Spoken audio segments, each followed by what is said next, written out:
Welcome to MindWealth, AUDIOBOOKS. Where knowledge builds mindset, and mindset builds wealth. Sit back, relax, and let this audiobook upgrade the way you think. Promised my God I would do it. In September 1862, when Lincoln issued his preliminary Emancipation Proclamation, the sublimest act of the 19th century, he made this entry in his diary: I promised my God I would do it. Does anyone doubt that such a mighty resolution added power to this marvelous man, or that it nerved him to accomplish what he had undertaken? Neither ridicule nor caricature, neither dread of enemies nor desertion of friends, could shake his indomitable faith in his ability to lead the nation through the greatest struggle in its history. Napoleon, Bismarck, and all other great achievers had colossal faith in themselves. It doubled, trebled, or even quadrupled the ordinary power of these men. In no other way can we account for the achievements of Luther, Wesley, or Savonarola. Without this sublime faith, this confidence in her mission, how could the simple country maiden, Jeanne d'Arc, have led and controlled the French army? This divine self-confidence multiplied her power 1,000-fold, until even the king obeyed her, and she led his stalwart troops as if they were children. After William Pitt was dismissed from office, he said to the Duke of Devonshire, I am sure I can save this country, and that nobody else can. For 11 weeks, says Bancroft, England was without a minister. At length the king and aristocracy recognized Pitt's ascendancy and yielded to him the reins. It was his unbounded confidence in his ability that compelled the recognition and led to the supremacy in England of Benjamin Disraeli, the once despised Jew.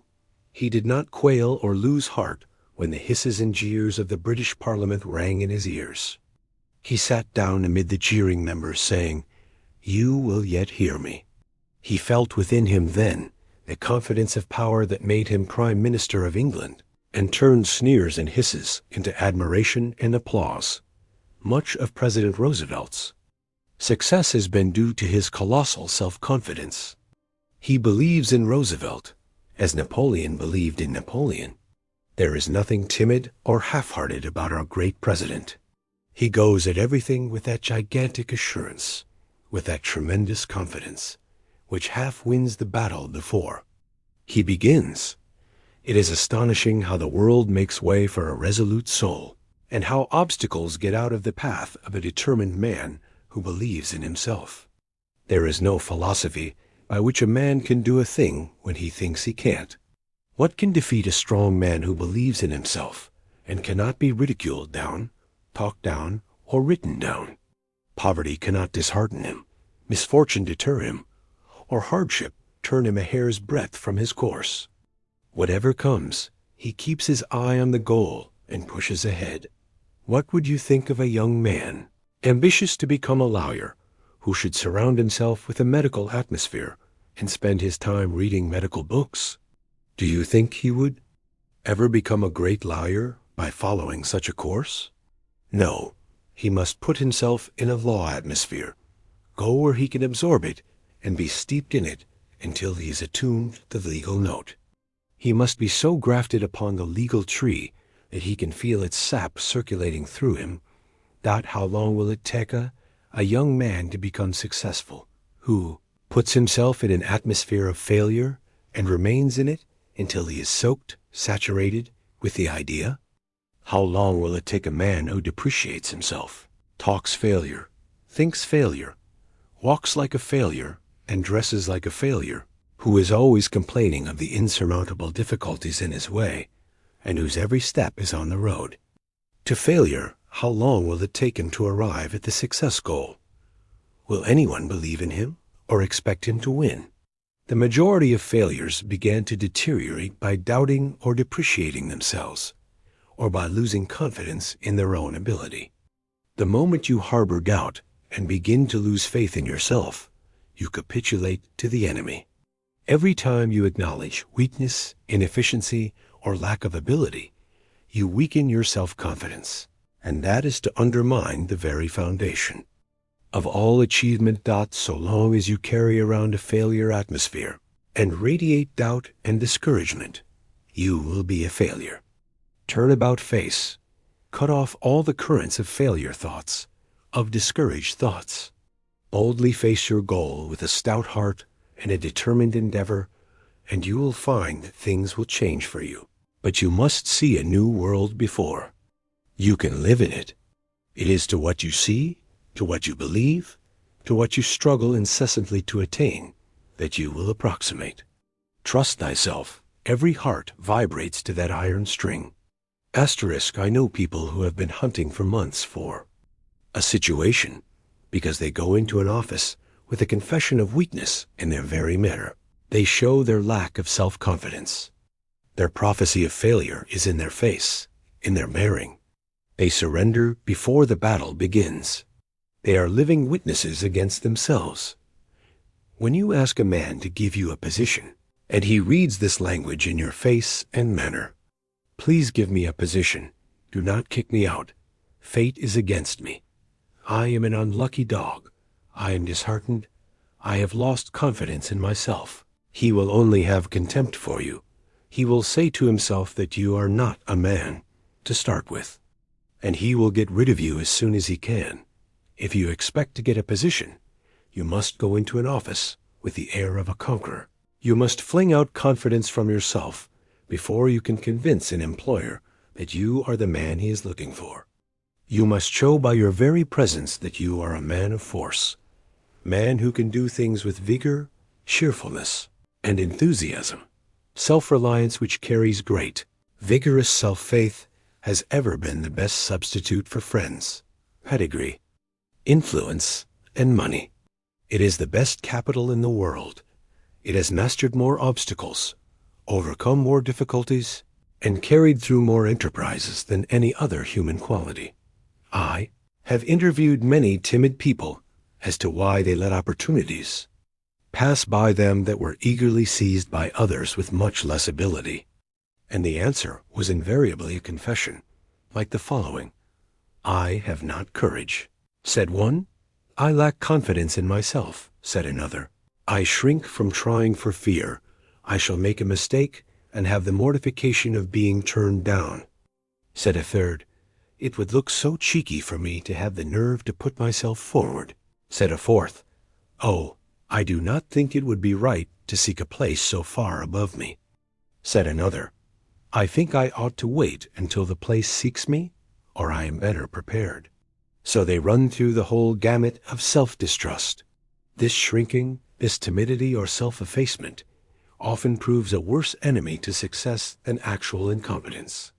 Take the lantern in the hand, and you will always have light enough for your next step, no matter how dark, for the light will move along with you. Do not try to see a long way ahead. One step enough for me. A physical trainer in one of our girls' colleges says that his first step is to establish the girls in self-confidence, to lead them to think only of the ends to be attained and not of the means.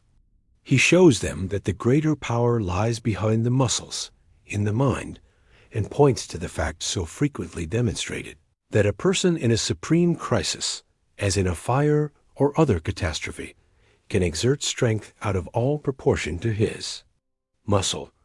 He thus helps them to get rid of fear and timidity, the great handicaps to achievement. I believe if we had a larger conception of our possibilities, a larger faith in ourselves, we could accomplish infinitely more. And if we only better understood our divinity, we would have this larger faith. We are crippled by the old orthodox idea of man's inferiority. There is no inferiority about the man that God made. The only inferiority in us is what we put into ourselves. What God made is perfect. The trouble is that most have turned and intended. A Harvard graduate who has been out of college a number of years, WRIT, that because of his lack of self-confidence, he has never earned more than $12 a week. A graduate of Princeton tells us that, except for a brief period, he has never been able to earn more than $1 a day. These men do not dare to assume responsibility. Their timidity and want of faith in themselves destroy their efficiency. The great trouble with many of us is that we do not believe enough in ourselves. We do not realize our power. Man was made to hold up his head and carry himself like a conqueror, not like a slave, as a success, not as a failure, to assert his God-given birthright. Self-depreciation is a crime. If you would be superior, you must hold the thought of superiority constantly in the mind. A singularly modest man of so retiring a disposition that at one time he did not show half of his great ability, whose shrinking nature and real talent for self-abasement had actually given him an inferior appearance, told me one day how he had counteracted this tendency toward self-depreciation.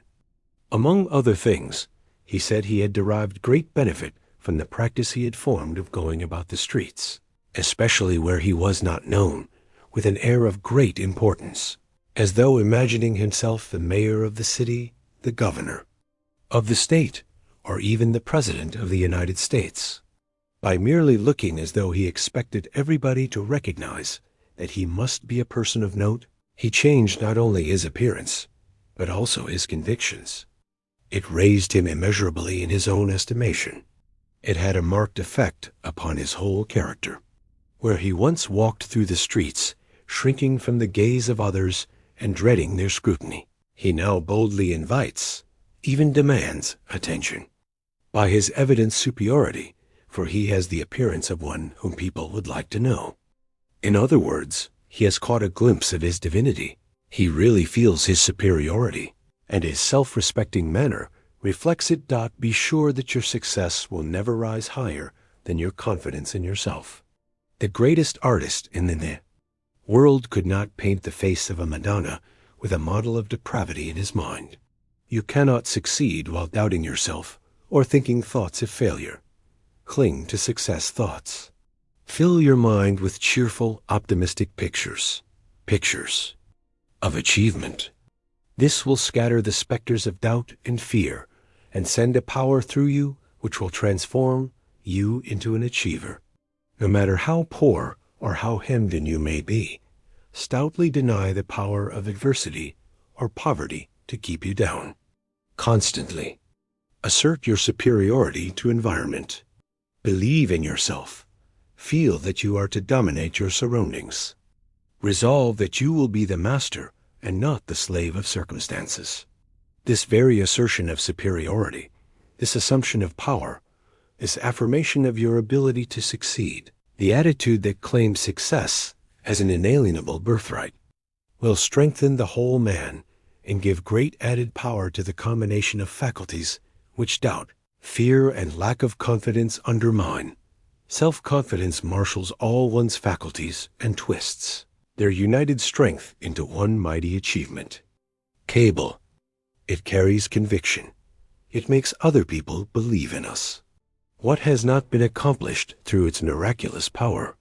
What triumphs in invention, in art, and in discovery have been wrought through its magic?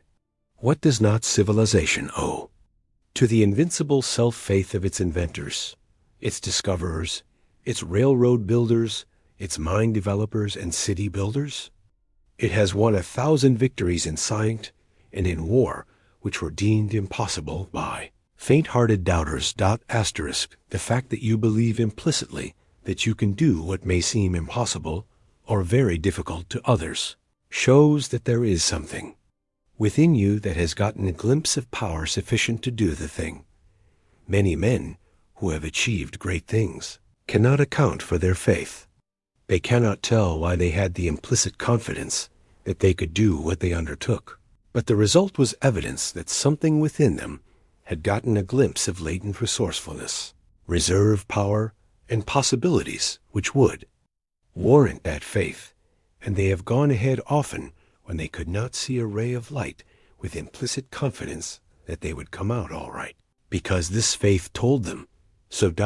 It told them so because it had been in communication with something within them that was divine, that which had passed the bounds of the limited and had entered the domain of the limitless. When we begin to exercise the faculties of self-faith, self-confidence, we are stimulating and increasing the strength of the very faculties which enable us to do the thing we have set our heart on. The very exercise of faith helps us to do what we undertake, because our greater concentration develops that portion of the brain which enables us to accomplish it. Men who have left their mark on the world have often been implicit followers of their faith when they could see no light, and their faith has led them through the wilderness of doubt and hardship into the promised land. Our faith often tells us that we may proceed safely, even in the dark, when we see no light ahead. Faith is a divine leader which never misdirects us. We must only be sure that it is faith, and not merely egotism or selfish desire. Our faith puts us in touch with the infinite, opens the way to unbounded possibilities, limitless power. It is the truth of our being. It is the one thing that we can be sure will not mislead us, that an unwavering belief in oneself destroys the greatest enemies of achievement, fear, doubt, and vacillation. Asterisk, it removes the 1,001 obstacles which impede the progress of the weak and irresolute. Faith in one's mission in the conviction that the Creator has given us power to realize our life call, as it is written in our blood and stamped on our brain cells, is the secret of all power. Poverty and failure are self-invited. The disasters people dread often come to them. Worry and anxiety enfeeble their force of mind, and so blunt their creative and productive faculties that they are unable to exercise them properly. Fear of failure, or lack of faith in one's ability, is one of the most potent causes of failure. Many people of splendid powers have attained only mediocre success, and some are total failures, because they set bounds to their achievement, beyond which they did not allow themselves to think that they could pass. They put limitations to their ability. They cast stumbling blocks in their way by aiming only at mediocrity or predicting failure for themselves, talking their wares down instead of up, disparaging their business, and belittling their powers. Thoughts are forces, and the constant affirmation of one's inherent right and power to succeed will change inhospitable conditions and unkind environments to favorable onia. If you resolve upon success with energy, you will very soon create a success atmosphere and things will come your way. You can make, if things would only change. You cry, what is it that changes things? Wishing or hustling? Dreaming or working? Can you expect them to change while you merely sit down and wish them to change? How long would it take you to build a house sitting on the foundation and wishing that it would go up? Wishing does not amount to anything unless it is backed by endeavor, determination, and grit. Webster's father was much chagrined and pained when Daniel refused a $1,500 clerkship in the Court of Common Pleas in New Hampshire, which he had worked hard to secure for him after he left college. "Daniel," he said, "don't you mean to take that office?"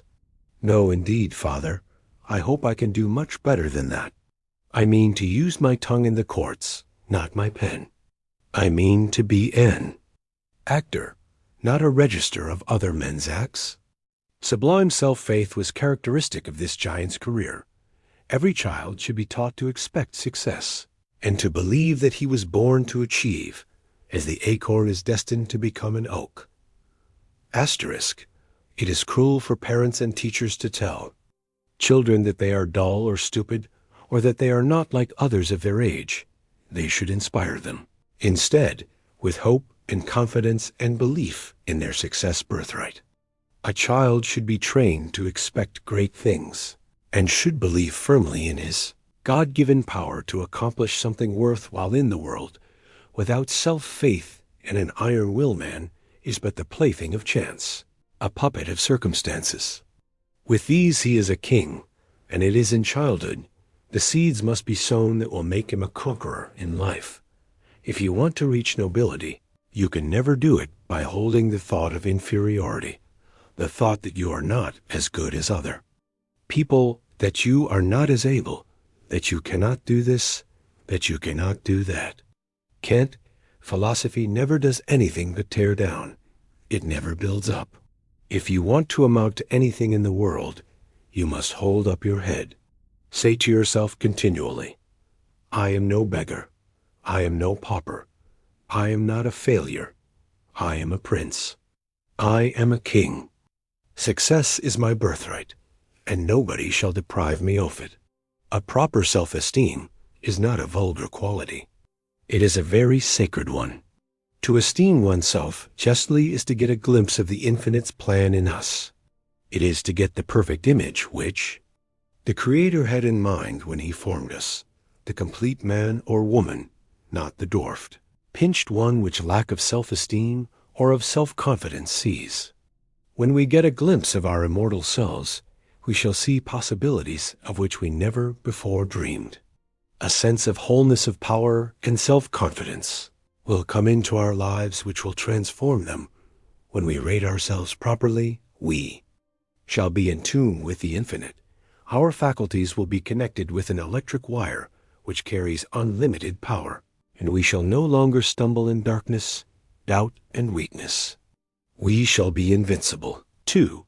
Getting aroused. Does the boy getting on, Davis? Asked Farmer John Field, as he watched his son, Marshall, waiting upon a customer.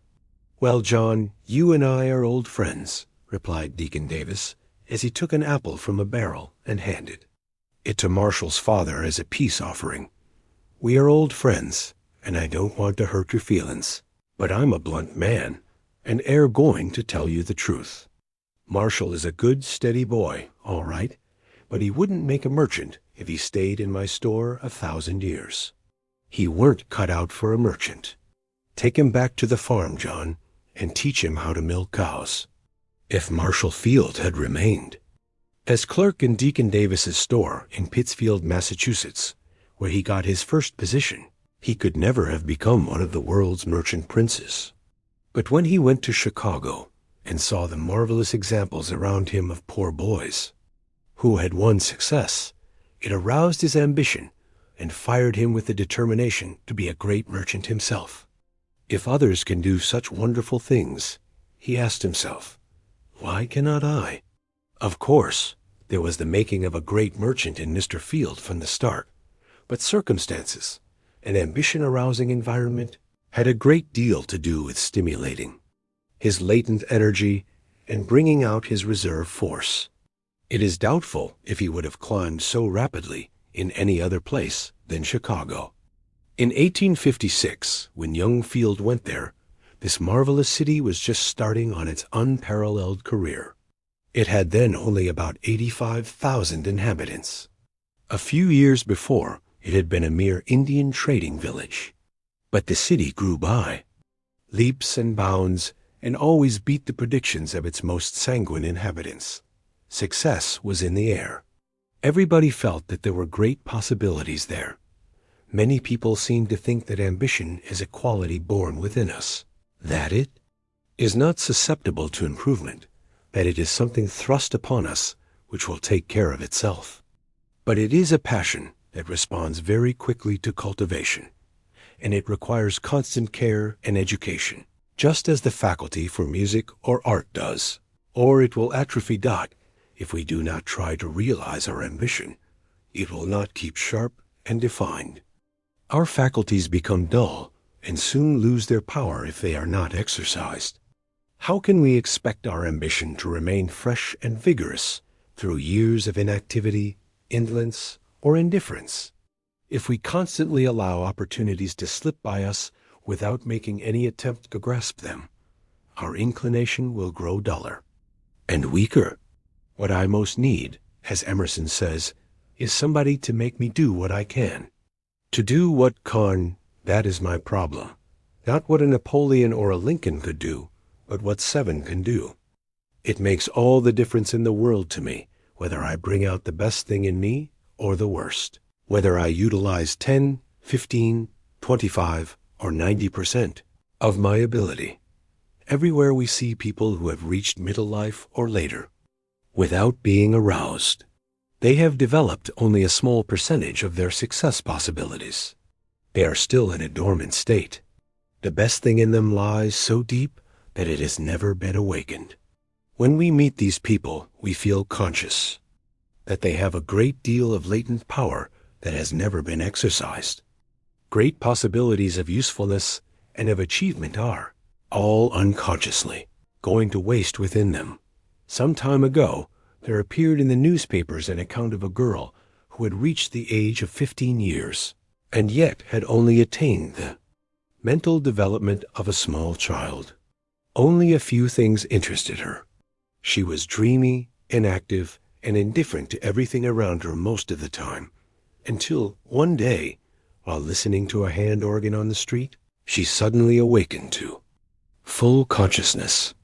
She came to herself, her faculties were aroused, and in a few days she leaped forward years in her development. Almost in a day she passed from childhood to budding womanhood. Most of us have an enormous amount of power, of latent force, slumbering within us, as it slumbered in this girl, which could do marvels if we would only awaken it. The judge of the municipal court in a flourishing western city, one of the most highly esteemed jurists in his state, was in middle life, before his latent power was aroused, an illiterate blacksmith. He is now 60, the owner of the finest library in his city, with the reputation of being its best-read man, and one whose highest endeavor is to help his fellow man. What caused the revolution in his life? The hearing of a single lecture on the value of education. This was what stirred the slumbering power within him, awakened his ambition, and set his feet in the path of self-development. I have known several men who never realized their possibilities until they reached middle life. Then they were suddenly aroused, as if from a long sleep, by reading some inspiring, stimulating book, by listening to a sermon or a lecture, or by meeting some friend, someone with high ideals, who understood, believed in, and encouraged them. It will make all the difference in the world to you, whether you are with people who are watching for ability in you, people who believe in, encourage, and praise you, or whether you are with those who are forever breaking your idols, blasting your hopes, and throwing cold water on your aspirations. The chief probation officer of the Children's Court in New York, in his report for 1905, says removing a boy or girl from improper environment is the first step in his or her reclamation. The New York Society for the Prevention of Cruelty to Children, after 30 years of investigation of cases involving the social and moral welfare of over 500,000 of children, has also come to the conclusion that environment is stronger than heredity. Even the strongest of us are not beyond the reach of our environment. No matter how independent, strong-willed, and determined our nature, we are constantly being modified by our surroundings. Take the best-born child, with the greatest inherited advantages, and let it be reared by savages, and how many of its inherited tendencies will remain? If brought up from infancy in a barbarous, brutal atmosphere, it will, of course, become brutal.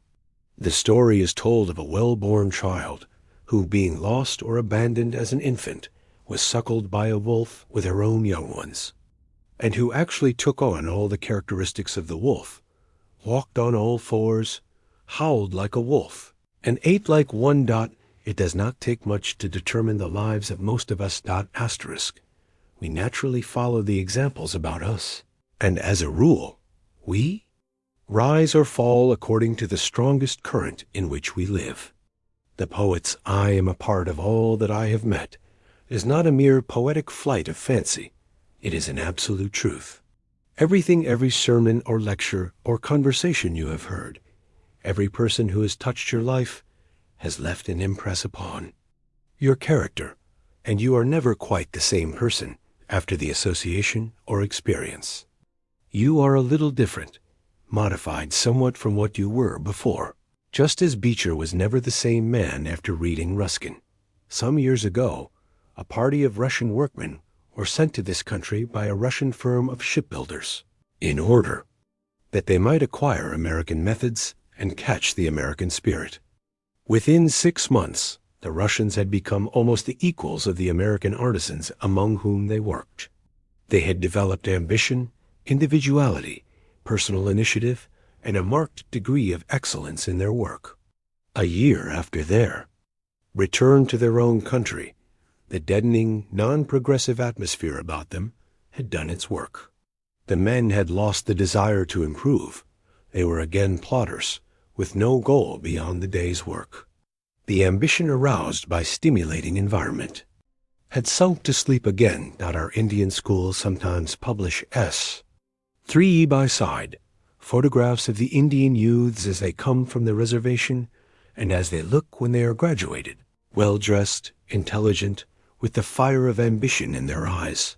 We predict great things for them, but the majority of those who go back to their tribes, after struggling a while to keep up their new standards, gradually drop back to their old manner of living. There are, of course, many notable exceptions, but these are strong characters, able to resist the downward dragging tendencies about them. If you interview the great army of failures, you will find that multitudes have failed because they never got into a stimulating, encouraging environment, because their ambition was never aroused, or because they were not strong enough to rally under depressing, discouraging, or vicious surroundings. Most of the people we find in prisons and poorhouses are pitiable examples of the influence of an environment which appealed to the worst instead of to the best in them. Whatever you do in life, make any sacrifice necessary to keep in an ambition-arousing atmosphere, an environment that will stimulate you to self-development. Asterisk. Keep close to people who understand you, who believe in you, who will help you to discover yourself and encourage you to make the most of yourself. This may make all the difference to you between a grand success and a mediocre existence. Stick to those who are trying to do something and to be somebody in the world, people of high aims, lofty ambition. Keep close to those who are dead in earnest. Ambition is contagious. You will catch the spirit that dominates in your environment. The success of those about you who are trying to climb upward will encourage and stimulate you to struggle harder if you have not done quite so well yourself. There is a great power in a battery of individuals who are struggling for the achievement of high aims, a great magnetic force which will help you to attract the object of your ambition. It is very stimulating to be with people whose aspirations run parallel with your own. If you lack energy, if you are naturally lazy, indolent, or inclined to take it easy, you will be urged forward by the constant prodding of the more ambitious. 3. Education by absorption in Wanamaker was once asked to invest in an expedition to recover from the Spanish main doubloons, which for half a century had lain at the bottom of the sea in sunken frigates. Young men, he replied, I know of a better expedition than this, right here. Near your own feet lie treasures untold. You can have them all by faithful study. Let us not be content to mine the most coal, to make the largest locomotives, to weave the largest quantities of carpets, but amid the sounds of the pick, the blows of the hammer, the rattle of the looms, and the roar of the machinery, take care that the immortal mechanism of God's own hand, the mind, is still full trained for the highest and noblest service. The uneducated man is always placed at a great disadvantage. Asterisk, no matter how much natural ability one may have, if he is ignorant, he is discounted. It is not enough to possess ability.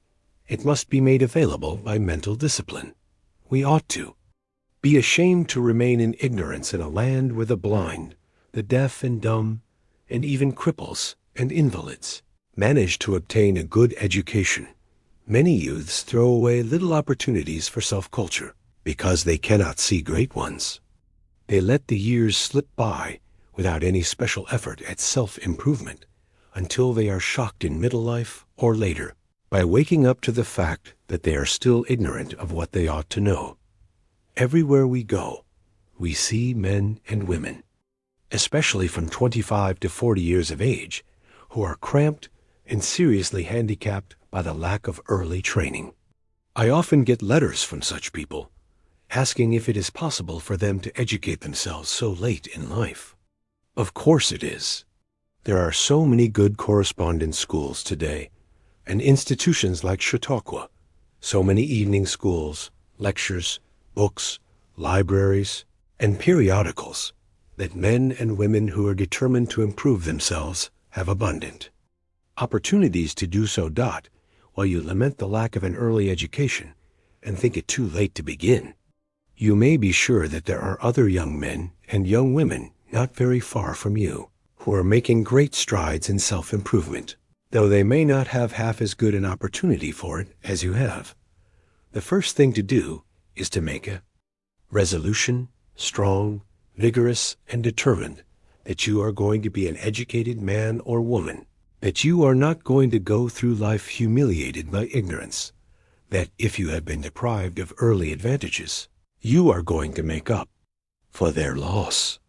Resolve that you will no longer be handicapped and placed at a disadvantage for that which you can remedy.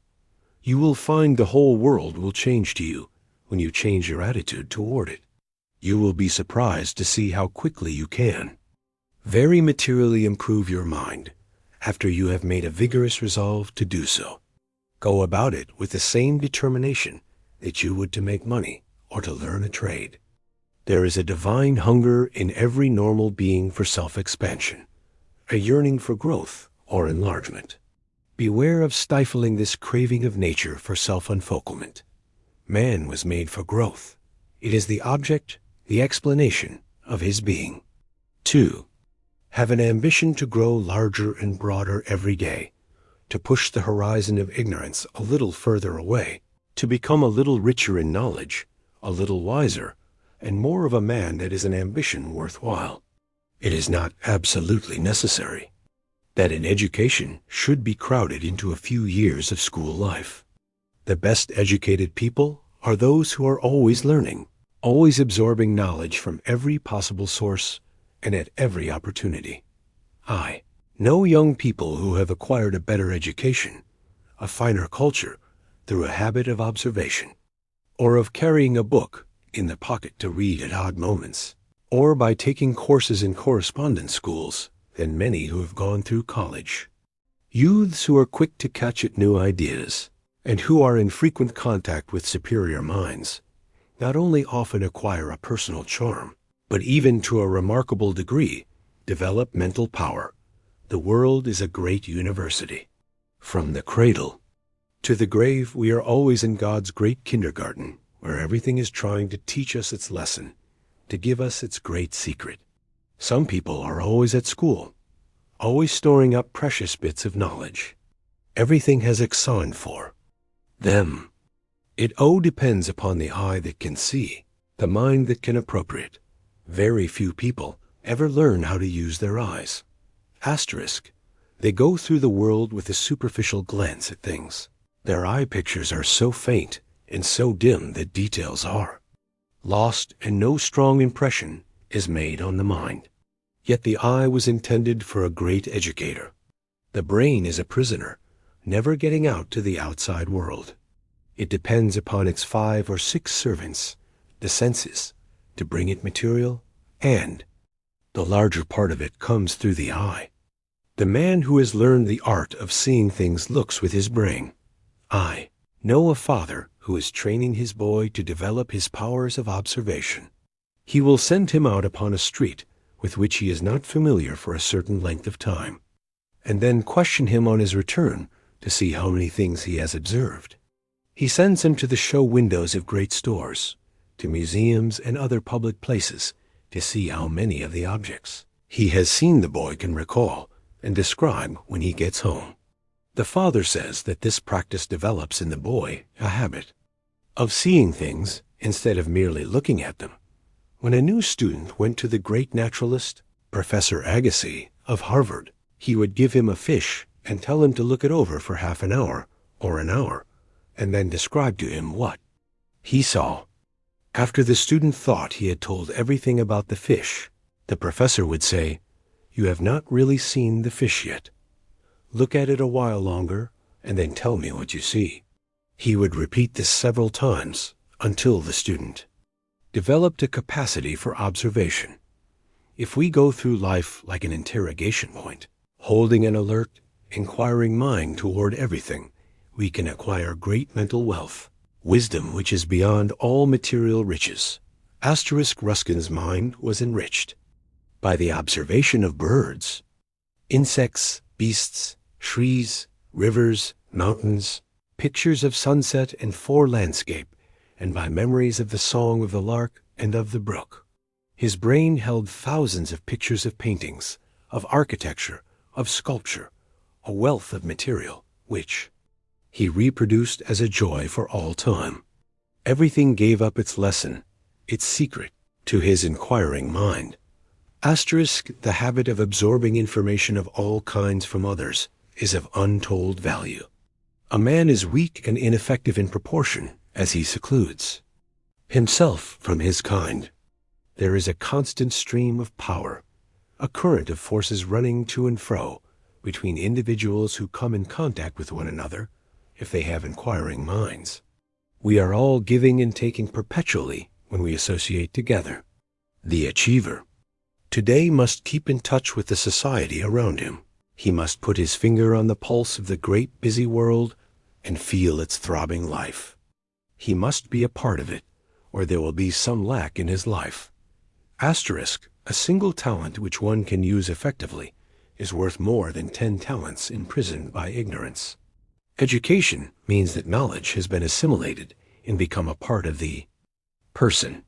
It is the ability to express the power within one, to give out what one knows, that measures efficiency and achievement. Pent-up knowledge is useless.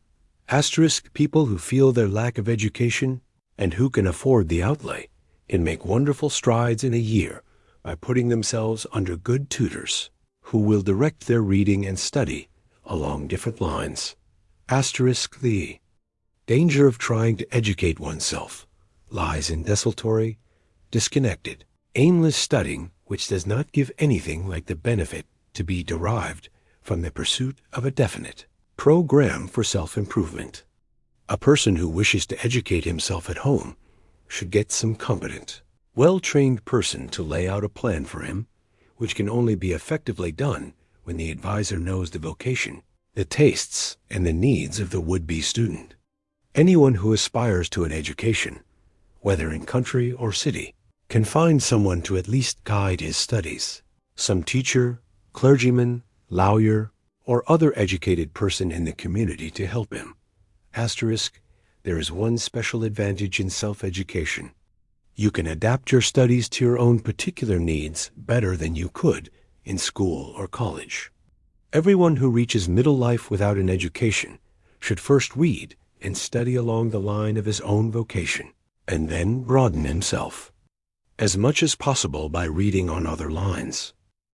One can take up, alone, many studies, such as history, English literature, rhetoric, drawing, mathematics, and can also acquire by oneself, almost as effectively as with a teacher, a reading knowledge of foreign languages, the daily storing up of valuable information for use later in life, the reading of books that will inspire and stimulate to greater endeavor, the constant effort to try to improve oneself and one's condition in the world, are worth far more than a bank account to a youth. How many girls there are in this country who feel crippled by the fact that they have not been able to go to college, and yet they have the time and the material close at hand for obtaining a splendid education, but they waste their talents and opportunities in frivolous amusements and things which do not count in forceful character-building. It is not such a very great undertaking to get all the essentials of a college course at home, or at least a fair substitute for it. Every hour in which one focuses his mind vigorously upon his studies at home may be as beneficial as the same time spent in college. Every well-ordered household ought to protect the time of those who desire to study at home. At a fixed hour every evening during the long winter, there should be by common consent a quiet period for mental concentration. For what is worthwhile in mental discipline? A quiet hour uninterrupted by time-thief callers. in thousands of homes where the members are devoted to each other and should encourage and help each other along. It is made almost impossible for anyone to take up reading, studying, or any exercise for self-improvement. Perhaps someone is thoughtless and keeps interrupting the others so that they cannot concentrate their minds. Or those who have nothing in common with your aims or your earnest life drop in to spend an evening in idle chatter. They have no ideals outside of the bread and butter and amusement questions, and do not realize how they are hindering you. There is constant temptation to waste one's evenings, and it takes a stout ambition and a firm resolution to separate oneself from a jolly, fun-loving, and congenial family circle, or happy-hearted youthful callers, in order to try to rise above the common herd of unambitious persons who are content to slide along, totally ignorant of everything but the requirements of their particular vocations. A habit of forcing yourself to fix your mind steadfastly and systematically upon certain studies, even if only for periods of a few minutes at a time, is, of itself, of the greatest value. This habit helps one to utilize the odds and ends of time which are unavailable to most people, because they have never been trained to concentrate the mind at regular intervals. A good understanding of the possibilities that live in spare moments is a great success asset. The very reputation of always trying to improve yourself, of seizing every opportunity to fit yourself for something better, the reputation of being dead in earnest, determined to be somebody and to do something in the world, would be of untold assistance to you. People like to help those who are trying to help themselves. They will throw opportunities in their way. Such a reputation is the best kind of capital to start with. One trouble with people who are smarting tender the consciousness of deficient education is that they do not realize the immense value of utilizing spare minutes. Like many boys who will not save their pennies and small change, because they cannot see how a fortune could ever grow by the saving. They cannot see how a little studying here and there each day will ever amount to a good substitute for a college education. I know a young man who never even attended a high school, and yet educated himself so superbly that he has been offered a professorship in a college. Most of his knowledge was gained during his odds and ends of time while working hard at his vocation. Spare time meant something to him. The correspondence schools deserve very great credit for inducing hundreds of thousands of people, including clerks, mill operatives, and employees of all kinds, to take their courses, and thus save for study the odds and ends of time which otherwise would probably be thrown away. We have heard of some most remarkable instances of rapid advancement which these correspondence school students have made by reason of the improvement in their education. Many students have reaped 1,000% on their educational investment. It has saved them years of drudgery and has shortened wonderfully the road to their goal. Wisdom will not open her doors to those who are not willing to pay the price in self-sacrifice, in hard work. Her jewels are too precious to scatter before the idle, the ambitionless. The very resolution to redeem yourself from ignorance at any cost is the first great step toward gaining an education. Asterisk. Charles Wagner once wrote to an American regarding his little boy, "May he know the price of the hours." God bless the rising boy who will do his best for never losing a bit of the precious and God-given time. There is untold wealth locked up in the long winter evenings and odd moments ahead of you. A great opportunity confronts you. What will you do with it? For freedom at any cost to you to decide to risk your reputation, your material welfare, your whole future, upon some great physical or mental contest which should extend over a considerable period of time. You would begin long beforehand to train or discipline yourself for the decisive conflict. You would not, if possible to avoid doing so, go into it handicapped. Every person who is ambitious to make his life count, to do what is worthwhile, is entering upon just such a contest. In starting upon a conflict so grave, so significant, and which affects the whole future, the first thing to do is to get absolute freedom from everything which strangles ambition, discourages effort, and hinders progress. Freedom from everything which saps vitality, enslaves the faculties, and wastes energy. To remove every obstruction from the way and leave a clear path to one's goal, no matter how ambitious a runner may be to win, if he does not train off his surplus fat, if he is hampered with extra clothing, or runs with feet cramped and sore, his race is lost. The trouble with most of us is that, while ambitious to succeed, we do not put ourselves in a condition to win. We do not cut the cords which bind us, or try to get rid of the entanglements and obstructions that hinder us. We trust too much to luck. To eliminate everything that can possibly retard us, to get into as harmonious an environment as possible, is the first preparation for a successful career. There are tens of thousands of people who have ability and inclination to rise out of mediocrity and to do something worth while in the world, but who never do so because they cannot break the chains that bind their movements. Most of us are so bound in some part of our nature that we cannot get free, cannot gain the liberty to do the larger thing possible to us. We go through life doing the smaller, the meaner, when the larger, the grander would be possible could we get rid of the things that handicap us. Every normal man has a reserve power within him, a mighty coil of force and purpose, which would enable him to make his life strong and complete. Were he free to express the largest and the best things in him, were he not fettered by some bond, physical or moral, you can tie a strong horse with a very small cord, and he cannot show his greatest speed or strength till he is free. On every hand we see people with splendid ability tied down by some apparently insignificant thing which handicaps all their movements. They cannot go ahead until they are free. A giant would be a weakling if he were confined in so small a space that he did not have room to exert himself with freedom. Asterisk. The majority of people live in a cramped and uncongenial environment, in an atmosphere which dampens enthusiasm, discourages ambition and effort, scatters energy, and wastes time. They have not the courage or stamina to cut the shackles that bind them, to throw away all crutches and props, and to rely on themselves to get into an environment where they can do what they desire. Their ambition finally dies through discouragement and inaction. Asterisk.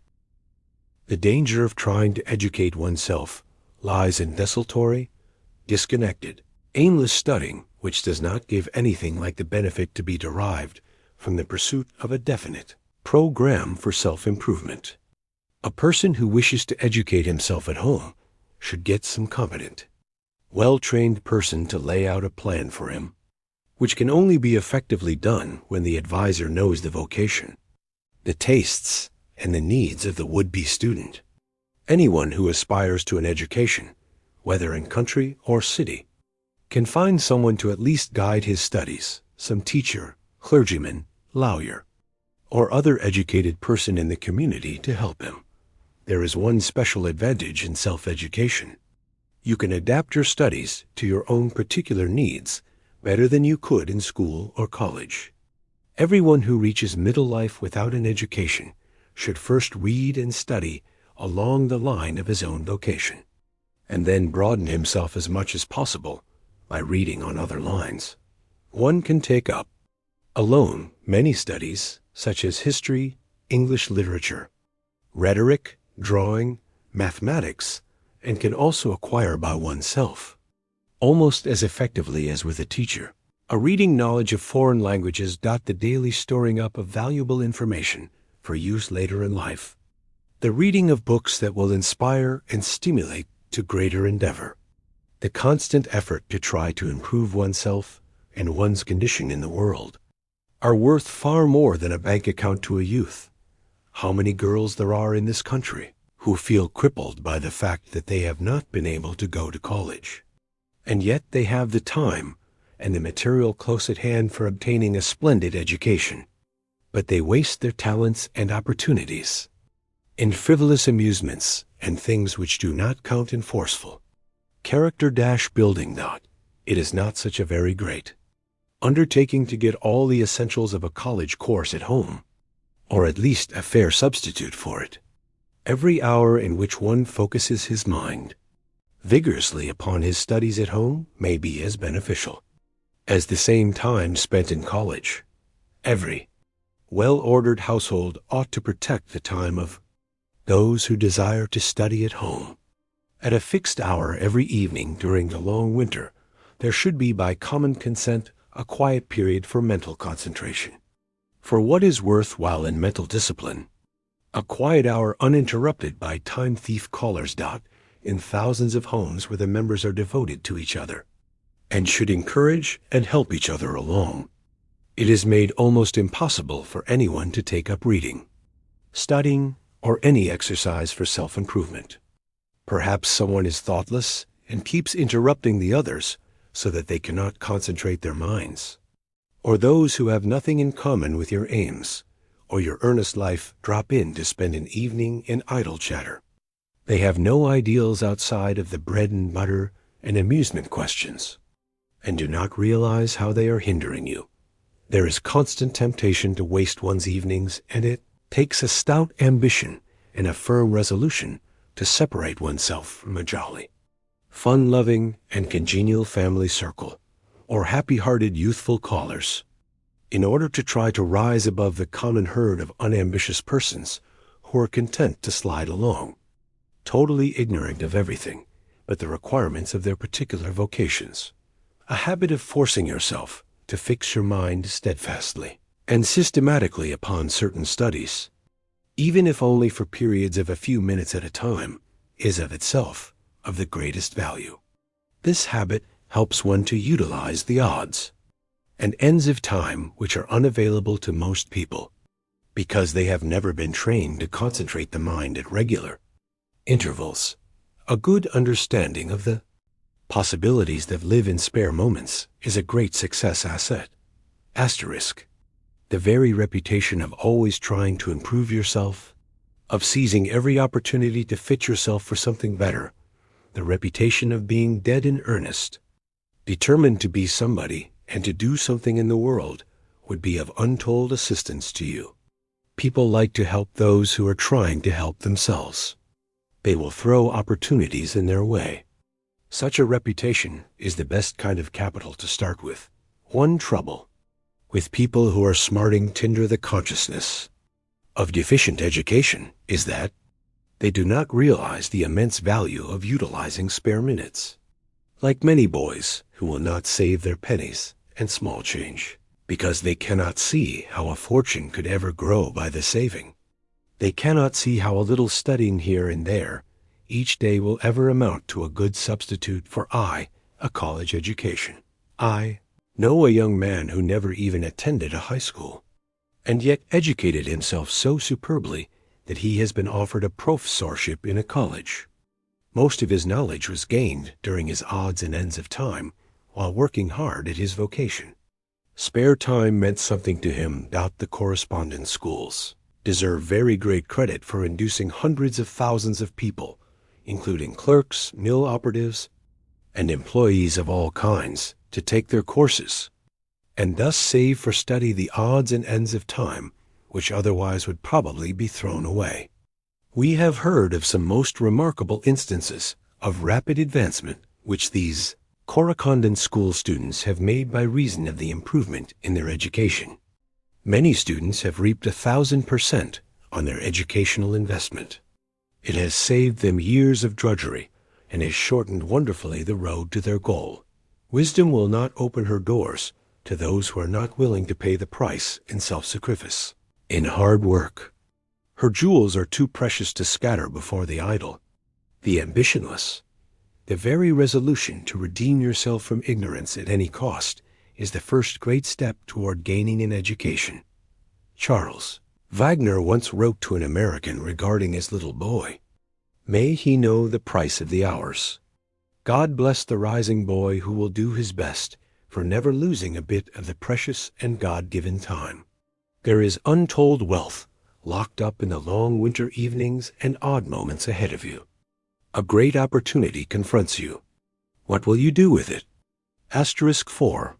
Freedom at any cost to you to decide to risk your reputation, your material welfare, your whole future, upon some great physical or mental contest which should extend over a considerable period of time.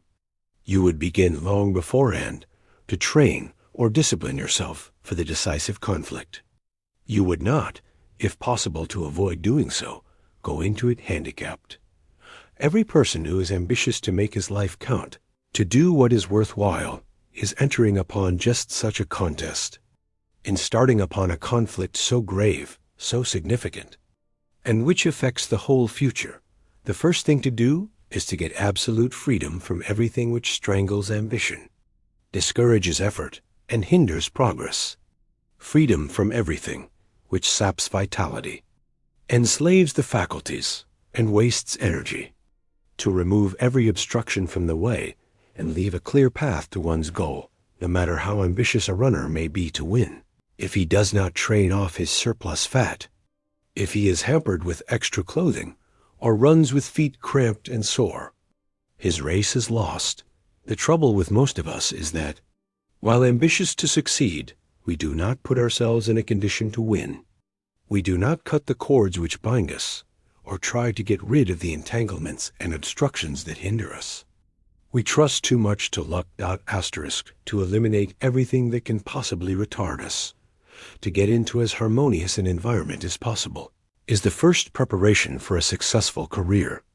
There are tens of thousands of people who have ability and inclination to rise out of mediocrity and to do something worth while in the world, but who never do so because they cannot break the chains that bind their movements. Most of us are so bound in some part of our nature that we cannot get free, cannot gain the liberty to do the larger thing possible to us. We go through life doing the smaller, the meaner when the larger. The grander would be possible could we get rid of the things that handicap us. Every normal man has a reserve power within him, a mighty coil of force and purpose, which would enable him to make his life strong and complete. Were he free to express the largest and the best things in him, were he not fettered by some bond, physical or moral. Asterisk, you can tie a strong horse with a very small cord, and he cannot show his greatest speed or strength till he is free. On every hand we see people with splendid ability tied down by some apparently insignificant thing which handicaps all their movements. They cannot go ahead until they are free. Asterisk A. Giant would be a weakling if he were confined in so small a space that he did not have room to exert himself with freedom. Asterisk. The majority of people live in a cramped and uncongenial environment, in an atmosphere which dampens enthusiasm, discourages ambition and effort, scatters energy, and wastes time. They have not the courage or stamina to cut the shackles that bind them, to throw away all crutches and props, and to rely on themselves to get into an environment where they can do what they desire. Their ambition finally dies through discouragement and inaction. Asterisk.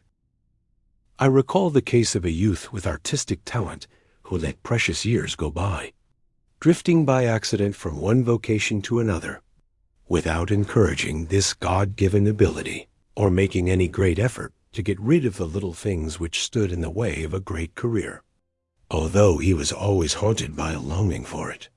He was conscientious in his everyday work, but his heart was never in it. His artistic nature yearned for expression, to get away from the work against which every faculty protested, and to go abroad and study, but he was poor, and, although his work was drudgery and his whole soul loathed it, he was afraid of the hardships and the obstacles he would have to encounter if he answered the call that ran in his blood. He kept resolving to break away and to follow the promptings of his ambition, but he also kept waiting and waiting for a more favorable opportunity, until, after a number of years, he found other things crowding into his life. His longing for art became fainter and fainter. The call was less and less imperative. Now he rarely speaks of his early aspirations, for his ambition is practically dead. Those who know him feel that something grand and sacred has gone out of him, and that, although he has been industrious and honest, he has never expressed the real meaning of his life, the highest thing in him. I know a woman who in her youth and early womanhood had marked musical ability, a voice rich, powerful, sympathetic. She had also a beautiful face and a magnetic personality. Nature had not been very generous to her, and she longed to express her remarkable powers. But she was in a most discouraging environment. Her family did not understand her or sympathize with her ambition, and she finally became accustomed to her shackles and, like a prisoner, ceased to struggle for freedom. A songstress of international fame who heard her voice said that she had it in her to make one of the world's greatest singers. But she yielded to the wishes of her parents and the fascinations of society until the ambition gradually died out of her life. She says that the dying of this great passion was indescribably painful. She settled down to the duties of a wife, but has never been really happy, and has always carried in her face an absent, faraway look of disappointment. Her unused talent was a great loss to the world, and a loss indescribable to herself. She drags out a dissatisfied existence, always regretting the past, and vainly wishing that, instead of letting her ambition die, she had struggled to realize it. Timidity also hinders freedom. Thousands of able young men and young women in this country are ambitious to make the most of themselves, but are completely fettered or held back by an abnormal timidity, a lack of self-faith. They feel great unused powers within struggling for expression, but dread that they may fail. The fear of being thought forward or egotistical seals their lips, palsies their hands, and drives their ambition back upon itself to die of inaction. They do not dare to give up a certainty for an uncertainty. They are afraid to push ahead. They wait and wait, hoping that some mysterious power may liberate them and give them confidence, and hope that many people are imprisoned by ignorance. They never reach the freedom which education gives. Their mental powers are never unlocked. They have not the grit to struggle for emancipation, the stamina to make up for the lack of early training. They think they are too old to begin. The price of freedom seems too high to pay at their time of life, and so they plod upon a low plane when they could have gained the heights where superiority dwells. Others are so bound by the fetters of prejudice and superstition that their lives are narrow and mean. These are the most hopeless of all. They are so blinded that they do not even know they are not free. But they think other people are in prison. If you would attain that largeness of life, that fullness of self-expression, which expands all the faculties, you must get freedom at any cost. Nothing will compensate you for stifling the best thing in you. Bring it out at any sacrifice. It often takes a great deal of friction, of suffering, of struggling with obstacles and misfortunes, before the true strength of one's character is brought out. The diamond could never reveal its depths of brilliancy and beauty, but for the friction of the stone which grinds its facets, polishes it, and lets in the light which discloses its hidden wealth. This is the price of its liberation from darkness. Ask the majority of men and women who have done great things in the world, to what they owe their strength, their breadth of mind, and the diversity of experience which has enriched their lives. They will tell you that these are the fruits of struggle, that they acquired their finest discipline, their best character drill, in the effort to escape from an uncongenial environment, to break the bonds which enslave them, to obtain an education, to get away from poverty, to carry out some cherished plan, to reach their ideal, whatever it was, the efforts we are obliged to make to free ourselves from the bonds of poverty or heredity, of passion or prejudice, whatever it is that holds us back from our heart's desire. Call to our aid spiritual and physical resources which would have remained forever unused, perhaps undiscovered, but for the necessity thrust upon us. Unsatisfied longings and stifled ambitions eat away the very heart of desire. They sap strength of character, destroy hope, and blot out ideals. They play havoc with the lives of men and women.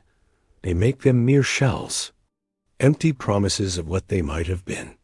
I do not believe that anybody in any circumstances can be happy until he expresses that which God has made to dominate in his life, until he has given vent to that grand passion which speaks loudest in his nature, until he has made the best use of that gift which was intended to take precedence of all his other powers. No man can live a half-life when he has genuinely learned that it is a half-life, said Phillips Brooks. After we have gained a glimpse of a life higher and better than we have been living, we must either break the bonds that bind us and struggle towards the attainment of that which we see, or development will cease and deterioration set in. Even the longing to reach an ideal will soon die out if no effort is made to satisfy it. No one should follow a vocation except by inevitable compulsion, which does not tend to unlock his prison house and let out the man. No one should voluntarily remain in an environment which prevents his development. Civilization owes its greatest triumphs to the struggles of men and women to free themselves from the bonds of circumstance, that no man can live a full life while he is bound in any part of his nature. He must have freedom of thought as well as freedom of action to grow to his full height. There must be no shackles on his conscience, no sterling of his best powers. Be yourself. Do not lean or apologize. Few people belong to themselves. They are slaves to their creditors or to some entangling alliance. They do not do what they want to.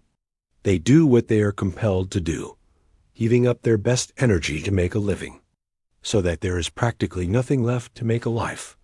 There are plenty of men today working for others, who really have more ability than their employers, but who have been so enslaved, so entangled and faculty-bound by debt or unfortunate alliances, that they have not been able to get the freedom to express their ability. Can anything compensate a promising young man for the loss of his freedom of action, his liberty of speech and conviction? Can any money pay him for cringing and crawling, sneaking and apologizing throughout his life, when it is within his power to hold up his head and without wincing look the world squarely in the face? Never put yourself in a position, no matter what the inducement, whether a big salary or other financial reward, or the promise of position or influence, where you cannot act the part of a man. Let no consideration tie your tongue or purchase your opinion. Regard your independence as your inalienable right, with which you will never part for any consideration. One talent with freedom is infinitely better than genius tied up and entangled, so that it must do everything at a disadvantage. Of what use is a giant intellect so restrained and hampered that it can only do a pygmy's work? To make the most of ourselves, we must cut off whatever drains vitality, physical or moral, and stop all the waste of life. We must cut off everything which causes friction, which tends to weaken effort, lower the ideals, and drag down the life standards, everything which tends to kill the ambition and to make us satisfied with mediocrity. Multitudes of people, enslaved by bad physical habits, are unable to get their best selves into their work. They are kept back by a leakage of energy and vital force, resulting from bad habits and dissipation. Some are hindered by peculiarities of disposition, by stubbornness, slovenliness, meanness, revengefulness, jealousy, or envy. These are all handicaps. Others go through life galled by their chains, but without making any serious, continuous effort to emancipate themselves. Like the elephants or other wild animals chained in the menageries, at first they rebel at their loss of freedom and try hard to break away, but gradually they become accustomed to slavery and take it for granted that it is a necessary part of their existence. Then again, there are entanglements which retard the progress and nullify the efforts of many businessmen, such as debt, bad partners, or unfortunate social alliances. Comparatively few men belong to themselves or are really free. They go the way they are pushed. They waste a large part of their energy on that which does not really count in the main issue of life. Spend their lives paying for a dead horse, clearing up old debts that came from bad judgment, blunders, or foolish endorsements. Instead of putting on speed and gaining on life's road, they are always trying to make up for lost time. They are always in the rear, never in the vanguard of their possibilities, not an ambitious young man, anxious to do what is right and eager to make a place for himself in the world, entangles himself in complications that thwart his life purpose and cripple all his efforts, so that no matter how hard he struggles, he is never able to get beyond mediocrity. Hopelessly in debt, with a family to support, he cannot take advantage of the great opportunities about him as he could if he were free, if he had not risked his little savings and tied up his future earnings for years ahead. His great ambition only mocks him, for he cannot satisfy it. He is tied hand and foot. Like a caged eagle, no matter how high he might soar into the ether, he must stop when he strikes the bars. The man who trusts everybody is constantly crippling himself by entangling alliances. He endorses notes, loans money, helps everybody out, and usually gets left. He ties up his productive ability and hampers his work by his poor judgment or lack of business sense. A most estimable man of my acquaintance was ruined financially by endorsements and loans, which would have been foolish even for a boy of 15. For many years it took. Every dollar he could spare from the absolute necessities of his family to pay these obligations. Our judgment was intended to preside over our mental faculties and to help us discriminate between the wise and the foolish. That man wins who keeps a level head and uses sound judgment in every transaction. Whatever you do, do not get involved. Make it a life rule to keep yourself clean and clear, with everything safeguarded. Before you go into anything of importance, think it through to the end. Make reasonably sure that you know where you're coming out. Do not risk a competence or your home and your little savings in the hope of getting something for nothing. Do not be carried away by the reports of those who in some venture have made a great deal on a little money. Where one makes, 100 lose. There is no greater delusion in the world than thinking that by putting out a little flyer here and there, you can make a few hundreds or a few thousands dot if you cannot make money in the vocation which you have chosen for your life work, and in which you have become expert, if you cannot get rich in the business whose every detail you understand. How can you expect that somebody else will take your money and give you a tremendous return for it, when it will not get your personal supervision? I know a lawyer in New York, now a millionaire, who had worked most of his way through college, and came to the metropolis an utter stranger, taking a little desk room in a broker's office near Wall Street, who, at the outset, made a cast-iron rule that he would always keep himself free from debt and entangling alliances. By this inflexible rule, it is true, he often lost opportunities which would have brought him excellent returns, but he has never tied himself up in any transaction. The result is that he has not worried himself to death, but has reserved his strength. Nearly every enterprise he has gone into has been very successful, because he has not touched anything unless he could see through to the end and knew how he would come out, even taking into consideration possible shrinkage, accident, and loss. In this way, although he has never made any very brilliant strides or lucky hits, and has not gone up by leaps and bounds, he has never had to undo what he has done, and has always kept in a sure position. He has gained the confidence not only of men in his profession, but also of capitalists and men of wealth, who have entrusted large sums to him because he has always kept his head level and himself free from entanglements. People know that their business and their capital will be safe in his hands, through steady growth and persistent pushing of practical certainties. He has not only become a millionaire, but a broad progressive. Comprehensive man of affairs, develop your judgment early and exercise your caution until it becomes reliable. Your judgment is your best friend. Your common sense is your great life partner, given you for guidance and to protect your interests. Depend upon these three great friends, sound judgment, caution, and common sense, and you will not be flung about at the mercy of adverse winds.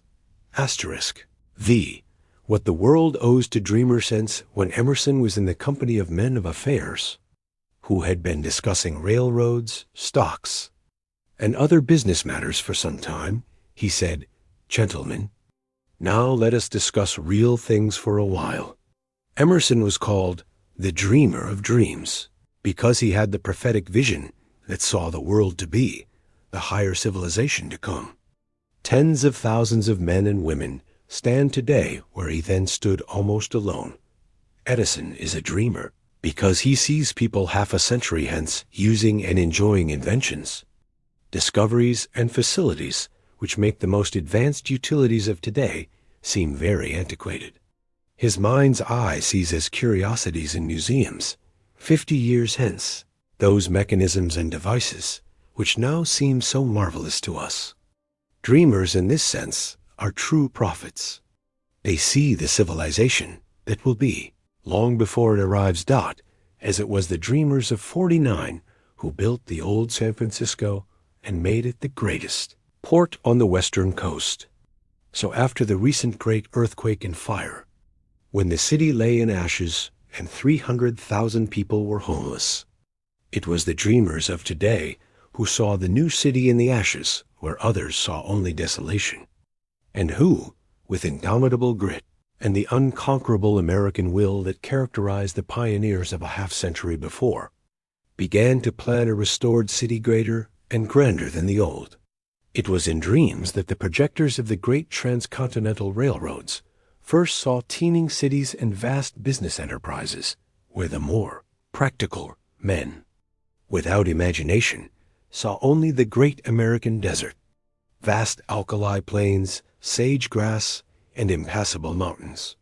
The dreams of men like Collis P. Huntington and Leland Stanford bound together the East and the West with bands of steel, made the two oceans neighbors, reclaimed the desert, and built cities where, before only desolation reigned. It was the persistency and grit of dreamers that triumphed over the congressmen without imagination who advised importing dromedaries to carry the mails across the great American desert, because they said it was ridiculous, a foolish waste of money, to build a railroad to the Pacific Ocean, as there was nothing there to support a population. It was such dreamers as those who saw the great metropolis of Chicago in a straggling Indian village, who saw Omaha, Kansas City, Denver, Salt Lake City, Los Angeles, and San Francisco many years before they arrived. That made their existence possible. It was such dreamers as Marshall Field, Joseph Leiter, and Potter Palmer, who saw in the ashes of the burned Chicago a new and glorified city, infinitely greater and grander than the old. Asterisk. Take the dreamers out of the world's history, and who would care to read it? Our dreamers. They are the advance guard of humanity, the toilers who, with bent back and sweating brow, cut smooth roads over which man marched forward from generation to generation. Most of the things which make life worth living, which have emancipated man from drudgery and lifted him above commonness and ugliness, the great amenities of life we owe to our dreamers. Asterisk. The present is but the sum total of the dreams of the ages that have gone before, the dreams of the past made real. Our great ocean liners, our marvelous tunnels, our magnificent bridges, our schools, our universities, our hospitals, our libraries, our cosmopolitan cities with their vast facilities, comforts, and treasures of art are all the result of somebody's dreams. We hear a great deal of talk about the impracticality of dreamers, of people whose heads are among the stars while their feet are on the earth. But where would civilization be today but for the dreamers? We should still be riding in the stagecoach or tramping across continents. We should still cross the ocean in sailing ships, and our letters would be carried across continents by the Pony Express. Asterisk. It cannot be done, cries the man without imagination. It can be done. It shall be done, cries the dreamer. And he persists in his dreams through all sorts of privations, even to the point of starvation, if necessary, until his visions, his inventions, his discoveries, his ideas for the betterment of the race, are made practical realities. What a picture the dreamer Columbus presented as he went about exposed to continual scoffs and indignities. Characterized as an adventurer, the very children taught to regard him as a madman, and pointing to their foreheads as he passed. He dreamed of a world beyond the seas, and in spite of unspeakable obstacles, his vision became a glorious reality. It was the men who, a quarter of a century ahead of their contemporaries, saw the marvelous hoe press in the hand press that made modern journalism possible. Without these dreamers, our printing would still be done by hand. It was the men who were denounced as visionaries who practically annihilated space and enabled us to converse and transact business with people thousands of miles away, as though they were in the same building with us. How many matter-of-fact, unimaginative men who see only through practical eyes would it take to replace in civilization a Edison, a Bell, or a Marconi? The very practical people tell us that the imagination is all well enough in artists, musicians, and poets, but that it has little place in the great world of realities. Yet all leaders of men have been dreamers. Our great captains of industry, our merchant princes, have had powerful, prophetic imaginations. They had faith in the vast commercial possibilities of our people. If it had not been for our dreamers, the American population would still be hugging the Atlantic coast. The most practical people in the world are those who can look far into the future and see the civilization yet to be, who can see the coming man emancipated from the narrowing, hampering fetters, limitations, and superstitions of the present day, who have the ability to foresee things to come with the power to make them realities. The dreamers have ever been those who have achieved the seemingly impossible. Our public parks, our art galleries, our great institutions are dotted with monuments and statues which the world has built to its dreamers, those who saw visions of better things, better days for the human race. What horrible experiences men and women have gone through in prisons and dungeons for their dreams, dreams which were destined to lift the world from savagery and emancipate man from drudgery, the very dreams for which Galileo and other great scientists who were imprisoned and persecuted were recognized as science only a few generations later. Galileo's dream gave us a new heaven and a new earth. The dreams of Confucius, of Buddha, of Socrates have become realities in millions of human lives. Christ himself was denounced as a dreamer, but his whole life was a prophecy, a dream of the coming man, the coming civilization. He saw beyond the burlesque of the man God intended, beyond the deformed, weak, deficient, imperfect man heredity had made, to the perfect man, the ideal man, the image of divinity. Our visions do not mock us. They are evidences of what is to be, the foreglimpses of possible realities. The castle in the air always precedes the castle on the earth. George Stephenson, the poor miner, dreamed of a locomotive engine that would revolutionize the traffic of the world, while working in the coal pits for 6 pence a day, or patching the clothes and mending the boots of his fellow workmen to earn a little money to attend a night school. And at the same time supporting his blind father, he continued to dream. People called him crazy. His roaring engine will set the houses on fire with its sparks, everybody cried. Smoke will pollute the air. Carriage makers and coachmen will starve for want of work. See this dreamer in the House of Commons when members of Parliament were cross-questioning him. What, said one member, can be more palpably absurd and ridiculous than the prospect held out of locomotives traveling twice as fast as horses? We should as soon expect the people of Woolwich to suffer themselves to be fired off upon one of Congreve's rockets, as to trust themselves to the mercy of such a machine, going at such a rate.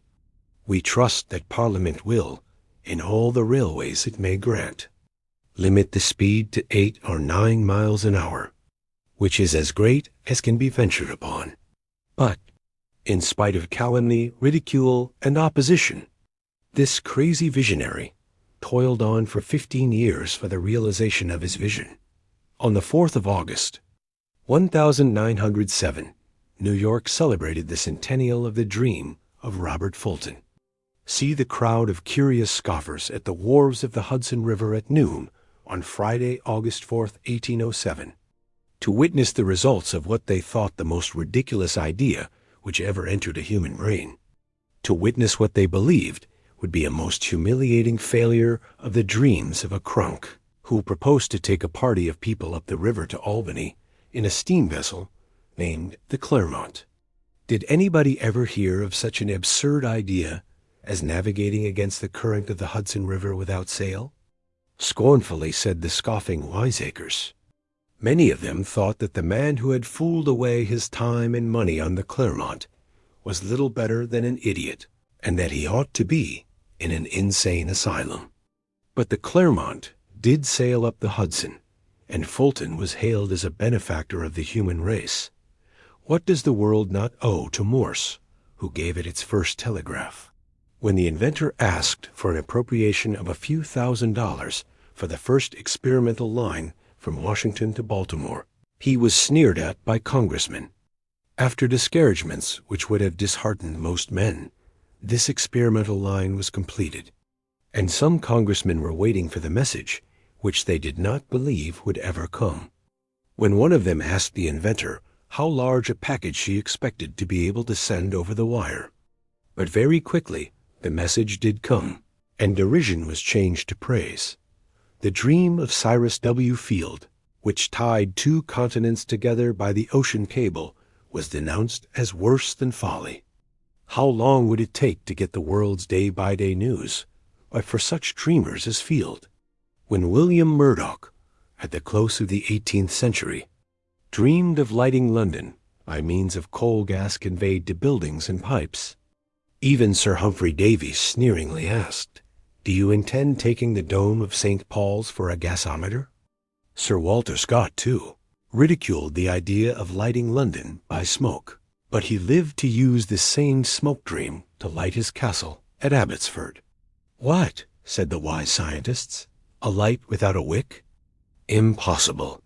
How people laughed at the dreamer, Charles Goodyear, who struggled with hardships for 11 long years while trying to make India rubber of practical use. See him in prison for debt, still dreaming, while pawning his clothes and his wife's jewelry to get a little money to keep his children from starving. Note his sublime courage and devotion to his vision, even when without money to bury a dead child, while his 5 other children were near starvation, and his neighbors were denouncing him as insane. Women called Ellis Howe a fool and crank, and condemned him for neglecting his family to dream of a machine which has proved a blessing to millions of their sex. The great masters are always idealists, seers of visions. The sculptor is a dreamer who sees the statue in the rough block before he strikes a blow with his chisel. The artist sees a vision of the finished painting in all its perfection and beauty of coloring and form before he touches a brush to the canvas. Every palace, every beautiful structure, is first the dream of the architect. It had no previous existence in reality. The building came out of his ideal before it was made real. Sir Christopher Wren saw St. Paul's Cathedral in all its magnificent beauty before the foundations were laid. It was his dream which revolutionized the architecture of London. It was the dreaming Baron Haussmann who made Paris the most beautiful city in the world. Think what we owe the beauty dreamers for making our homes and our parks so attractive. Yet there are thousands of practical men in New York today who, if they could have their way, would cut Central Park up into lots and cover it with business blocks, that the achievements of every successful man are but the realized visions of his youth, his dreams of bettering his condition, of enlarging his power. Our homes are the dreams that began with lovers and their efforts to better their condition. The dreams of those who once lived in huts and in log cabins. The modern luxurious railway train is the dream of those who rode in the old stagecoach. Not more than a dozen years ago, the horseless carriage, the manufacture of which now promises to make one of the largest businesses in the world, was considered by most people in the same light as is the airship today. But there has recently been an exhibition of these dreams in Madison Square Garden, New York, on a scale so vast in the suggestiveness of its possibilities as to stagger credulity. Half a dozen years since, this invention was looked upon as a mere toy, a fad for a few millionaires. 12 years ago, there was not a single factory in America making cars for the market. 14 years ago, there were only 5 horseless vehicles in this country, and they had been imported at extravagant prices. Today, there are over 100,000 in actual use. Instead of being a toy for millionaires, the automobile is now being used in place of horses by thousands of people with ordinary incomes. This dream is already helping us to solve the problem of crowded streets. It is proving a great educator, as well as a health giver, by tempting people into the country. The average man will ultimately, through its full realization, practically travel in his own private car. In fact, this dream is becoming one of the greatest joys and blessings that has ever come to humanity. It was the wonderful dream in steel of Carnegie, Schwab, and their associates, together with that of the elevator creator, that made the modern city with its skyscrapers possible. What do we not owe to our poet dreamers, who, like Shakespeare, have taught us to see the uncommon in the common, the extraordinary in the ordinary? The divinest heritage of man is the capacity to dream. It matters not how much we have to suffer today, if we believe there is a better tomorrow. Even stone walls do not a prison make to those who can dream. Who would rob the poor of this dreaming faculty? That takes the drudgery out of their dry, dreary occupations. Who would deprive them of the luxuries which they enjoy in their dreams of a better and brighter future, of a fuller education, of more comforts for those dear to them? There is no medicine like hope, no incentive so great, and no tonic so powerful as expectation of something better to dash morrow. Dreaming is especially characteristic of the typical American. No matter how poor or what his misfortune, he is confident, self-reliant, even defiant at fate, because he believes better days are coming. The clerk can live in a store of his own, which his imagination builds.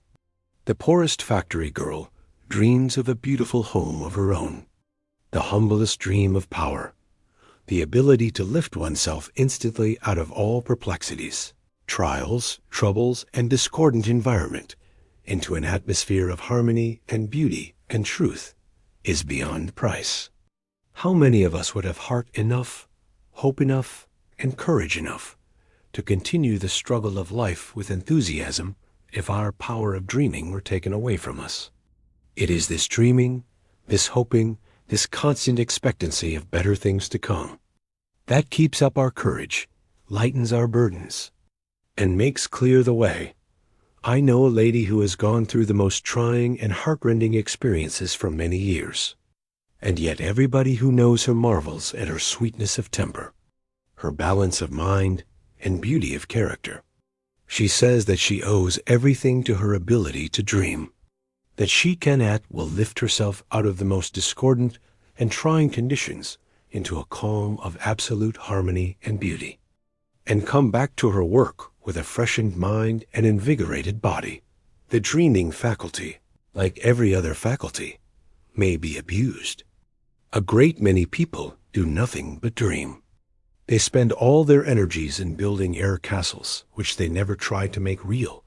They live in an unnatural, delusive, theoretical atmosphere until the faculties become paralyzed from inaction. It is a splendid thing to dream when you have the grit and tenacity of purpose and the resolution to match your dreams with realities. But dreaming without effort, wishing without putting forth exertion to realize the wish, undermines the character. It is only practical dreaming that counts, dreaming coupled with hard work and persistent endeavor. Just in proportion as we make our dreams realities, shall we become strong and effective. Dreams that are realized become an inspiration for new endeavor. It is in the power to make the dream good that we find the hope of this world. Dreaming and making good. This was what John Harvard did when with his few $100s he made Harvard College possible. The founding of Yale College with a handful of books was but a dream made good. President Roosevelt owes everything to his dream of better conditions for humanity, of higher ideals, his dream of a larger, finer type of manhood, of better government, of a finer citizenship, of a larger and cleaner manhood and womanhood. The child lives in dreamland. It creates a world of its own and plays with the castles it builds. It traces pictures which are very real to it. It enjoys that which was never on sea or land, but which has a powerful influence in shaping its future life and character. Do not stop dreaming. Encourage your visions and believe in them. Cherish your dreams and try to make them real.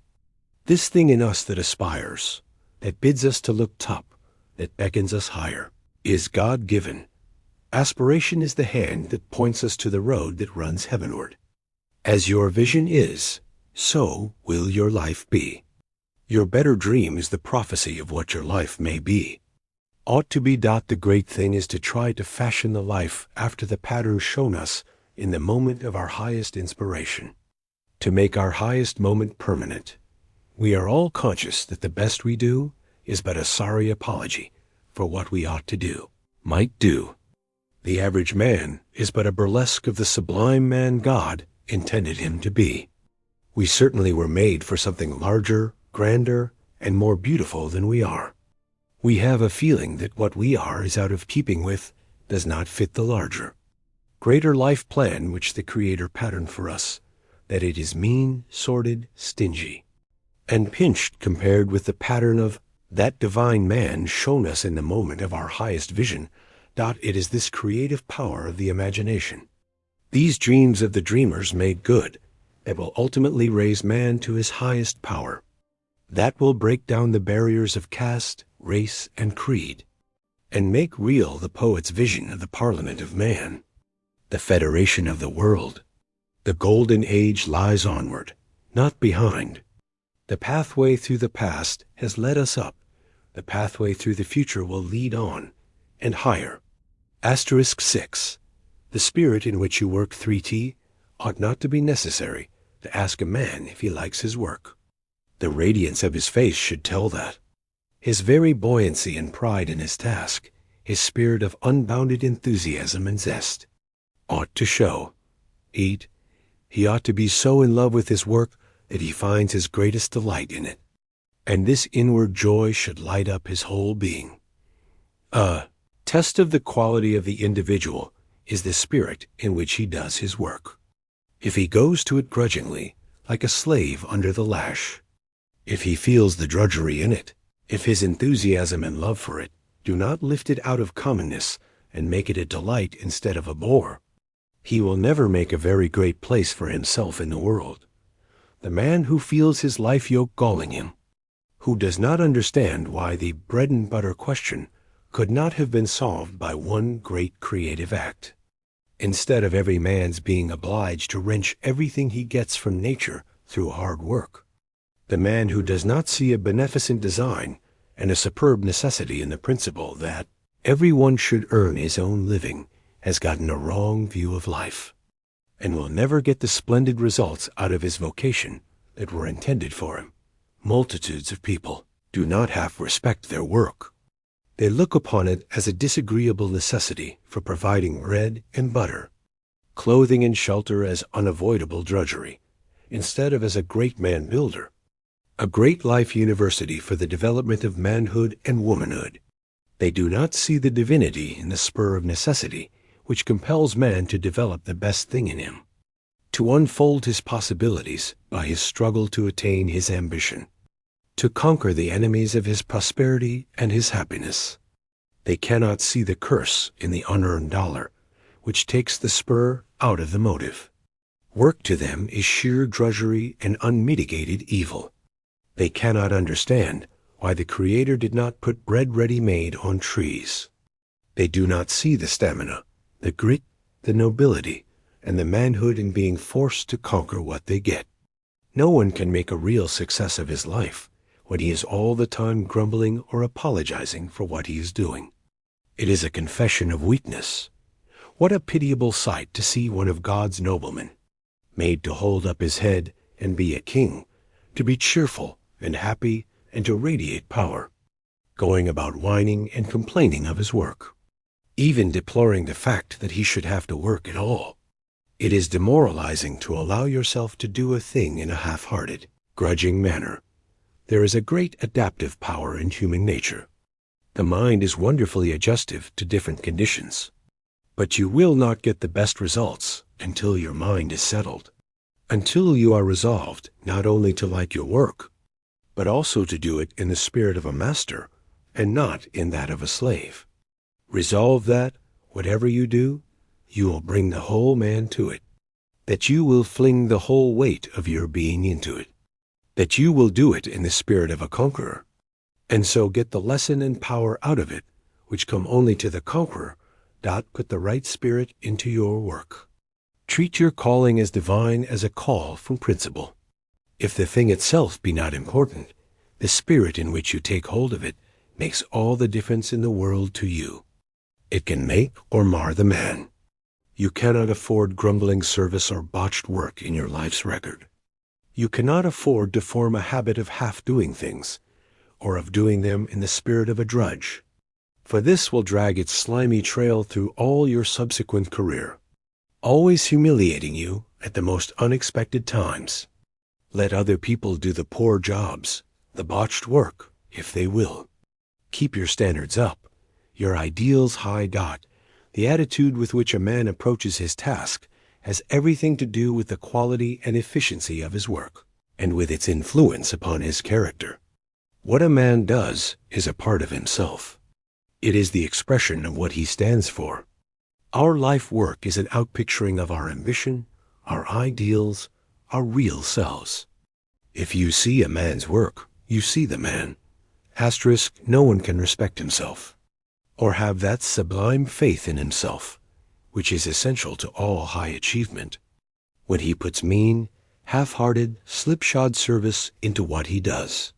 He cannot get his highest self-approval until he does his level best. No man can do his best, or call out the highest thing in him, while he regards his occupation as drudgery or a bore.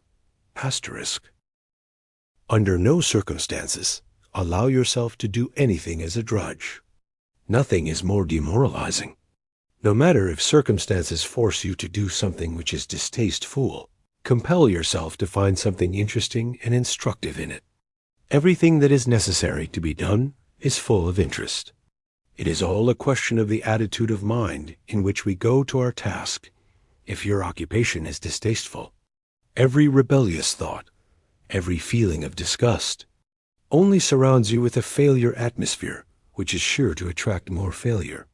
The magnet that brings success and happiness must be charged with a positive, optimistic, enthusiastic force. The man who has not learned the secret of taking the drudgery out of his task by flinging his whole soul into it has not learned the first principles of success or happiness. It is perfectly possible to so exalt the most ordinary business by bringing to it the spirit of a master, as to make of it a dignified vocation. The trouble with us is that we drop into a humdrum existence and do our work mechanically, with no heart, no vim, and no purpose. We do not learn the fine art of living for growth, for mind and soul expansion. We just exist. It was not intended that any necessary employment should be merely commonplace. There is a great, deep meaning in it, all the glory in it. Our possibilities, our destiny are in it. And the good of the world. Why is it that most people think that the glory of life does not belong to the ordinary vocations, that this belongs to the artist, to the musician, to the writer, or to someone of the more gentle and what they call dignified professions? There is as much dignity and grandeur and glory in agriculture as in statesmanship or authorship. Some people never see any beauty anywhere. They have no soul for the beautiful. Others see it everywhere. Farming to one man is a humdrum existence, an unbearable vocation, a monotonous routine, while another sees the glory and the dignity in it, and takes infinite pleasure in mixing brains with the soil and in working with the Creator to produce grander results. Knew a cobbler in a little village who took infinitely more pride in his vocation than did the lawyer, or even the clergyman of that town. I know a farmer who takes more pride in his crops than any other person in his community takes in his calling. He walks over his farm as proudly as a monarch might travel through his kingdom. This true master farmer will introduce his visitor to his horses and cows and other animals as though they were important personages. That is the kind of enthusiasm that takes the drudgery out of the farm and makes a joy out of a life, which to many is so dull and commonplace. I have known a stenographer on small pay who put a higher quality of effort into her work than the smaller proprietor of the great establishment she worked for, and she got more out of life than he did. I knew a school teacher in a little district 25 miles from a railroad, in a schoolhouse right in the forest, who took more pride in her work and in the progress of her pupils than some presidents of colleges whom I have known appeared to take in their duties. A girl who declared that she never would do housework, that she never would cook, no matter what misfortunes might come to her, married a man who lost his money, and she was forced to part with her servants and to do the cooking herself for the family. She thought she never could do it, but she determined to make bread-making an art, to elevate cooking and make it a science in her home. And she succeeded. No matter how humble your work may seem, do it in the spirit of an artist, of a master-teur. In this way you lift it out of commonness and rob it of what would otherwise be drudgery. You will find that learning to thoroughly respect everything you do, and not to let it go out of your hands until it has the stamp of your approval upon it as a trademark, will have a wonderful effect upon your whole character. The quality of your work will have a great deal to do with the quality of your life. If your work quality is down, your character will be down, your standards down, your ideals down. The habit of insisting upon the best of which you are capable, and of always demanding of yourself the highest, never accepting the lowest, will make all the difference between mediocrity or failure and a successful career.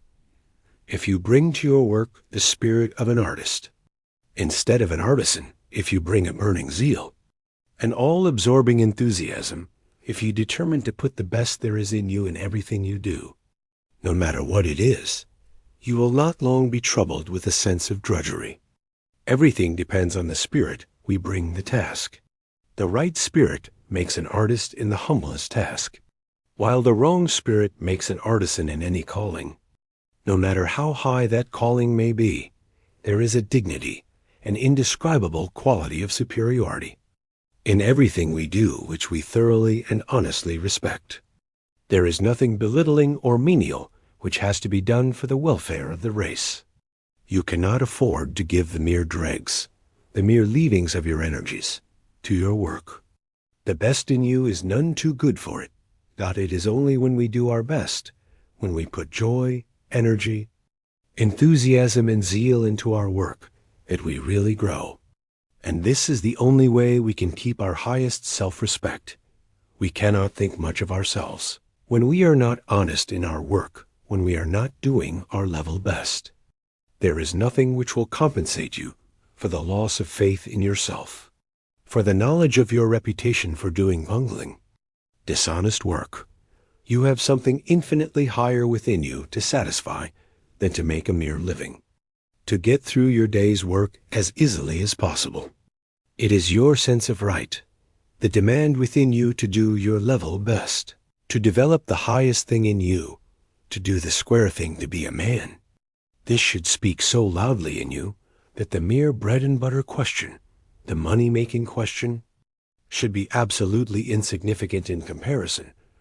Start out with a tacit understanding with yourself that you will be a man at all hazards, that your work shall express the highest and the best things in you, and that you cannot afford to debase or demoralize yourself by appealing to the lowest, the most despicable, mean side of yourself by deteriorating, by botching your work. How often we see people working along without purpose, half committed to their aim, only intending to pursue their vocation until they strike snags. They intend to keep at it as long as it is tolerable, or until they find something they like better. This is a cowardly way to face a life work which determines our destiny. A man ought to approach his life task, however humble, with the high ideals that characterize a great master as he approaches the canvas upon which he is going, to put his masterpiece with a resolution to make no false moves. That will mar the model that lives in his ideal. A sacred thing, this, approaching the uncut marble of life. We cannot afford to strike any false blows which might mar the angel that sleeps in the stone, for the image we produce must represent our life work, whether it is beautiful or hideous, divine or brutal. It must stand as an expression of ourselves, as representing our ideals. It always pains me to see a young person approaching his life work with carelessness and indifference, as though it did not make much difference to him how he did his work if he only got through with it and got his pay for it. How little the average youth realizes the sacredness, the dignity, the divinity of his calling. There is a higher meaning, something broader, deeper, and nobler in a vocation than making a living or seeking fame. Making a life is the best thing in it. It should be a man developer, a character builder, and a great life school for broadening, deepening, and rounding into symmetry, harmony, and beauty all the God-given faculties within us. The part of our life work which gives us a living, which provides the bread and butter and clothes and houses and shelter, is merely incidental to the great disciplinary, educative phase of it, the self-unfoldment. It is a question of how large and how grand a man or woman you can bring out of your vocation, not how much money there is in it. Your life work is your statue. You cannot get away from it. It is beautiful or hideous, lovely or ugly, inspiring or debasing, as you make it. It will elevate or degrade. You can no more get away from it than you can, of your own volition, rise from the earth. Every errand you do, every letter you write, every piece of merchandise you sell, every conversation, every thought of yours, everything you do or think is a blow of the chisel which mars or beautifies the statue. Attitude of mind with which we perform our life work colors the whole career and determines the quality of the destiny. It is the lofty ideal that redeems the life from the curse of commonness and imparts a touch of nobility to every calling. But a low, sordid aim will take the dignity out of any occupation. **7. Responsibility develops power. Here is enough latent force in a Maximite torpedo shell to tear a warship to pieces. But the amount of force or explosive power in one of these terrific engines of destruction could never be ascertained by any ordinary concussion. Children could play with it for years, pound it, roll it about, and do all sorts of things with it. The shell might be shot through the walls of an ordinary building without arousing its terrible dynamic energy. It must be fired from a cannon with terrific force through a foot or so of steel plate armor before it meets with resistance great enough to evoke its mighty explosive power. Every man is a stranger to his greatest strength, his mightiest power, until the test of a great responsibility, a critical emergency, or a supreme crisis in his life, calls it out. Work on a farm, hauling wood, working in a tannery, storekeeping, West Point, the Mexican War, doing odd jobs about town were not enough to arouse the sleeping giant in General Grant. There is no probability that he would ever have been heard from outside of his own little community, but for the emergency of the Civil War. There was a tremendous dynamic force in the man, but it required the concussion of the great Civil War to ignite it. No ordinary occasion touched his slumbering power. No ordinary experience could ignite the powder in this giant. Under common circumstances, he would have gone through life a stranger to his own ability, just as most of the great dynamite shells now in existence will probably never be exploded because of the lack of a war emergency great enough to explode them without farming, wood chopping, rail splitting, surveying, storekeeping, the state legislature, the practice of law. Not even the United States Congress furnished occasions great enough, resistance strong enough to ignite the spark of power, to explode the dynamic force in Abraham Lincoln. Only the responsibility of a nation in imminent peril furnished sufficient concussion to ignite the giant powder in perhaps the greatest man that ever trod the American continent. There is no probability that Lincoln would have gone down in history as a very great man but for the crisis of the Civil War. The nation's peril was the responsibility thrust upon him, which brought out the last ounce of his reserves, his latent power of achievement, the resources which he never would have dreamed he possessed but for this emergency. Some of the greatest men in history never discovered themselves until they lost everything but their pluck and grit, or until some great misfortune overtook them and they were driven to desperation to invent a way out of their dilemma. Giants are made in the stern school of necessity. The strong, vigorous, forceful, stalwart men who have pushed civilization upward are the products of self-help. They have not been pushed or boosted, but they have fought every inch of the way up to their own loaf. They are giants because they have been great conquerors of difficulties, supreme masters of difficult situations. They have acquired the strength of the obstacles which they have overcome. Many of our giant businessmen never got a glimpse of their real power until some great panic or misfortune swept their property away and knocked the crutches out from under them. Many men and women never discovered their ability until everything they thought would help them to success had been taken away from them, until they had been stripped of everything that they held dear in life. Our greatest power, our highest possibility, lies so deep in our natures that it often takes a tremendous emergency, a powerful crisis, to call it out.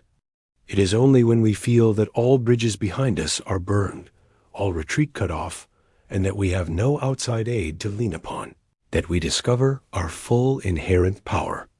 As long as we get outside help, we never know our own resources. How many young men and young women owe their success to some great misfortune, which cut off a competence, the death of a relative, the loss of business or home, or some other great calamity, which threw them on their own resources and compelled them to fight for themselves. Responsibility is a great power developer. Where there is responsibility, there is growth.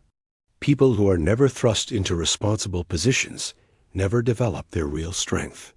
This is one reason why it is so rare to find very strong men and women among those who have spent their lives in subordinate positions, in the service of others.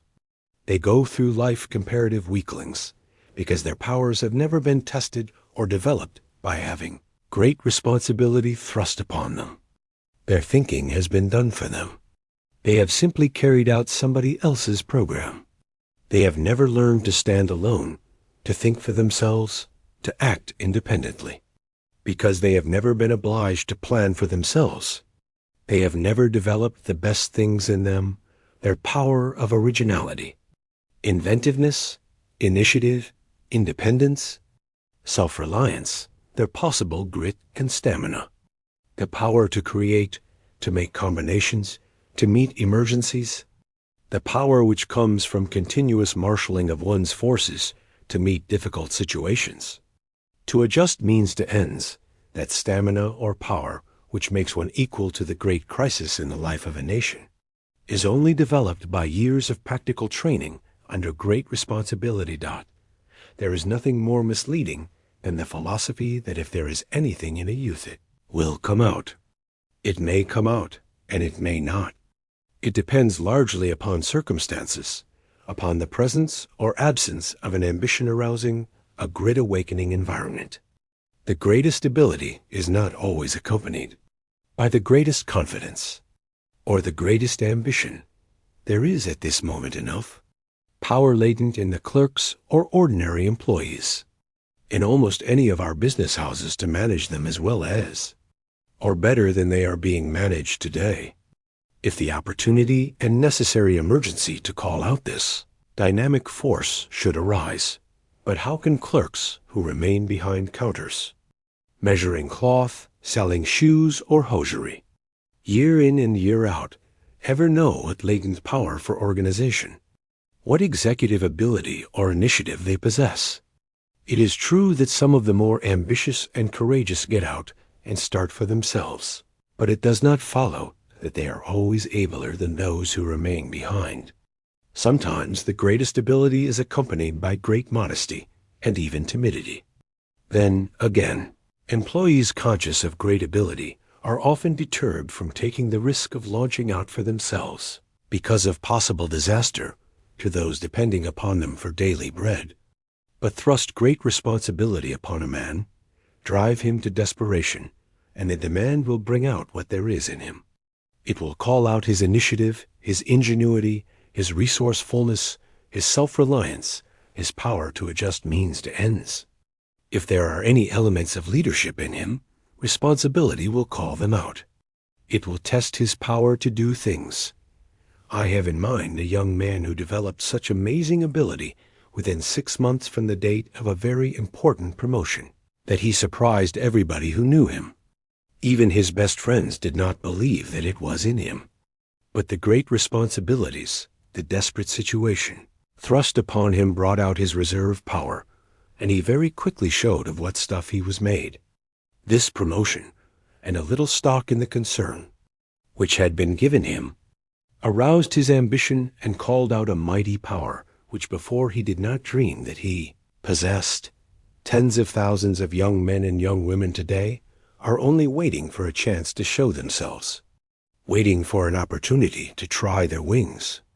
And when the opportunity, the responsibility, comes, they will be equal to anything that confronts them. Proprietors of large concerns are often very much exercised by the death of a superintendent or lieutenant who has managed with exceptional ability. They are fearful that very disastrous results may follow, and believe it will be almost impossible to fill his place. But while they are looking around to find a man big enough for the place, someone, perhaps, who was under the former chief, attends to his duties temporarily, and makes even a better manager than his predecessor. Young men and young women are rising out of the ranks constantly, everywhere, who fill these positions oftentimes much better than those who drop out, and whose places it was thought almost impossible to fill. Do not be afraid to pile responsibility upon your employees. You will be amazed to see how quickly they will get out from under their load, and what unexpected ability they will develop. Many employers are always looking for people outside of their own establishment to fill important vacancies, simply because they cannot see or appreciate a man's ability until he has actually demonstrated it. But how can he demonstrate it until he has the chance? There are probably today scores of young men in every one of our great business houses who are as capable as the present heads. There is no position that cannot be filled as well or better than it is being filled now, by someone who is still in the ranks, and who has not yet been heard from in any distinctive way. When some great statesman falls, the people often look about to find that there is apparently no one to fill his place. but from an unexpected source, perhaps from a little out-off-the-way town. From the common ranks, there comes a man who is equal to the emergency. The way to bring out the reserve in a man is to pile responsibility upon him. If there is anything in him, this will reveal it. Asterisk. Some of us never quite come to ourselves in fullness, in power, until driven to desperation. It is when we are shipwrecked like Robinson Crusoe upon an island, with nothing but our own brain and hands, nothing but resources locked up deep in ourselves, that we really come to complete self-discovery. A captain never knows what is in his men until they have been tested by a gale at sea which threatens shipwreck. Asterisk. That there are great potencies and power possibilities within us which we may never know is proved by the tremendous forces that are aroused in ordinary people in some great crisis or emergency. The elevator boy may never have dreamed that there was anything heroic in his nature. He may never have thought there was a possibility of his rising in the world to the importance of the men whom he lifted to their offices. But the building takes fire, and this boy, who was seldom noticed by anyone, who did not show any special signs of ability, in a few minutes develops the most heroic qualities. He runs his elevator up through the burning floors when choked with smoke, the hot cable blistering his hands, and rescues 100 people who, but for him, might have lost their lives. A ship is wrecked at sea, and a poor immigrant becomes the hero of the hour, commanding a lifeboat and giving orders with calmness, authority and force when others have lost their heads. A hospital takes fire, and the delicate, timid girl invalid develops into a heroine almost instantly, and does a giant's work in fires and wrecks. In great disasters or emergencies of all kinds are enacted deeds of daring and of sublime heroism, which, before the great test came, would have been thought impossible by those who did them not. No one ever knows just how much dynamic force there is in him until tested by a great emergency or a supreme crisis. Oftentimes men reach middle life, and even later, before they really discover themselves, until some great emergency, loss or sorrow, has tested their timber. They cannot tell how much strain they can stand. No emergency great enough to call out their latent power ever before confronted them, and they did not themselves realize what they would be equal to until the great crisis confronted them. I have known of several instances where daughters reared in luxury were suddenly thrown upon their own resources by the death of their parents and the loss of their inherited fortunes. They had not been brought up to work, did not know how to do anything useful, had no trade, and no idea how to earn a livelihood, and yet all at once they developed marvelous ability for doing things. The power was there, latent, but responsibility had not hitherto been thrust upon them. Young men suddenly forced into positions of tremendous responsibility by accident or death are often not the same men in 6 months. They have developed strong manly qualities which no one ever dreamed they possessed. Responsibility has made men of them, and it makes women of inexperienced, I-owned, untried girls who are suddenly thrust into an emergency where they are obliged to conduct a business or support family. Many people distrust their initiative because they have not had an opportunity to exercise it. The monotonous routine of doing the same work year in and year out does not tend to develop new faculties. All the mental powers must be exercised, strengthened, before we can measure their possibilities. I know young men who believe in everybody but themselves. They seem to have no doubt about other people accomplishing what they undertake, but are always shaky about themselves. Oh, do not put me at the head of this or that. Somebody else can do it better than I. They shrink from responsibility because they lack self-faith. The only way to develop power is to resolve early in life never to let an opportunity for doing so go by. Never shrink from anything which will give you more discipline, better training, and enlarged experience. No matter how distasteful, force yourself into it. There is nothing like responsibility for developing ability. Never mind if the position is hard. Take it and make up your mind that you are going to fill it better than it was ever before. Phil. I once heard a man say he regretted more than anything else in his life that he had indulged his natural inclination to decline every position of responsibility offered him. He was naturally so shy that any position which attracted attention or gave him the least publicity was distasteful to him. His magnificent possibilities remain undeveloped because he has never had that responsibility which calls out one's reserves and develops his latent powers. Many a time he thought he would change his course and made up his mind never to let another opportunity for self-development go by him unimproved. But the habit of delaying until he should be better prepared got such a hold of him that he could not change. The result is that, although he is a man of recognized power, with a superb mind, his life has been an extremely quiet one, very tame and unimportant compared with what it would have been had he made it a rule to thrust himself into every position of responsibility, which would have called out the best in him. Many people never discover themselves or know their possibilities because they always shrink from responsibility. They lease themselves to somebody else and die with their greatest possibilities unreleased, undeveloped. Personally, I believe it is the duty of every young person to have an ambition, to be independent, to be his own master, and to resolve that he will not be at somebody else's call all his life come and go at the sounding of a gong or the touch of a bell, that he will at least belong to himself, that he will be an entire wheel and not a cog, that he will be a whole machine, although it may be a small one, rather than part of someone else's machine, the very stretching of the mind toward high ideals, the looking forward to the time when we shall be our own masters, working along the lines of a resolution.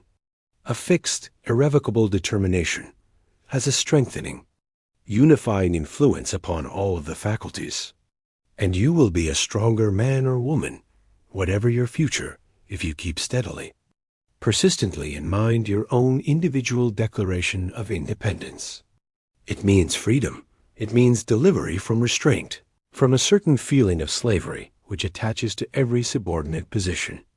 I do not believe that it is possible for anyone to reach the same magnitude of manhood or womanhood, to grow to the same statute, after giving up the struggle for absolute independence, or the hope of going into a business or profession or something else all of one's own.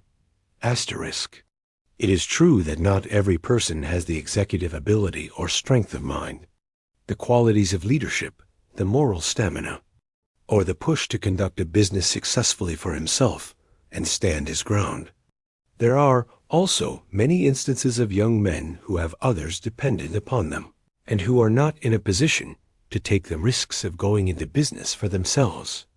A great many, however, work for others merely because they do not dare to take the risk of starting on their own responsibility. They lack the courage to branch out. The fear of possible failure deters them. Moreover, a great many start as boys in certain occupations, work up to a fairly good salary, and though they may be ambitious to be independent, are yet held back by the distrust of their own powers and the advice of others, to let well enough alone until the habit of doing the same thing year in and year out becomes so fixed that it is very difficult to wrench themselves out of their environment. Again, a great many people prefer a small certainty to a big uncertainty. There is no disposition to hazard, no desire to take risks in their makeup. They do not want to assume large responsibilities. They prefer steady employment and the certainty that every Saturday night they will find fixed sums in their pay envelopes. To the great risks, responsibilities, and uncertainties of a business of their own, you may not have the ambition, the desire, or the inclination to take responsibility. You may prefer to have an easier life and to let somebody else worry about the payment of notes and debts. the hard times, the dull seasons, and the panics. But if you expect to bring out the greatest possibilities in you, if growth, with the largest possible expansion of your powers, is your goal, you cannot realize your ambition in the fullest and completest sense while merely trying to carry out somebody else's program and letting him furnish the ideas. There must be a sense of complete independence, not partial but complete, in order to reach the highest growth. We do not attain our full stature of manhood or womanhood in captivity or in slavery, but in freedom, in absolute liberty. The eagle must be let out of the cage, no matter how large or how comfortable. Before it can exhibit all the powers of an eagle dot, it is the locked-up forces within that lie deep in our natures, not those which are on the surface that test our mettle. It is within everybody's power to call out these hidden forces, to be somebody and to do something worth while in the world. And the man who does not do it is violating his sacred birthright. Every man or woman who goes through the world with great continents of undiscovered possibilities locked up within him commits a sin against himself, and that which borders on a crime against civilization. Don't be afraid to trust yourself. Have faith in your own ability to think along original lines. If there is anything in you, self-reliance will bring it out. Whatever you do, cultivate a spirit of manly independence in doing it. Let your work express yourself. Don't be a mere cog in a machine. Do your own thinking and carry out your own ideas as far as possible, even though working for another, *VIII. An overmastering purposeful bore, water generates steam. It must register 212 degrees of heat. 200 degrees will not do it. 210 will not do it. The water must boil before it will generate enough steam to move an engine, to run a train. Lukewarm water will not run anything. A great many people are trying to move their life. Trains with lukewarm water, or water that is almost boiling, and they are wondering why they are stalled, why they cannot get ahead. They are trying to run a boiler with 200 or 210 degrees of heat, and they cannot understand why they do not get anywhere. Lukewarmness in his work stands in the same relation to man's achievement as lukewarm water does to the locomotive boiler. No man can hope to accomplish anything great in this world until he throws his whole soul, flings the force of his whole life into it. In Phillips Brooks's talks to young people, he used to urge them to be something with all their might. It is not enough simply to have a general desire to be something. There is but one way to accomplish it, and that is to strive to be somebody with all the concentrated energy we can muster. Any kind of a human being can wish for a thing, can desire it, but only strong, vigorous minds with great purposes can do things. There is an infinite distance between the wishers and the doers. A mere desire is lukewarm water, which never will take a train to its destination. The purpose must boil, must be made into live steam to do the work. Who would ever have heard of Theodore Roosevelt outside of his immediate community, if he had only half committed himself to what he had undertaken? If he had brought only a part of himself to his task? The great secret of his career has been that he has flung his whole life, not a part of it, with all the determination and energy and power he could muster, into everything he has undertaken. No dilly-dallying, no faint-hearted efforts, no lukewarm purpose for him. Every life of power must have a great master purpose which takes precedence. Of all other motives, a supreme principle which is so commanding and so imperative in its demands for recognition, an exercise that there can be no mistaking its call. Without this, the water of energy will never reach the boiling point. The life train will not get anywhere.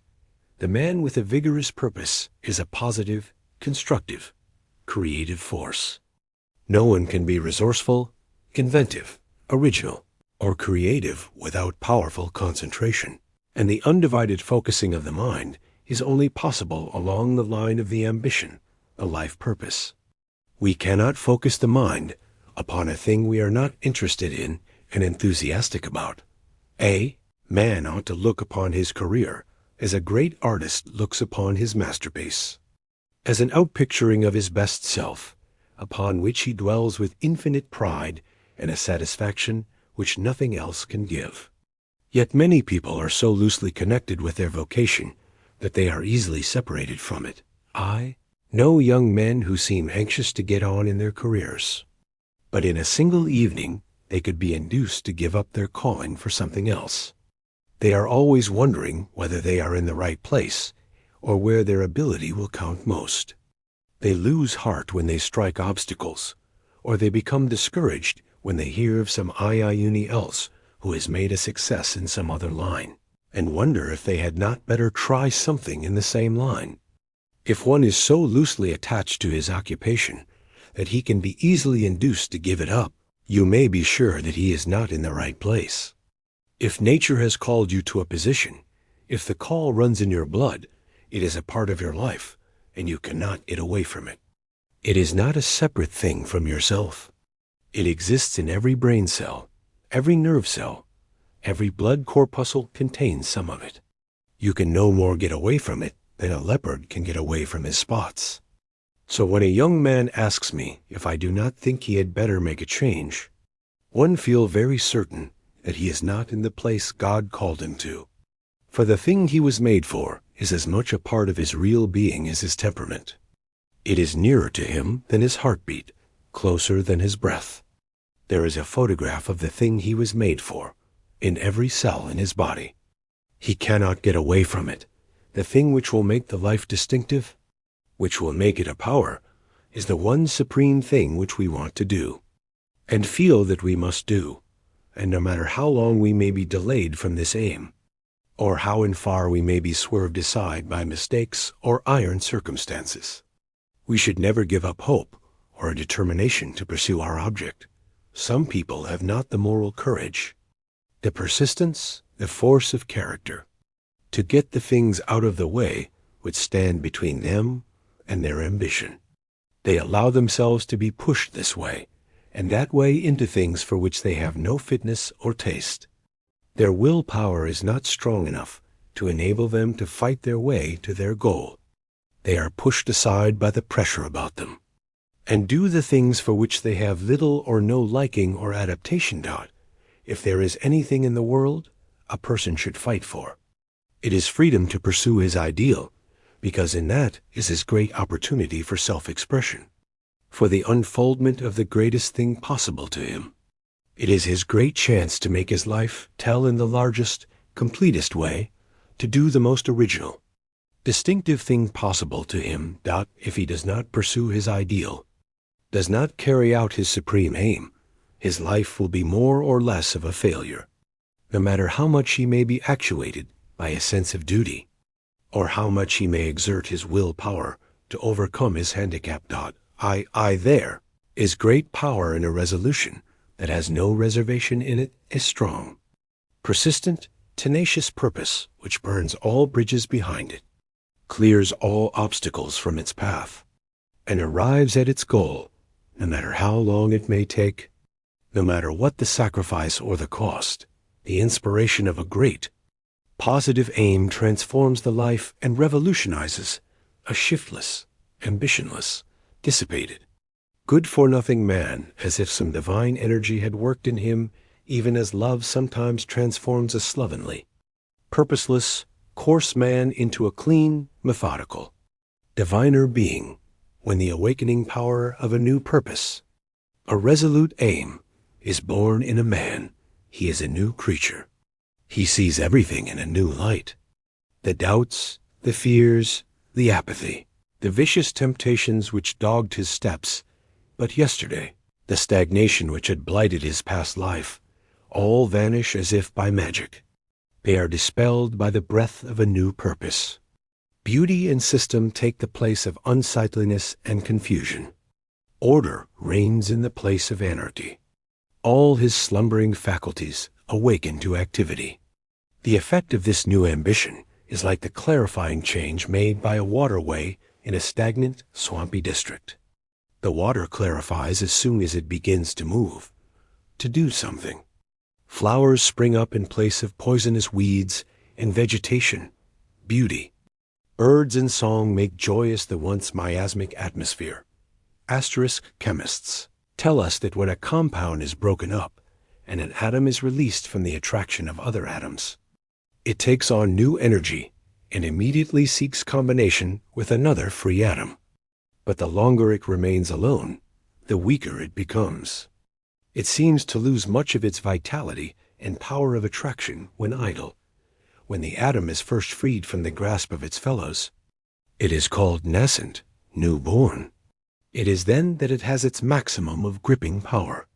And if it finds a free atom immediately after it is released, it will unite with it with greater vigor than ever.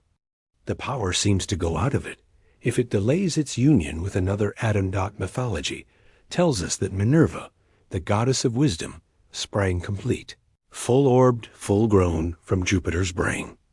Man's highest conception, his most effective thought, most inventive and resourceful ideas, and grandest visions spring full-orbed, complete, with their maximum of power, spontaneously from the brain.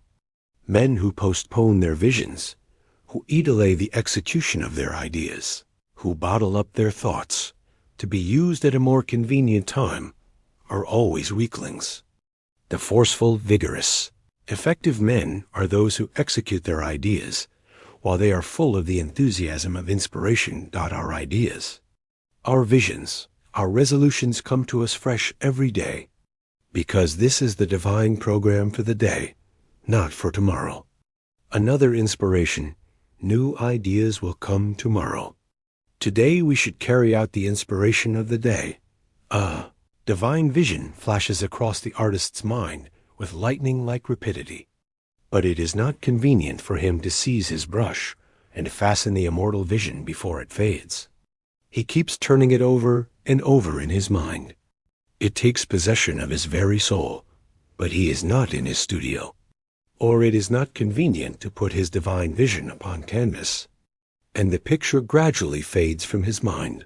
A strong, vigorous conception flashes into the brain of the writer, and he has an almost irresistible impulse to seize his pen and transfer the beautiful images and the fascinating conception to paper.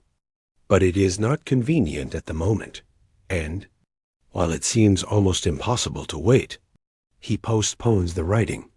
The images and the conception keep haunting him, but he still postpones. Finally, the visions grow dimmer and dimmer, and at last fade away and are lost forever.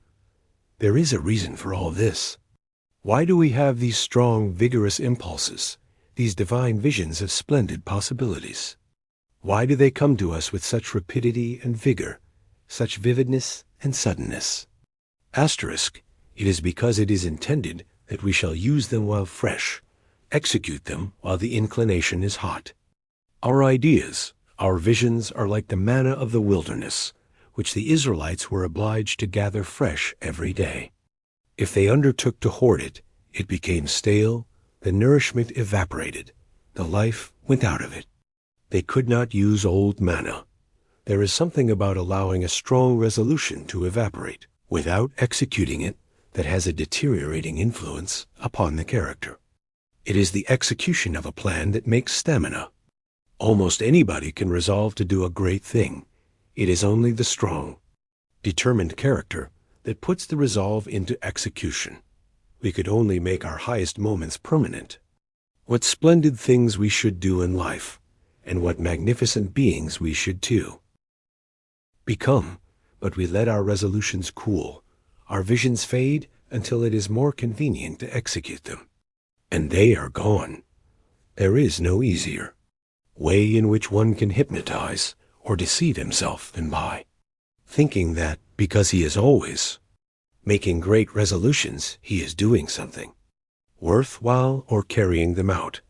I know a man who would feel insulted if anyone were to intimate that he had not been a hard worker and had not accomplished a great deal in life, and yet, although he is an able man, his whole life has been spent in jumping out of one thing and into another so quickly that one could scarcely see the change. Yet every time you see him, he carries his head high. He is as enthusiastic and optimistic as though his whole life had been one triumphant march. His enthusiasm is intense, but it fades away just as quickly as it came. The very fact that he always lives in the clouds, is always dreaming of the great things he's going to do, seems to convince him that he actually does them. But he never stays at one thing long enough to reach effectiveness. His whole life has been spent in starting things brilliantly and enthusiastically. Few men have ever begun so many things as he, or completed so few. The putting off habit will kill the strongest initiative. Too much caution and lack of confidence are fatal enemies of initiative. How much easier it is to do a thing when the purpose impels us, when enthusiasm carries us along, than when everything drags in the postponement. One is drudgery, the other delight. Hungering and striving after knowledge is what makes a scholar. Hungering and striving after virtue is what makes a saint. Hungering and striving after noble action is what makes a hero and a man. The great successes we see everywhere are but the realization of an intense longing, a concentrated effort. Everyone is gravitating toward his aim, just in proportion to the power and intensity of his desire, and his struggle to realize it. One merely desires to do this or that, or wishes he could, or would be glad if he could. Another knows perfectly well that, if he lives, he is going to do the thing he sets his heart on if it is within the limits of human possibility. We do not hear him whining because nobody will pay his way to college. He does not say he wishes he could go. Haynes says, "I am going to prepare myself for a great life work. I have faith in my future. I have made a vow to myself to succeed, and I am going to do so on a broad gauge plan. I am not going to start out half-equipped, half-fitted. I will have a college training." When you find a boy who resolves within himself that, come what will, he is going to do the thing he sets his heart on, and that there are no ifs or buts or ands about it, you may be sure he is made of winning stuff. He will not postpone and postpone the realization of his vision until too late, until its glory has vanished. He will lose no time in putting forth all his energy to make it real, and if it is a possible thing, he will succeed. I.A.D. 9. Has your vocation your unqualified approval? Quote the following sentences from a letter just received. In your February editorial, the following paragraph has impressed me mightily to spend a life in buying and selling lies. Or cheap, shoddy shams is demoralizing to every element of nobility, to excellence in any form. Now, I happen to be in the sham business and hate it so heartily that I want to get out of it as soon as I can do so with justice to others' interests. This young man, who gets more than $10,000 a year in salary, says that he is expected to trade upon the credulity of the poorer classes, who can ill afford to be preyed upon. And he continues, "While I need the money, I cannot enjoy this kind of work, nor can I write with conviction or ambition on projects which I naturally know to be fakes. Besides, I am afraid of the very thing pointed out in your editorial, namely, growing down to the work. I hate hypocrisy worse than any other thing, and I cannot do my best work in any business based on such a foundation. I do not want to remain in an occupation which pays its highest salaries to the most skillful fakirs. It is pitiable to see a strong, bright, promising young man, capable of filling a high position, trying to support himself and his family in an occupation which has not received his approval, which is lowering his ideals, which dwarfs his nature, which makes him despise himself, which strangles all that is best and noblest within him, and which is constantly condemning him and ostracizing him and his family from all that is best and truest in life. How often we hear a young man say, 'I do not like the business I am in. I know it has a bad influence on me. I do not believe in the methods used or the deceptions practiced. I am ashamed to have my friends know what I am doing, and I say as little about it in public as possible. I know I ought to change, but it is the only business I understand in which I can earn as much money as I need to keep up appearances. For I have been getting a good salary and have contracted expensive habits of living, and I have not force of character to risk a change. Do not deceive yourself with the idea that somebody has got to do this questionable work, and that it might as well be you. Let other people do it, if they will. There is something better for you. The Creator has given you a guarantee, written in your blood and brain cells, that if you keep yourself clean and do that which He has indicated in your very constitution, you will be a man, will succeed, and will belong to the order of true nobility. But if you do not heed that edict, you will fail. You may get a large salary, but this alone is not success. If the almighty dollar is dragging its slimy trail all through your career, if money-making has become your one unwavering aim, you have failed, no matter how much you have accumulated. If your money smells of the blood of the innocent, if there is a dirty dollar in it, if there is a taint of avarice in it, if envy and greed have helped in its accumulation, if there is a sacrifice of the rights and comforts of others in it, if there is a stain of dishonor on your stocks and bonds, or if a smirched character looms up in your pile, do not boast of your success, for you have failed. Making money by dirty work is bad business. Gild it how we will dot, there are 1,000 indications in you that the Creator did not fit you for what is wrong, but only for the right. Do the right, and all nature, all law, and all science will help you, because the attainment of rectitude is the plan of the universe. It is the very nature of things. Reverse it, and all these forces are pledged to defeat you. Asterisk to the young men who have written for advice. Let me say that if you are making money by forcing yourself, by sheer willpower to do what you loathe, what does not engage your whole heart, or that into which you cannot fling your entire being, because you fear that it is not quite right, you can do 1,000 times better in an occupation which has your unreserved, unqualified consent. If you refuse to smirch your ability, no matter what the reward, you will thereby increase your success power. ATHOUSANDFOLD. The very fact that you can come out of a questionable situation boldly and take a stand for the right, regardless of consequences, will help you immeasurably. The greater self-respect, increased self-confidence, and the tonic influence which will come from the sense of victory will give you the air of a conqueror instead of that of one conquered. Nobody ever loses anything by standing for the right with decision. With firmness and with vigor, you have a compass within you, the needle of which points more surely to the right and to the true than the needle of the mariner points to the pole star. If you do not follow it, you are in perpetual danger of going to pieces on the rocks. Your conscience is your compass, given you when you are launched upon life's high seas. It is the only guide that is sure to take you safely into the harbor of true success. What if a mariner should refuse to steer by the pointing of his compass, declaring it to be all nonsense that the needle should always point north, and should pull it around so that it would point in some other direction, fasten it there, and then sail by it? He would never reach port in safety.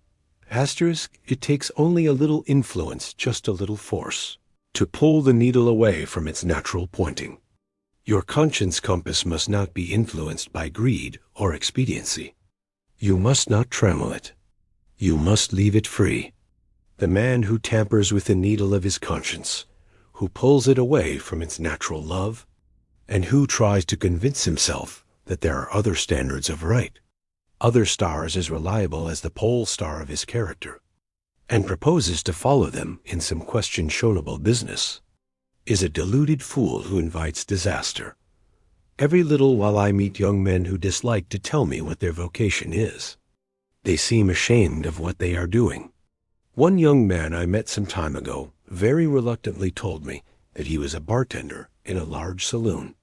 I asked him how long he had been there, and he said about 6 years.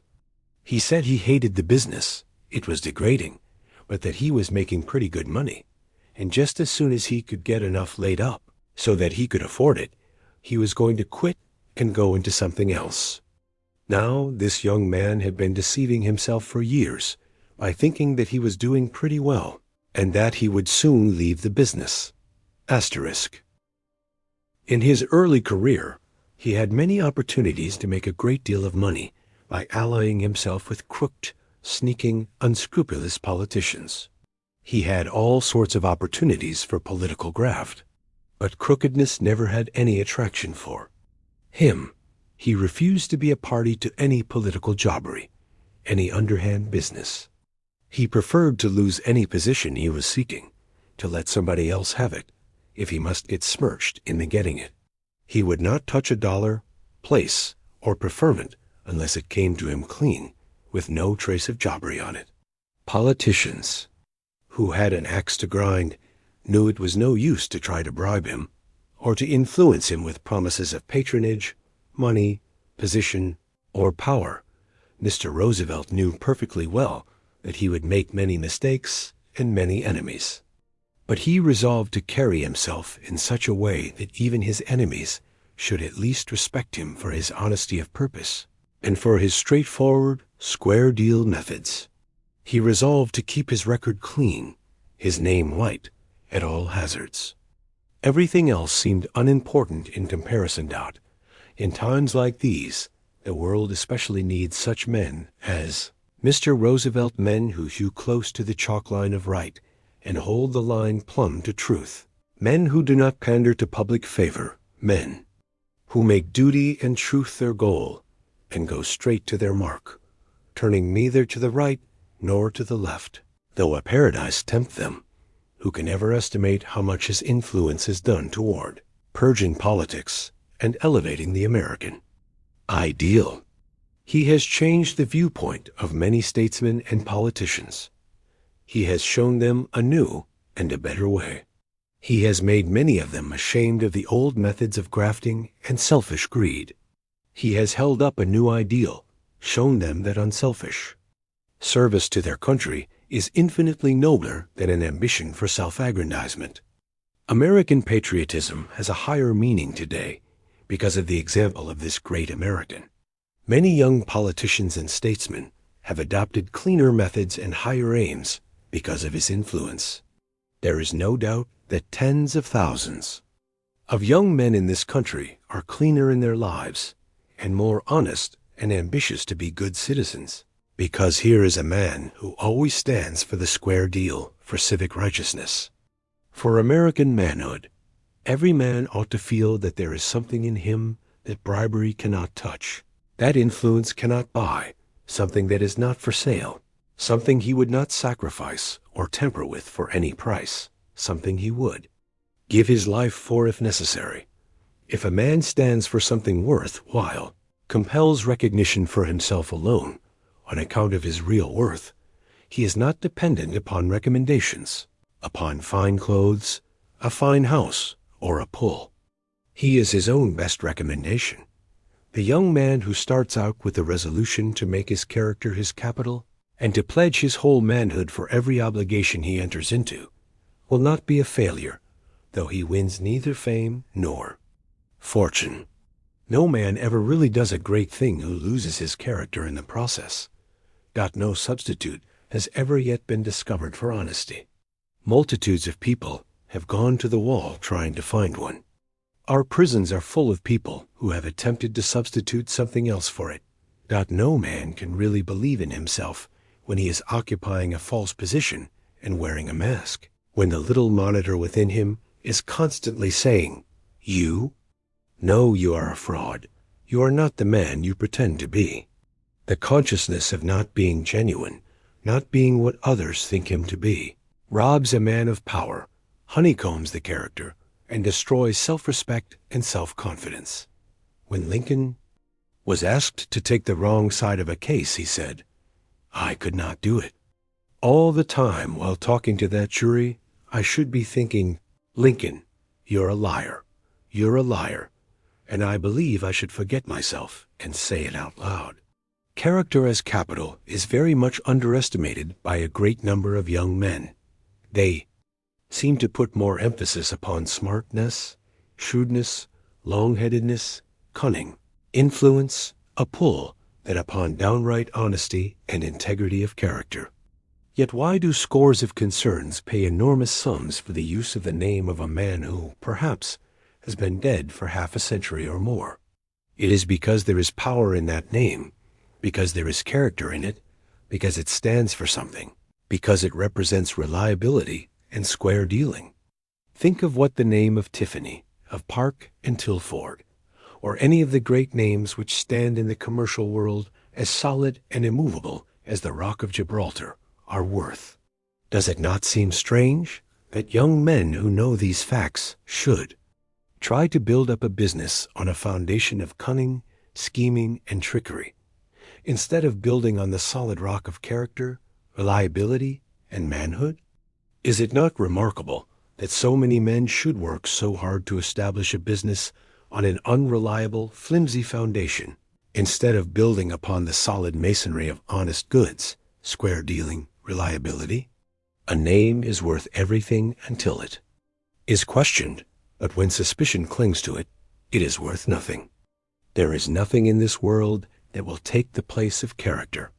There is no policy in the world, to say nothing of the right or wrong of it, that compares with honesty and square dealing in spite of, or because of, all the crookedness and dishonesty that is being uncovered. Of all the scoundrels that are being unmasked, integrity is the biggest word in the business world today. There never was a time in all history when it was so big, and it is growing bigger. There never was a time when character meant so much in business, when it stood for so much everywhere, as it does today. There was a time when the man who was the shrewdest and sharpest and cunningest in taking advantage of others got the biggest salary. But today the man at the other end of the bargain is looming up as never before.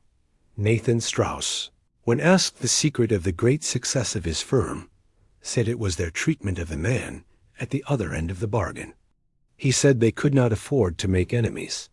They could not afford to displease, or to take advantage of customers, or to give them reason to think that they had been unfairly dealt with. That, in the long run, the man who gave the squarest deal to the Manny 4-0 at the other end of the bargain would get ahead fastest. There are merchants who have made great fortunes, but who do not carry weight among their fellow men because they have dealt all their lives with inferiority. They have lived with shoddy and shams so long that the suggestion has been held in their minds until their whole standards of life have been lowered. Their ideals have shrunken. Their characters have partaken of the quality of their business. Contrast these men with the men who stood for half a century or more at the head of solid houses, substantial institutions, men who have always stood for quality in everything, who have surrounded themselves not only with ability, but with men and women of character. We instinctively believe in character. We admire people who stand for something, who are centered in truth and honesty. It is not necessary that they agree with us. We admire them for their strength, the honesty of their opinions, the inflexibility of their principles. The late Carl Schurz was a strong man and antagonized many people. He changed his political views very often, but even his worst enemies knew there was one thing he would never go back on.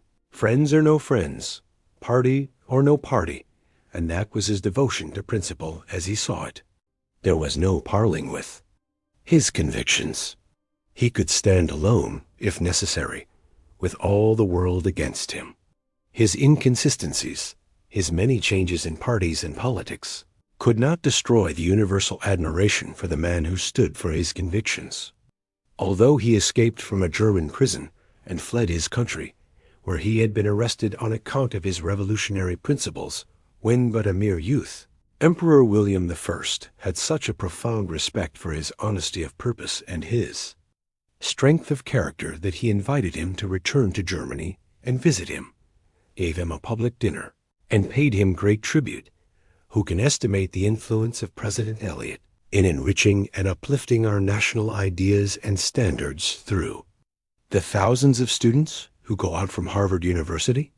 The tremendous force and nobility of character of Phillips Brooks raised everyone who came within his influence to higher levels. His great earnestness in trying to lead people up to his lofty ideals swept everything before it. One could not help feeling while listening to him and watching him that there was a mighty triumph of character, a grand expression of superb manhood.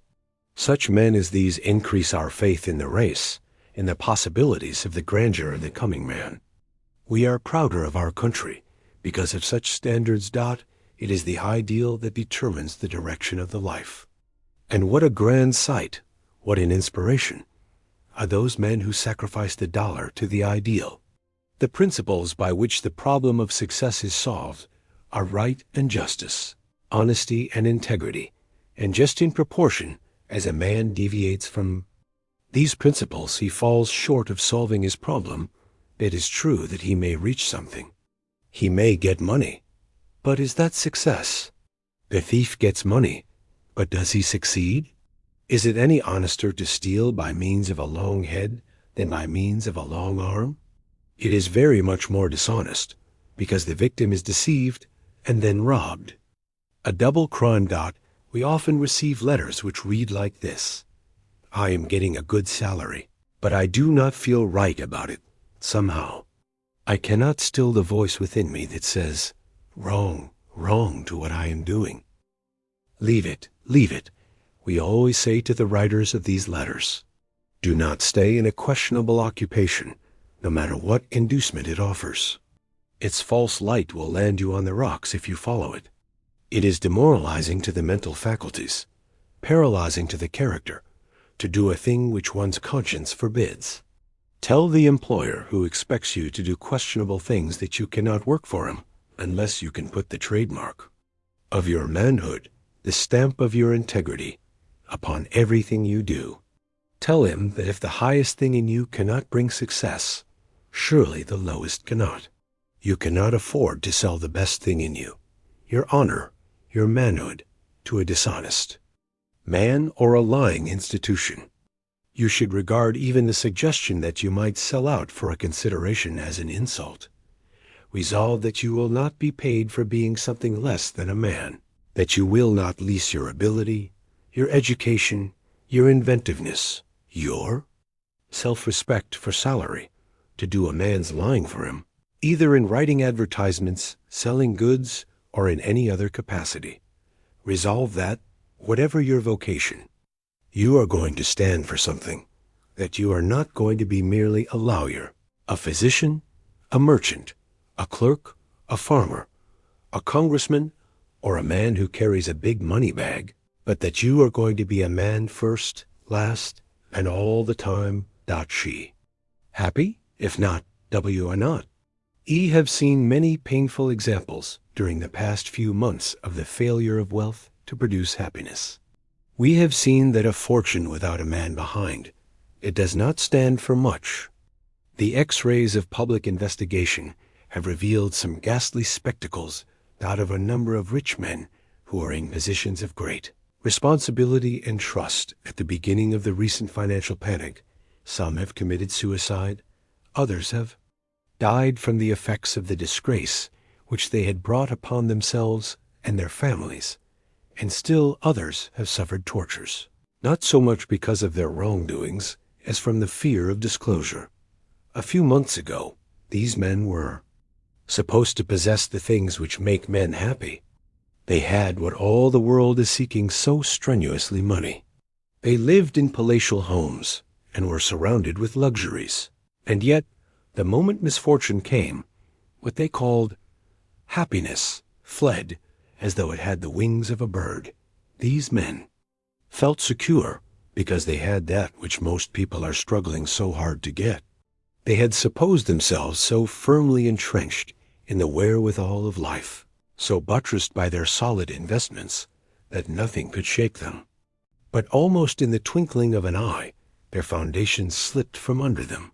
Their reputations vanished, and instead of being the big men they thought they were, they not only found that they were nobodies, but also that their happiness had flown with their reputations.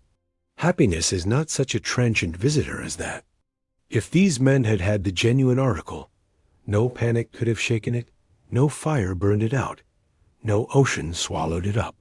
Real happiness is not a fluttering, fly-away unreality. It is not superficial. It does not live in things. It does not depend upon money. It inheres in character, in personality.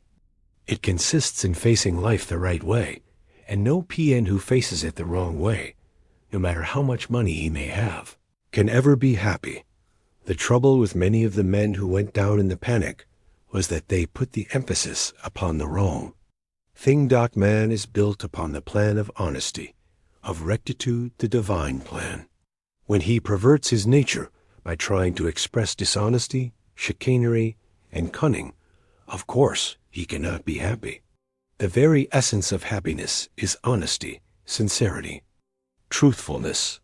He who would have real happiness for his companion must be clean, straightforward, and sincere. The moment he departs from the right, she will take wings and fly away. What a pitiable thing it is to see the human race chasing the dollar material things, trying to extract happiness, to squeeze joy out of money alone. How little people realize that the very thing they are hunting lies in themselves or nowhere, that if they do not take happiness with them, they may hunt the earth over without minding it. Happiness is a condition of mind. It is a fundamental principle, and he who does not understand the principle cannot possibly be happy. All the misery and the crime of the world rest upon the failure of human beings to understand the principle that no man can really be happy until he harmonizes with the best thing in him, with the divine, and not with the brute. No one can be happy who tries to harmonize his life with his animal instincts. The God, the good in him, is the only possible thing that can make him happy. Real happiness cannot be bribed by anything sordid or low. Nothing mean or unworthy appeals to it. There is no affinity between them.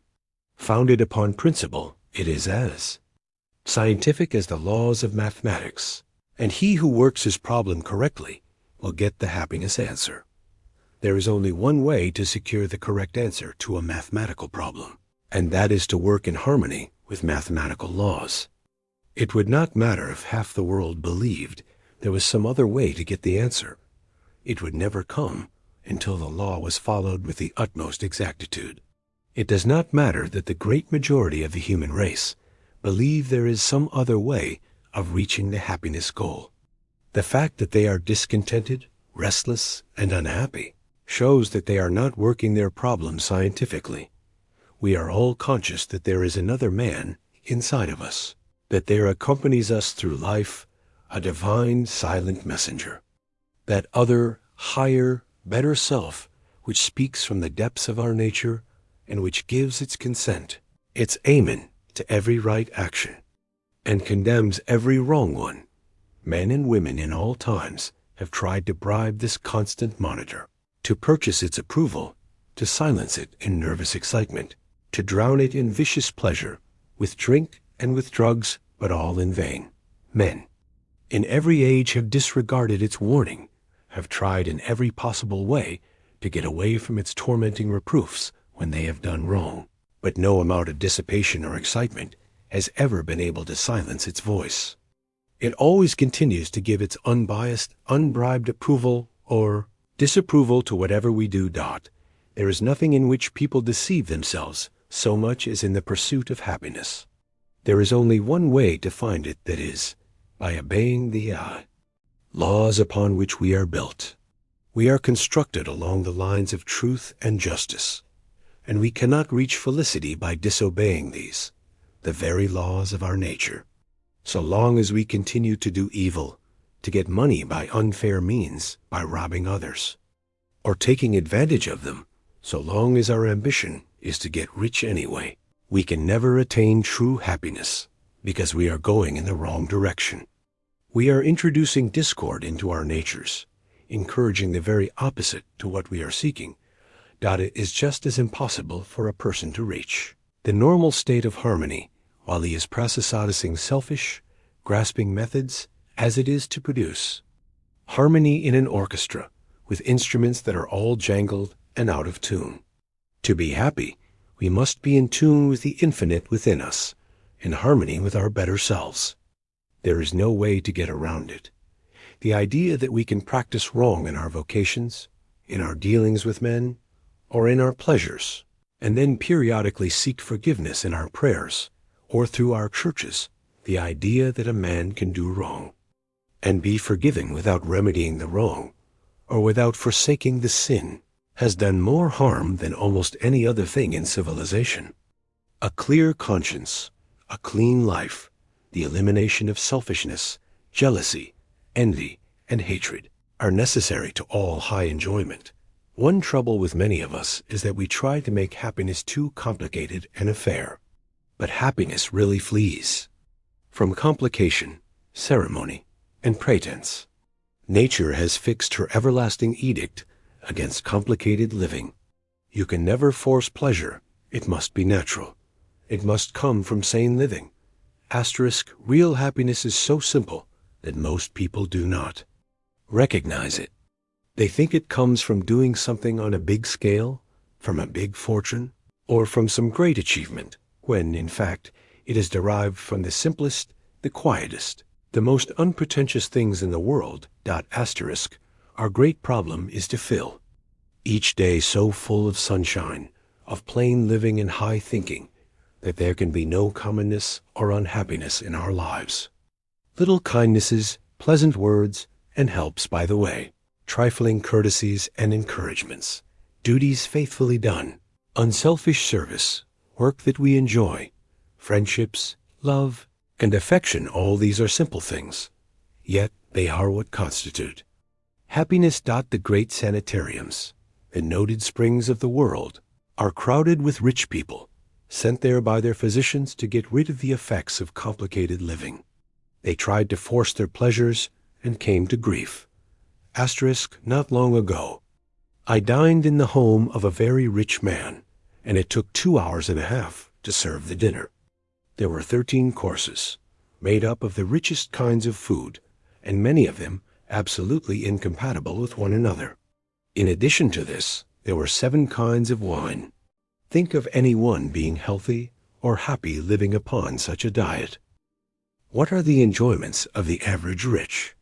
Is there anything more vapid, insipid, unsatisfying than the chasing after that indefinite, mysterious something which they call happiness, that will-o'-the-wisp which is always beckoning them on, but ever eluding their grasp, that rainbow which recedes as they approach? They may enjoy the titillation of the nerves for a moment, the temporary excitement and exhilaration which come from even vicious pleasures. But what of it all? It is only animal enjoyment. Nothing but regret, disappointment, and disgust follow. There is within every normal person a strong desire to do something and to be something in the world, and every idler knows that he is violating the fundamental demand of his nature, that he is really cheating himself out of a very sacred prize, the getting of which would mean more to him than everything else in the world.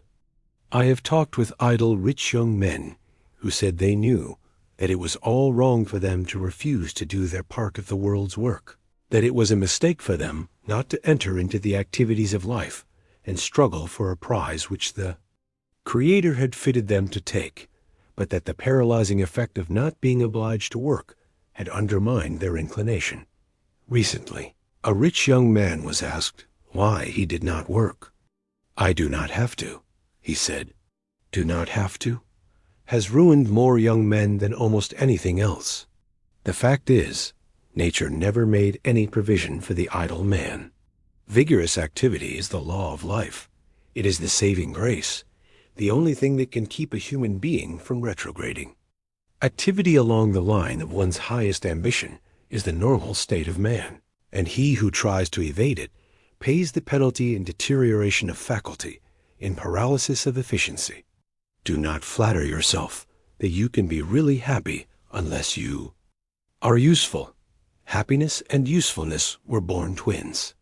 To separate them is fatal.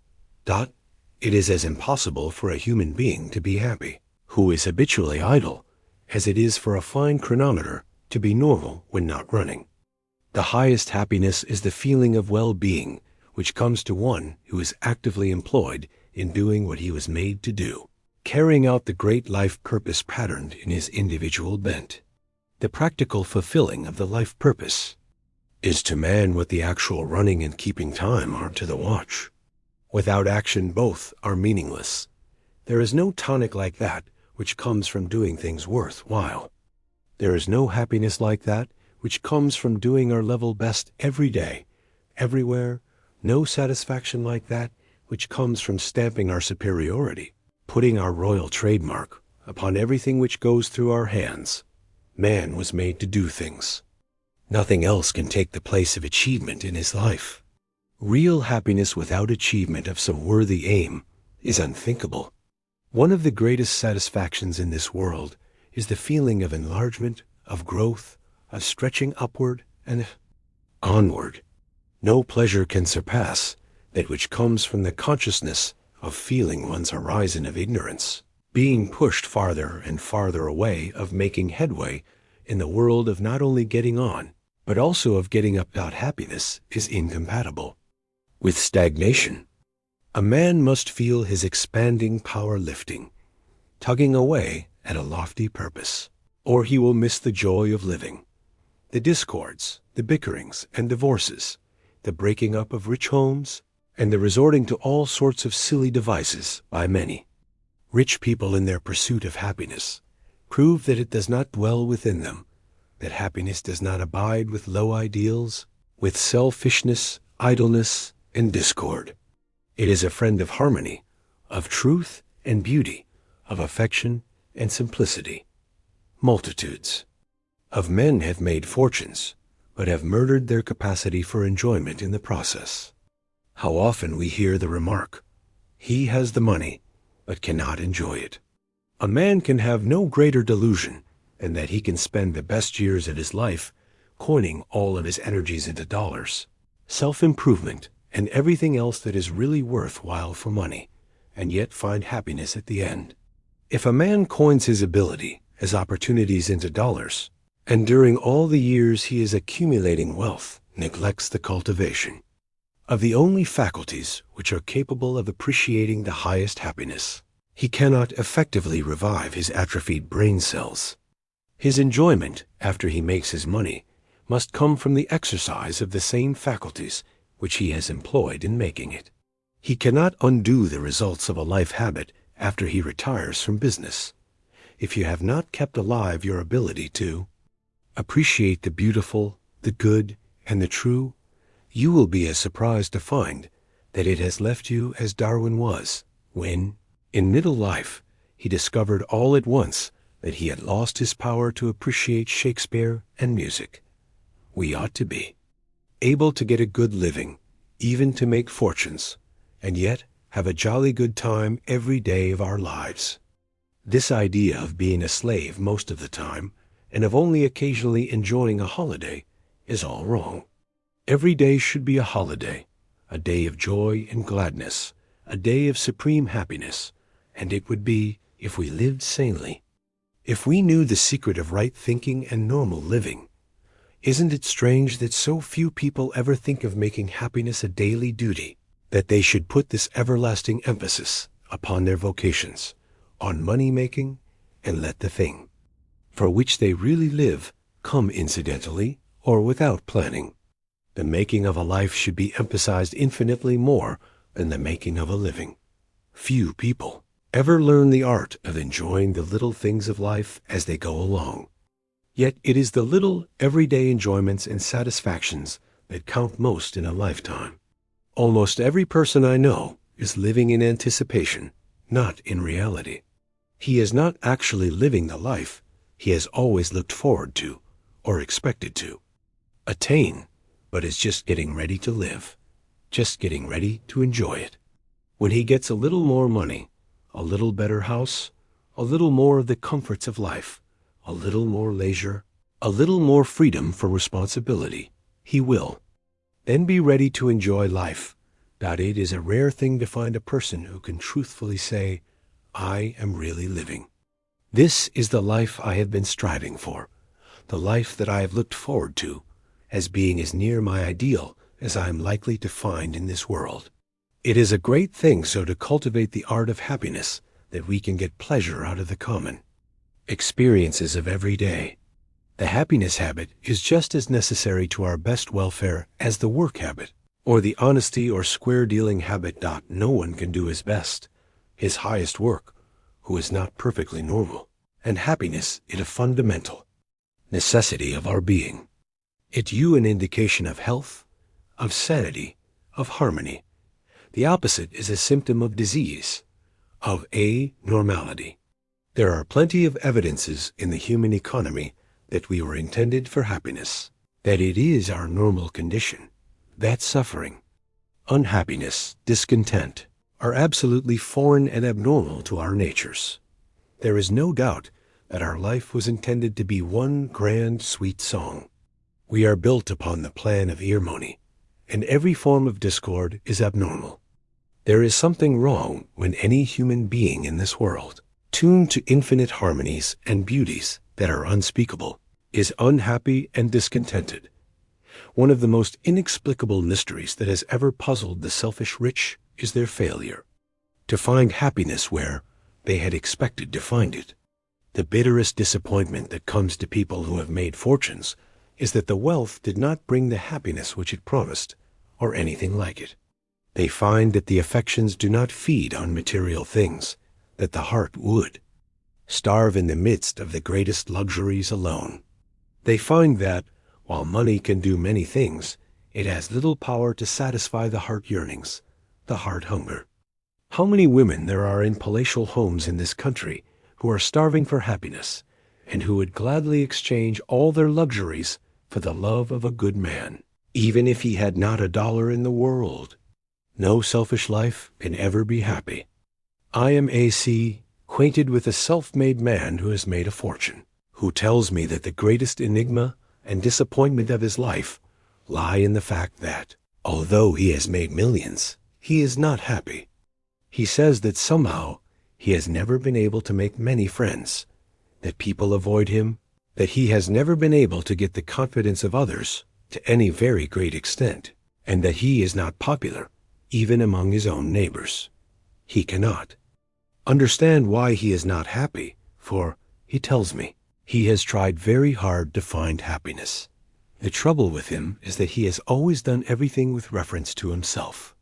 He did not mean to be selfish, but the whole passion of his life has been to make money, because he thought that would bring everything else that is desirable.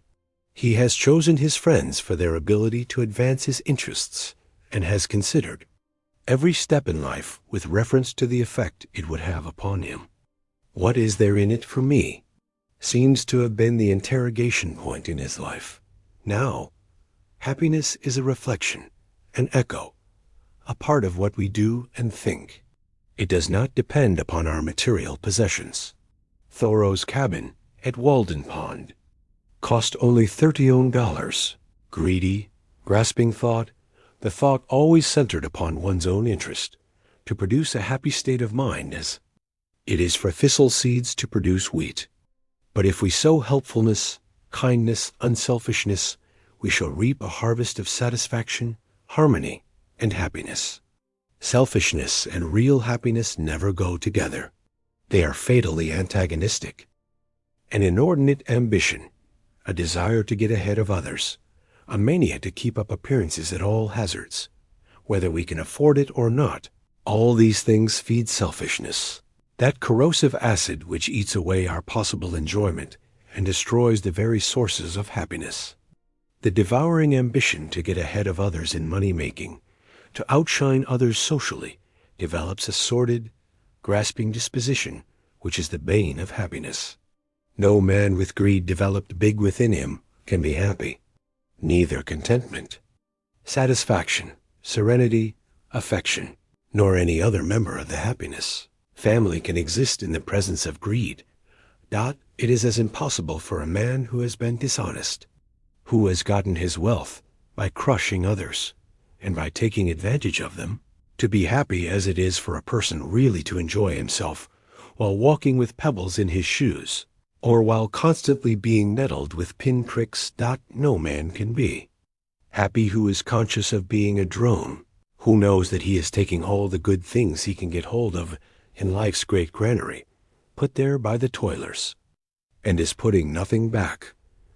A debauched mind that has departed from the principles of right thinking and right living has incapacitated itself for real enjoyment.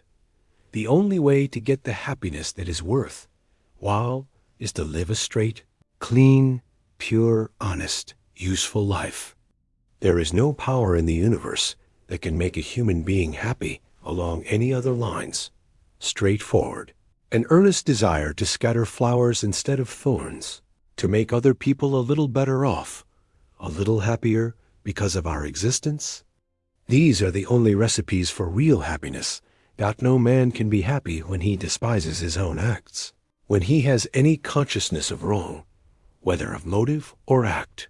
No man can be happy when he harbors thoughts of revenge, jealousy, envy, or hatred.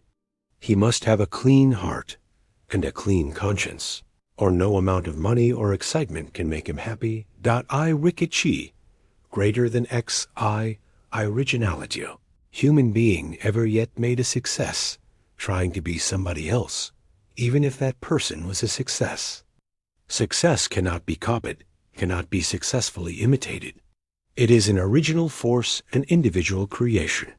Every man will be a failure just in proportion as he gets away from himself and tries to be somebody else and to express somebody else instead of himself.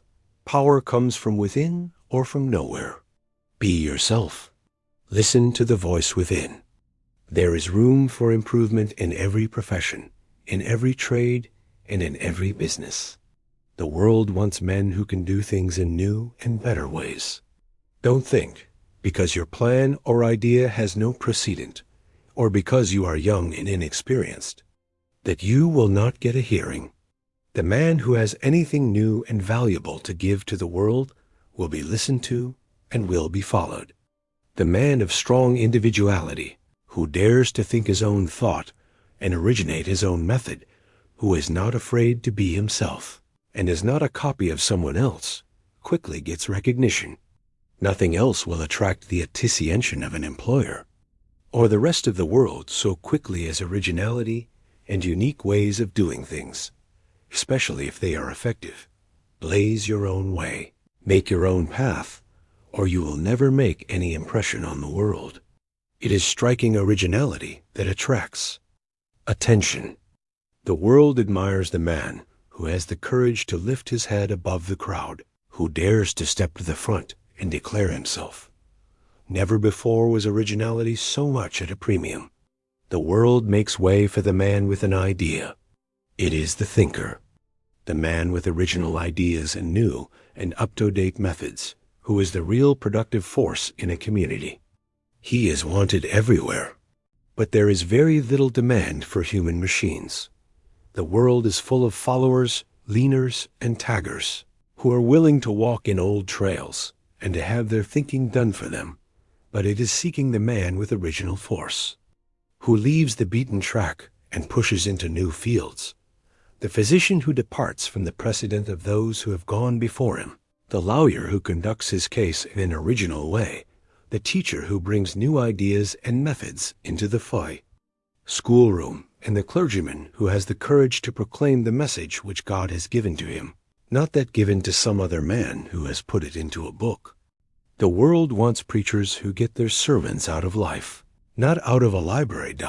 There are 1,000 people who will do faithfully what they are told. To one who can lay out a program or execute it, 1,000 who can only follow, to one who can lead.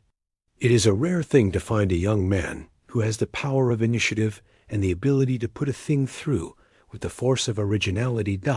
Whatever your work in life, do not follow others. Do not imitate. Do not do things just as everybody else has done them before, but in new, ingenious ways.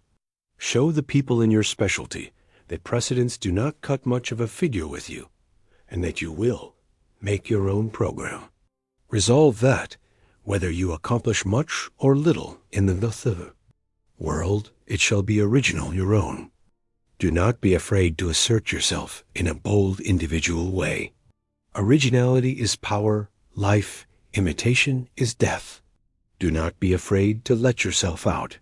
You grow by being original, never by copying, by leading, never by following. Resolve that you will be a man of ideas, always on the lookout for improvement. Think to some purpose. There is always a place for an original man. There is nothing else which will kill the creative faculty and paralyze growth more quickly than following precedents.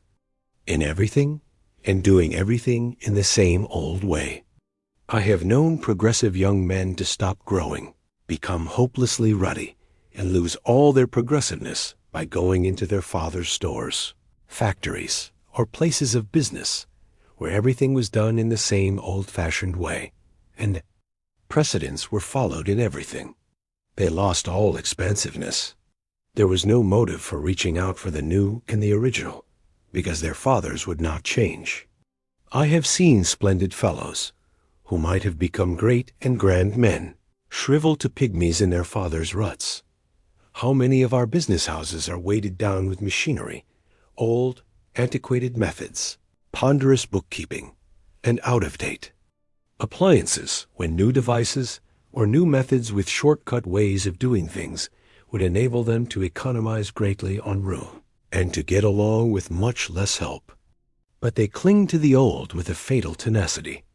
This is why so many old concerns, which have been strong and powerful for generations, gradually shrink, shrivel, get into ruts, and fail, while their newer competitors, the bright young men who have gone out from these houses, do things in a new way, adopt up-to-date methods, keep up with the times, and go on to greater success. There is a great advertising quality in originality, or uniqueness. The man who does business like the great majority of men, although he may have superior ability, does not attract much attention, and attracts attention. Everybody who patronizes him is a traveling advertisement for him. There is a specialty store in Boston, whose progressive proprietors make a study of original ways of doing everything. For example, all change is given in brand new money, direct from the United States Treasury, or mint. This does not cost much and causes but little trouble. Yet, it is a very shrewd advertisement. It is especially attractive to women and children, and has brought a great deal of trade. Aside from the danger of handling old soiled money, which has been no one knows where, it gives a sense of pleasure to handle new, crisp bills and brand new, bright coins. This is only one of the many unique methods this concern adopts. People flock to the most up-to-date establishments, for they know that the newest styles, the latest and freshest goods, the greatest variety, the best display of taste, and the most appropriate things are to be found there. It is well known that those up-to-date houses pay the largest salaries and have the best buyers. There is a hotel in New York which needs no advertising. It is one of the institutions which people visit out of interest, and they are always talking about it. Other things being equal, they will patronize it. If they cannot afford to have rooms there, they will go there to dine, to see the fashions and prominent people. The amount of free advertising which this hotel has had, in addition to what perhaps other first-class hotels get, would probably have cost, if paid for, half as much as the hotel is worth. The same is true in every line of endeavor. It is the newest and the most up-to-date concern that has the latest devices and the freshest and most original ideas that draws the people. Do not, however, make the mistake of thinking that if you simply do things in new ways, you will necessarily be successful. It is effective originality that counts.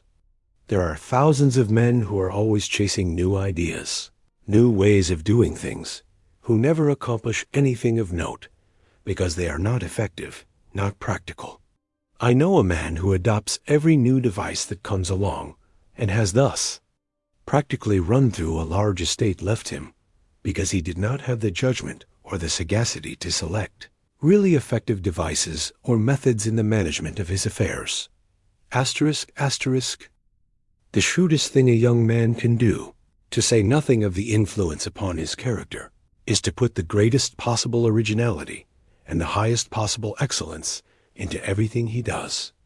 He should make a resolution at the very outset of his career to stamp his individuality upon everything that goes out of his hands, and to determine that everything he does shall have the imprint of his character upon it as a trademark of the highest and best that is in him. If he does this, he will not require a large amount of capital to start a business and to advertise it. His greatest resources will be in himself. Originality is the best substitute for advertising, as well as the best thing to advertise, if quality goes with it. Some men are absolutely afraid to do things in a new way.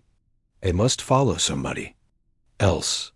What was good enough for my father and grandfather is good enough for me, seems to be their motto. They cannot see any reason for changing. They must have a precedent for everything, or they reject it.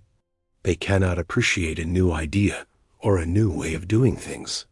They think there must be something the matter with it if it has not been used before. They have a peculiar love for the old. The antique appeals to them. They think the value of things lies in their age. These people with hidebound intellects stand in the way of progress. Every town has these precedent men in the same old-sized stores, with the same old, out-of-date show windows, the same methods of displaying goods, the same old cumbersome systems in the counting room. They are progress-proof. New ideas frighten them. The precedent man is always nonplussed, embarrassed by anything new, or when confronted with a condition which requires something original. He must get hold of something which has been used before, or he is powerless. Many people think it is unfortunate to be unlike others in their personalities. They are always afraid of being thought peculiar or eccentric. Yet the Creator never made two things alike, nor any two people alike. Nature breaks her mold at every new birth. Great characters always have strong individuality and originality, characteristics which mark them from the crowd. To be eccentric is not to be weak. More often, it is a sign of strength. Lincoln had eccentricities, but they were inseparable from his great character. Eccentricities, which do not make a person disagreeable or repulsive, are often advantageous rather than disadvantageous. What is more monotonous than a dead-level, insipid character that has no strongly marked features which individualize it? We all love a great nature, a strong, vigorous, rugged personality which impresses us with power, something colossal which looms above us and inspires us with awe and admiration, such as we feel when standing under some mighty mountain cliff towering above us. Into the clouds. We do not wish the rugged crags smoothed off. They add to the peaks sublimity. They suggest majesty and power. Why should we want to plane off the eccentricities of a great character, or the individuality which characterizes him and distinguishes him from all others? We believe in the original man or woman who does not remind us of others, who makes a new, strong, vigorous, and lasting impression upon us, who does not imitate or follow, who makes his own program, who acts upon his own judgment, who leans upon nobody, who does not ask advice, but acts fearlessly, boldly, independently. We know there is force there that can do things, that can achieve. A reserve power that makes its possessor a master. Fearlessness is a quality absolutely necessary to great achievement. Courage always accompanies force. It is a marked quality of the original man. Imitators are timid and weak. Do not be afraid of being original. Be an independent, self-reliant, new man, not just one more individual in the world. Do not try to be a copy of your grandfather, your father, or your neighbor. That is as foolish as for a violet to try to be like a rose, or for a daisy to ape a sunflower. Nature has given each a peculiar equipment for its purpose. Every man is born to do a certain work in an original way. If he tries to copy some other man, or to do some other man's work, he will be an abortion, a misfit, a failure. Do not imitate even your heroes. Scores of young clergymen attempted to make their reputations by imitating Beecher. They copied his voice and conversation, imitated his gestures and his habits, but they fell as far short of the great man's power as the chromo falls short of the masterpiece. Where are those hundreds of imitators now? Not one of them has ever made any stir in the world. The world puts its ban upon all imitations. It despises a man who tags on to somebody else, who leans or imitates. He is always classed as a weakling, without force, power, or individuality. We hear a great deal about the dangers of the one-man power in our great corporations. People say they should be managed by large committees or boards of directors, that too much power should not be put into the hands of one man. But there is one original, dominating character in every committee, on every board of directors, who towers above all the others and ultimately rules. It is impossible to get away from the domination of a strong, original, forceful character. Just be yourself.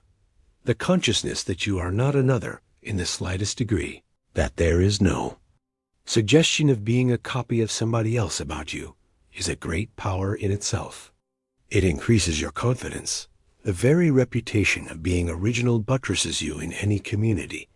It helps to have people say, after talking with you, "There, I met an original man today who did not even remind me of anybody else I have ever seen." It is refreshing to talk with a man who never reminds you of others, who uses no cant, who is not the slave of precedent, who walks on his own legs, who has no use for crutches, who never leans. A man of force who radiates power. Why try to be somebody else? To be yourself, or to express yourself with originality and power, is the greatest thing you can do. You cannot be another if you try.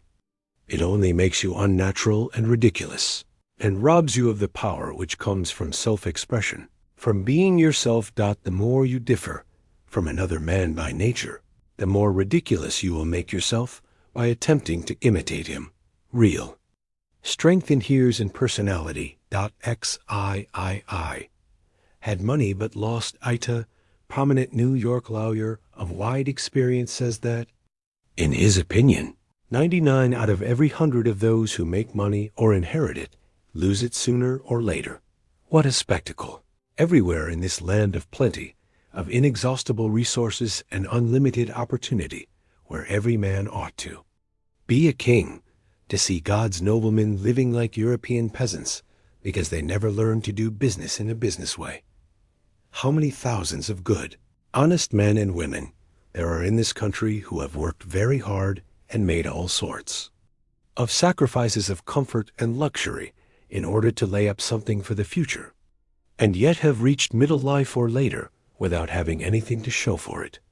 Many of them find themselves without a home or any probability of getting one, without property or a cent of money laid by for sickness, for the inevitable emergency, or for their declining years. It seems incredible that a strong, sturdy, self-made man, who has had to fight his way up from poverty and who feels the backache in every dollar he has earned, should let his savings slip through his fingers in the most foolish investments, with scarcely any investigation. Often he sends his money thousands of miles away to people he has never seen, and about whom he knows practically nothing except through an advertisement which has attracted his attention, or through the wiles of some smooth, unprincipled promoter. Great numbers of vast fortunes in this country have been and are being built up on the very ignorance of the masses in regard to business methods. The schemers bank on the fact that it is easy to swindle people who do not know how to protect their property. They thrive on the ignorance of their fellows. They know that a shrewd advertisement, a cunningly worded circular, a hypnotic appeal will bring the hard earnings of these unsuspecting people out of hiding places into their own coffers.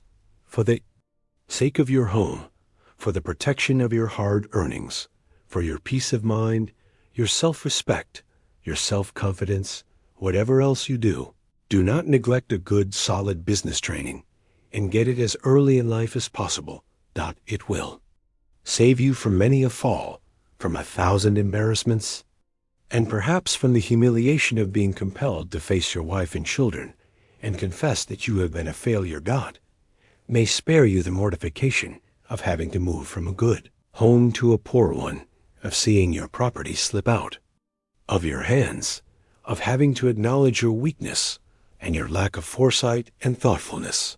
Or it may prevent your being made the dupe of sharpers. Many men who once had good stores of their own are working as clerks, floor walkers, or superintendents of departments in other people's stores, just because they risked and lost everything in some venture. As they now have others depending on them, they do not dare to take the risks they took in young manhood to get a new start. So they struggle along in mediocre positions, still mocked with ambitions which they have no chance to gratify. How many inventors and discoverers have fought the fight of desperation amidst poverty and deprivation for years and years, and have succeeded in giving the world that which helps to emancipate man from drudgery and to ameliorate the hard conditions of civilization, and yet have allowed others to snatch their victories away from them and leave them penniless, just because they did not know how to protect themselves. Thousands of people who were once in easy circumstances are living in poverty and wretchedness today because they failed to put an understanding or an agreement in writing, or to do business in a business way. Families have been turned penniless out of house and home because they trusted a relative or a friend to do what was right by them without making a hard and fast, practical business arrangement. It does not matter how honest people are. They may forget. It is so easy for misunderstandings to arise that it is never safe to leave anything of importance to a mere oral statement. Reduce it to writing. It costs but little in time or money. When all parties interested are agreed, that is the best time to formulate the agreement in exact terms. This will often save lawsuits, bitterness, and alienations. How many friendships have been broken because understandings were not put in writing? Thousands of cases are in the courts today for this reason, and a large part of lawyers' incomes is derived from them. Many people have a foolish idea that friends or relatives will be sensitive and think their honesty questioned if they are asked to put their agreement in writing. It is not a question of confidence. It is a question of business. Business should be done in a business way, so that in case of death or some unforeseen event, every possibility of complication or misunderstanding will be eliminated. The very people you think will be offended will often respect you more for your straightforward methods and your carefulness in avoiding misunderstanding. Many a cultured girl has been thrown suddenly on her own resources by the failure or death of her father, and has found herself wholly incapable of administering his affairs or earning a living. Many women whose husbands have died suddenly are left with large business responsibilities which they are utterly unfit to assume. They are at the mercy of designing lawyers or dishonest businessmen who know that they are mere babies in their hands when it comes to important transactions. Business talent is as rare as a talent for mathematics. We find boys and girls turned out of school and college full of theories and fragments of knowledge, but without the ability to protect themselves from human thieves who are trying to get something for nothing. No girl or boy should be allowed to graduate, especially from higher institutions, without being well grounded in practical business methods. Parents who send their children out into life without seeing that they are well versed in ordinary business principles do them an incalculable injustice.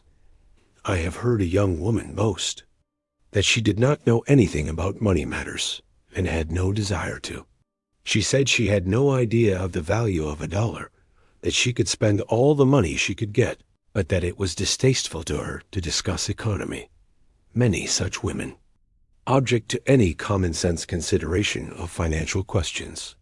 They think it unnecessary to know anything about money from a business point of view, as they believe that phase of life belongs wholly to fathers, brothers, or husbands. An instructive example of the result of such ignorance was a lady who lost her property through lack of business knowledge. She told me she knew nothing whatever about business. She had never known the value of money. Her husband died and left her a large property. It was her custom to sign any paper her lawyer or agents presented, usually without reading it. Those in charge of her property knew of her ignorance and took advantage of it. They got her property away from her, and she did not have enough left even to conduct a legal fight to recover it. Thousands of girls are sent into the world with what is called finished educations, who cannot even give a proper receipt for money, to say nothing of drawing a promissory note, a draft, or understanding business contracts. One woman presented a check for payment to her bank. The teller passed it back and asked her to endorse it. She wrote on the back, "I have done business with this bank for many years and believe it to be all right. Mrs. James B. Brown." A society woman in New York presented a check that was not signed. When the teller informed her, she replied, "Oh, do they have to be signed? What an awful lot of red tape there is about banking." I know of a lady whose husband made a deposit for her and gave her a checkbook. When she received notice that her account was overdrawn, she protested that it must be a mistake because she still had checks left in her book. She thought she could draw until the checks were gone. This sounds ridiculous. Yet many accomplished women will sign important documents without reading them, only to discover later that they have signed away their property. Not long ago, a lady won a lawsuit involving $20,000. New evidence reversed the decision. It was proved she had sworn falsely, though without intent. She had sworn she never signed a document. The document was produced with her signature. She admitted it was hers. It appeared that during her husband's lifetime, she signed wherever. He told her, without knowing the contents. Many people have come to grief by giving full power of attorney to lawyers or agents. Few understand that this gives another person authority to deal with your property as if it were his own, to sign your name, draw money, and bind you legally. This is tremendous power and should only be given to someone whose honesty and knowledge are beyond question. One man told me he gave full power of attorney before going abroad. When he returned, nearly everything was gone.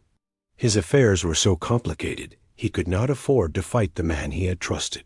Women often pay large sums and never ask for a receipt, especially with friends. Yet even the president must sign a voucher for his salary. The justices of the Supreme Court must sign receipts as well. If every child in America had thorough business training, thousands of schemers who thrive on ignorance would be out of work. Business. Colleges are among the greatest blessings in American civilization because they have saved thousands of homes and protected countless families from poverty. This ignorance of practical business principles is common even among professional men. Clergymen, journalists, authors, doctors, teachers, and others are often embarrassed by incapacity in business matters. Some cannot interpret the simplest business forms.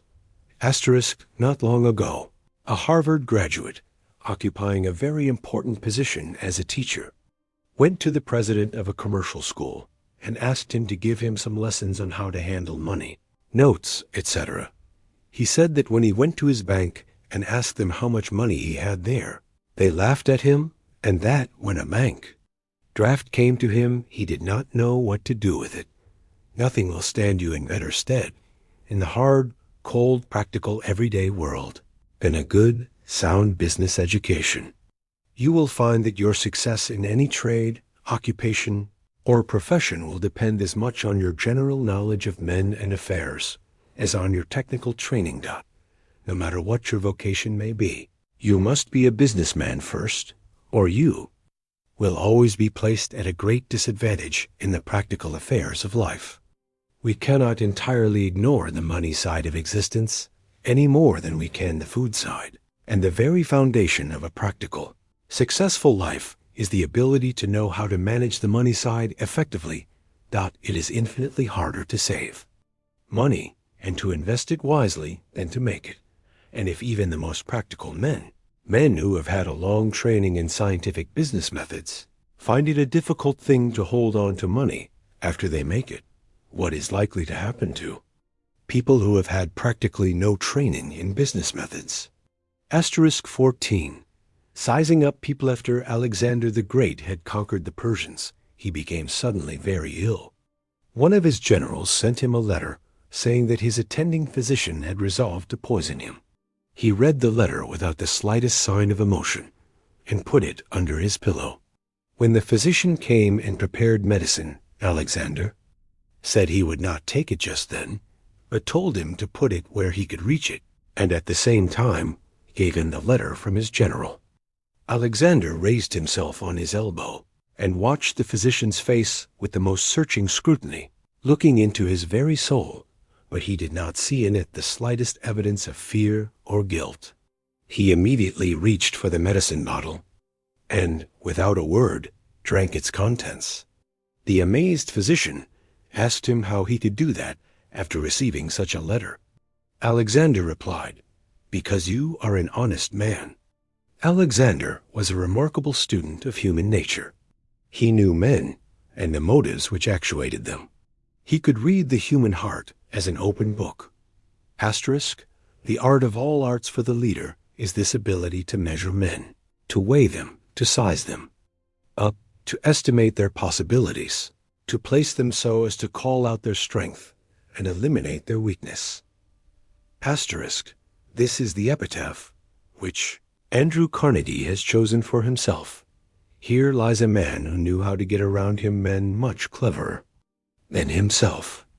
Asterisk, people wonder how a Morgan, a Harriman, a Ryan, a Wanamaker can carry on such prodigious enterprises. The secret lies in their ability to project themselves through a mighty system and to choose men who will fit the places they are put in, men who can carry out their employer's program to the letter. Marshall Field was always studying his employees and trying to read their futures. Nothing escaped his keen eye. Even when those about him did not know that he was thinking of them, he was taking their measure at every opportunity. His ability to place men, to weigh and measure them, to pierce all pretense, amounted to genius. When he missed a man from a certain counter, he would often ask his manager what had become of him. When told that he was promoted, he would keep track of him until he missed him again, and then would ask where he was. He always wanted to see how near the man came to his estimate of him. He thus kept track of men of promise in his employ and watched their advancement. In this way, he became an expert in human nature, reading that Mr. Field would sometimes pick out a man for a position the choice of whom his advisers would tell him they thought a mistake. But he was nearly always right, because he had greater power of discernment than the others. He did not pay much attention to the claims of the applicant or to what he said, because he could see through the surface and measure the real man. He had a wonderful power for taking a man's mental caliber, and he could see his weak points as few men could. A man who had been his general manager for many years once resigned very suddenly to go into business for himself. Without the slightest hesitation or concern, Mr. Field called to his office a man whom he had been watching unknown to the man for a long time. With very few words, he made him general manager. And so great was his confidence that he had measured the man correctly that the very next day he sailed for Europe. He did not think it necessary to wait and see how his new manager turned out. He believed he had the right man and that he could trust him. He was not disappointed. Men who are capable of succeeding in a large way are shrewd enough to know that they do not know it all, shrewd enough to employ men who are strong where they are weak, to surround themselves with men who have the ability, which they lack, who can supplement their weakness and shortcomings with strength and ability. Thus, in their combined power, they make an effective force. Many men, because of their inability to read human nature, duplicate their own weaknesses in their employees, thus multiplying their chances of failure. Few men are able to see their own weaknesses and limitations, and those who do not surround themselves with men who have the same weak links in their character, and the result is that their whole institution is weak. The leader must not only be able to judge others, but he must also be able to read himself, to take an inventory of his own strong points and weak points. Men who have been elected to high office or to fill very important positions at the head of great concerns because of their recognized ability have often disappointed the expectations of those who placed their hopes in them, simply because they could not read people. They may have been well educated, well posted, strong intellectually, may have had a great deal of general ability, but they lacked the skill to read men, to measure them, to weigh them, to place them where they belonged. Grant was cut out for a general, a military leader, but when he got into the White House, he felt out of place. He was shorn of his great power. He could not use his greatest ability. He was obliged to depend too much upon the advice of friends. The result was that, as president, he did not maintain the high reputation he had made as a general if he had had the same ability to read politicians and to estimate men for government positions that he had for judging of military ability. He would have made a great president, but he felt his weakness in the position which he was not fitted by nature to fill, and made the fatal mistake of putting himself into the hands of his friends. The young man starting out for himself ought to make a study of his power of penetration, of his character reading ability. He ought to make it a business to study men, to estimate their capabilities and the motives which actuate them. He should scrutinize their actions, watch their tendencies in little things, and learn to read them as an open book. The involuntary acts and natural manner of a man indicate more than does his studied conversation. The eye cannot lie. It speaks the truth in all languages. It often contradicts the tongue. While the man is trying to deceive you with words, his eyes are telling you the truth. His actions are indicative of the real man, while the tongue may only represent the diplomat, the man who is acting. A very successful businessman in New York, noted for his ability to read men, will sometimes study an applicant for an important position for a long time, talking very little himself, but all the time trying to call the man out, watching every movement, scrutinizing every word, trying to read the motive behind every glance of the eye. His manner, everything are all letters of the alphabet by which he spells out the real man. I have been in his office when he was measuring a man. It was a great lesson to watch his face as he seemed to read the applicant through and through, weigh him on the scale of his judgment, penetrate to the very marrow of his being, and estimate his capabilities and possibilities to a nicety. After a few minutes' conversation, and the man had passed out, he would tell me just how large that man was, what he was capable of doing, what his future would be, and he seldom makes a mistake. I have never known a man to succeed to any extent when he said there was nothing in him, and I have never known one to turn out badly when he endorsed him without reserve. We all know heads of business houses who work like slaves, dig and save, and yet do not make much headway, simply because they do not know how to surround themselves with the right men. Some men seem incapable of projecting system and order through their establishments. They are not good judges of human nature. Their discernment is not sharp. They are misled by conversational powers, display of education, and often place a theoretical man where only practical talent could succeed. They are likely to place a man of great refinement, sensitiveness, delicate makeup, where an oversensitive soul will chafe and shrink from the cold, aggressive business methods necessary to effective, efficient management people are continually being led into all sorts of unfortunate positions, entangling alliances, and mortifying, embarrassing situations because of their lack of ability to read human nature and to estimate character at a glance. Good people everywhere are being imposed upon and are losing their money in all sorts of foolish investments because of their ignorance of human nature. They are not able to see the rascal, the scoundrel behind the mask. They have not developed the power of discernment, the ability to see the wolf in sheep's clothing. The knowledge of human nature as a protector of money, of character, as a protector against frauds and imposition is inestimable. Gullible people are proverbially poor readers of human nature, and hence they are always open to imposition. Oily, and they can tell very quickly when they strike a good-natured, large-hearted professor, scholar. They know that if they can only get an opportunity, they can very quickly make such a man believe almost anything.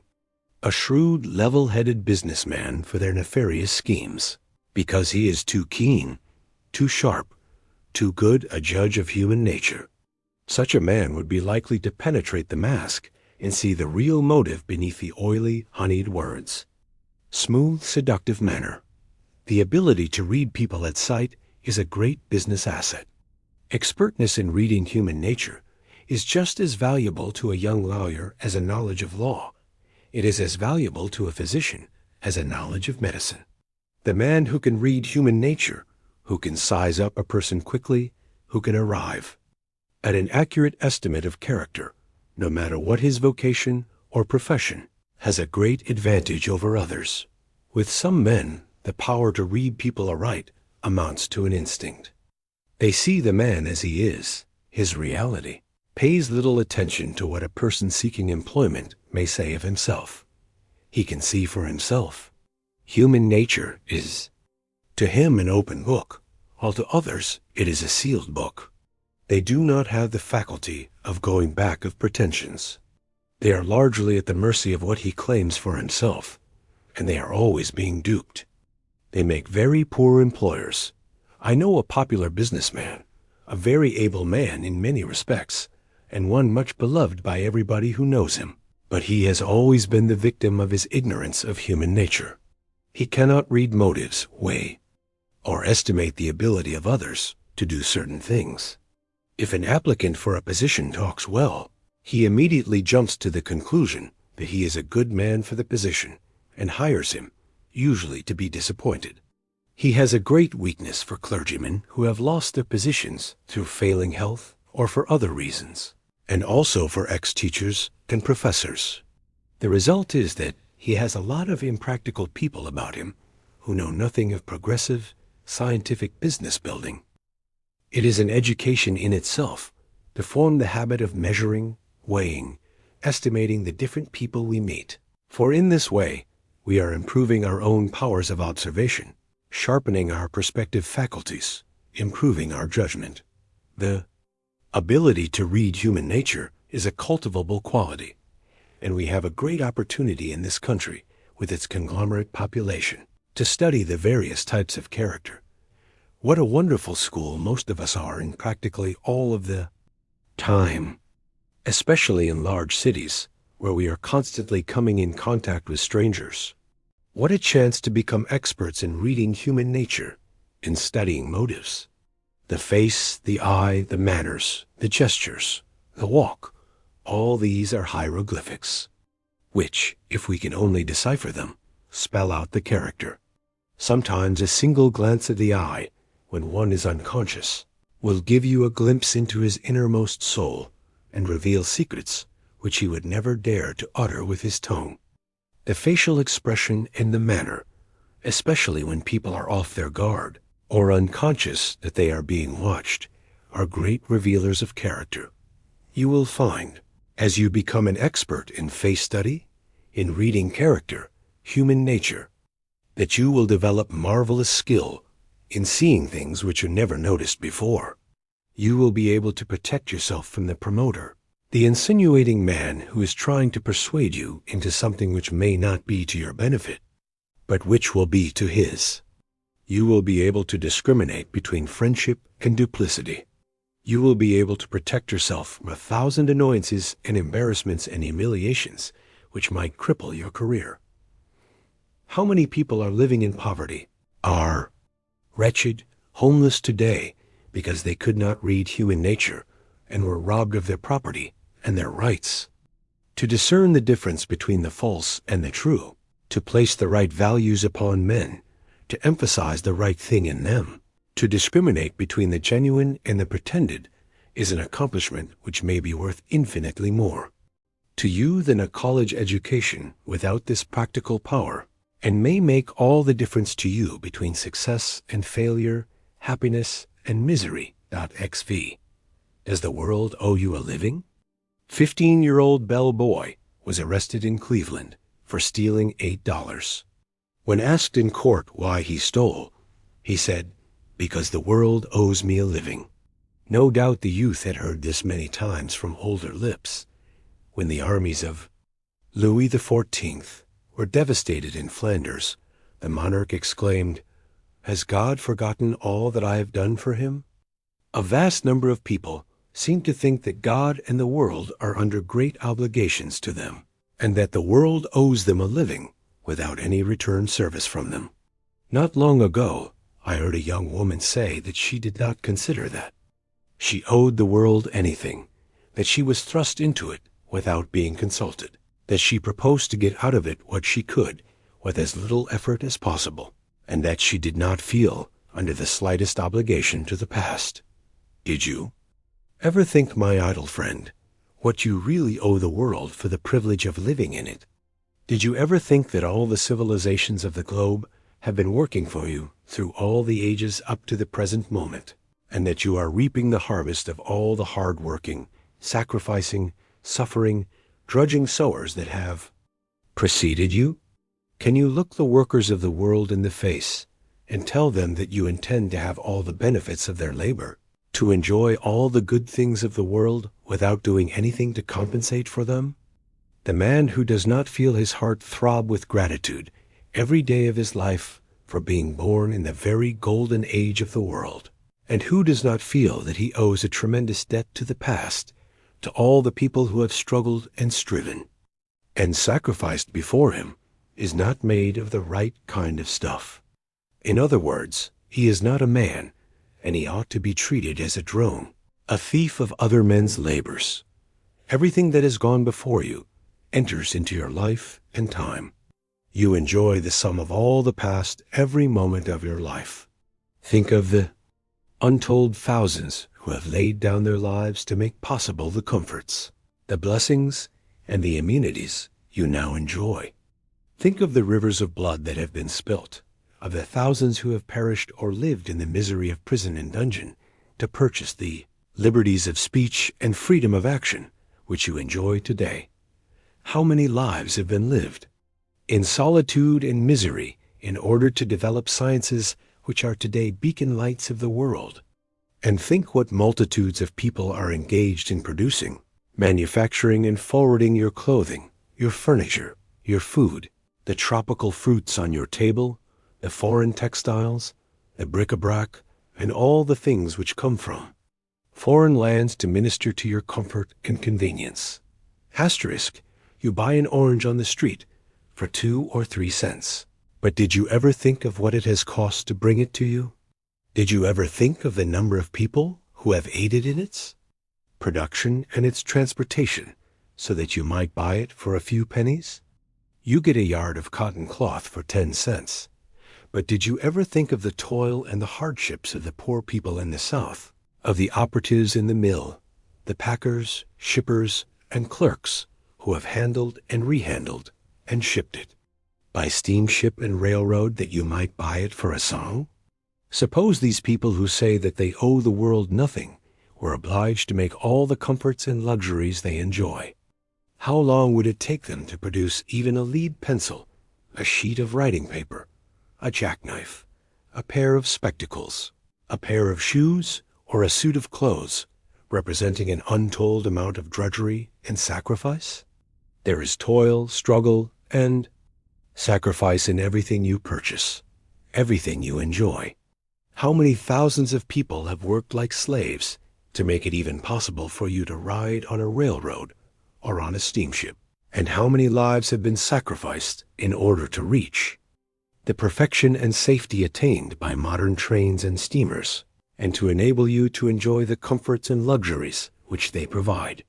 Wherever you go, tens of thousands of people have been preparing the way and getting things ready, guarding against danger, saving you trouble and drudgery. And yet you say that you do not consider yourself in debt to the world.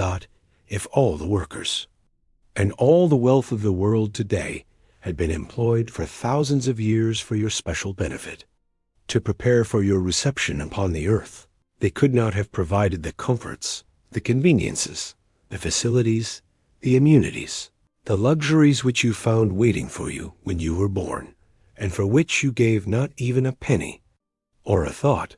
And yet you say that the world owes you this and the other, and that you owe it nothing. Did you ever think, my idle friend, that there are some things which are not purchasable with money? Do not deceive yourself by thinking that you will get something for nothing. All the laws of the universe are fighting such a theory. You must open an account with the world personally. No one else can pay the debt you owe. Whatever money or advantages your father or anyone else gets by his own efforts, nature has stamped untransferable. The law of the universe recognizes only one legal tender, and that is personal service. Whatever you get of real value, you must pay for. The things that are done for you are delusions. You are a personal debtor to the world. When you were born, civilization opened an account with you. On one side of the ledger you find John Smith, debtor to all the past ages for the sum total of the results of the toil of the men and the women who have lived and toiled before him, debtor to the privations, the sufferings, and the sacrifices of those who have bought freedom from bondage, immunity from slavery, emancipation from drudgery.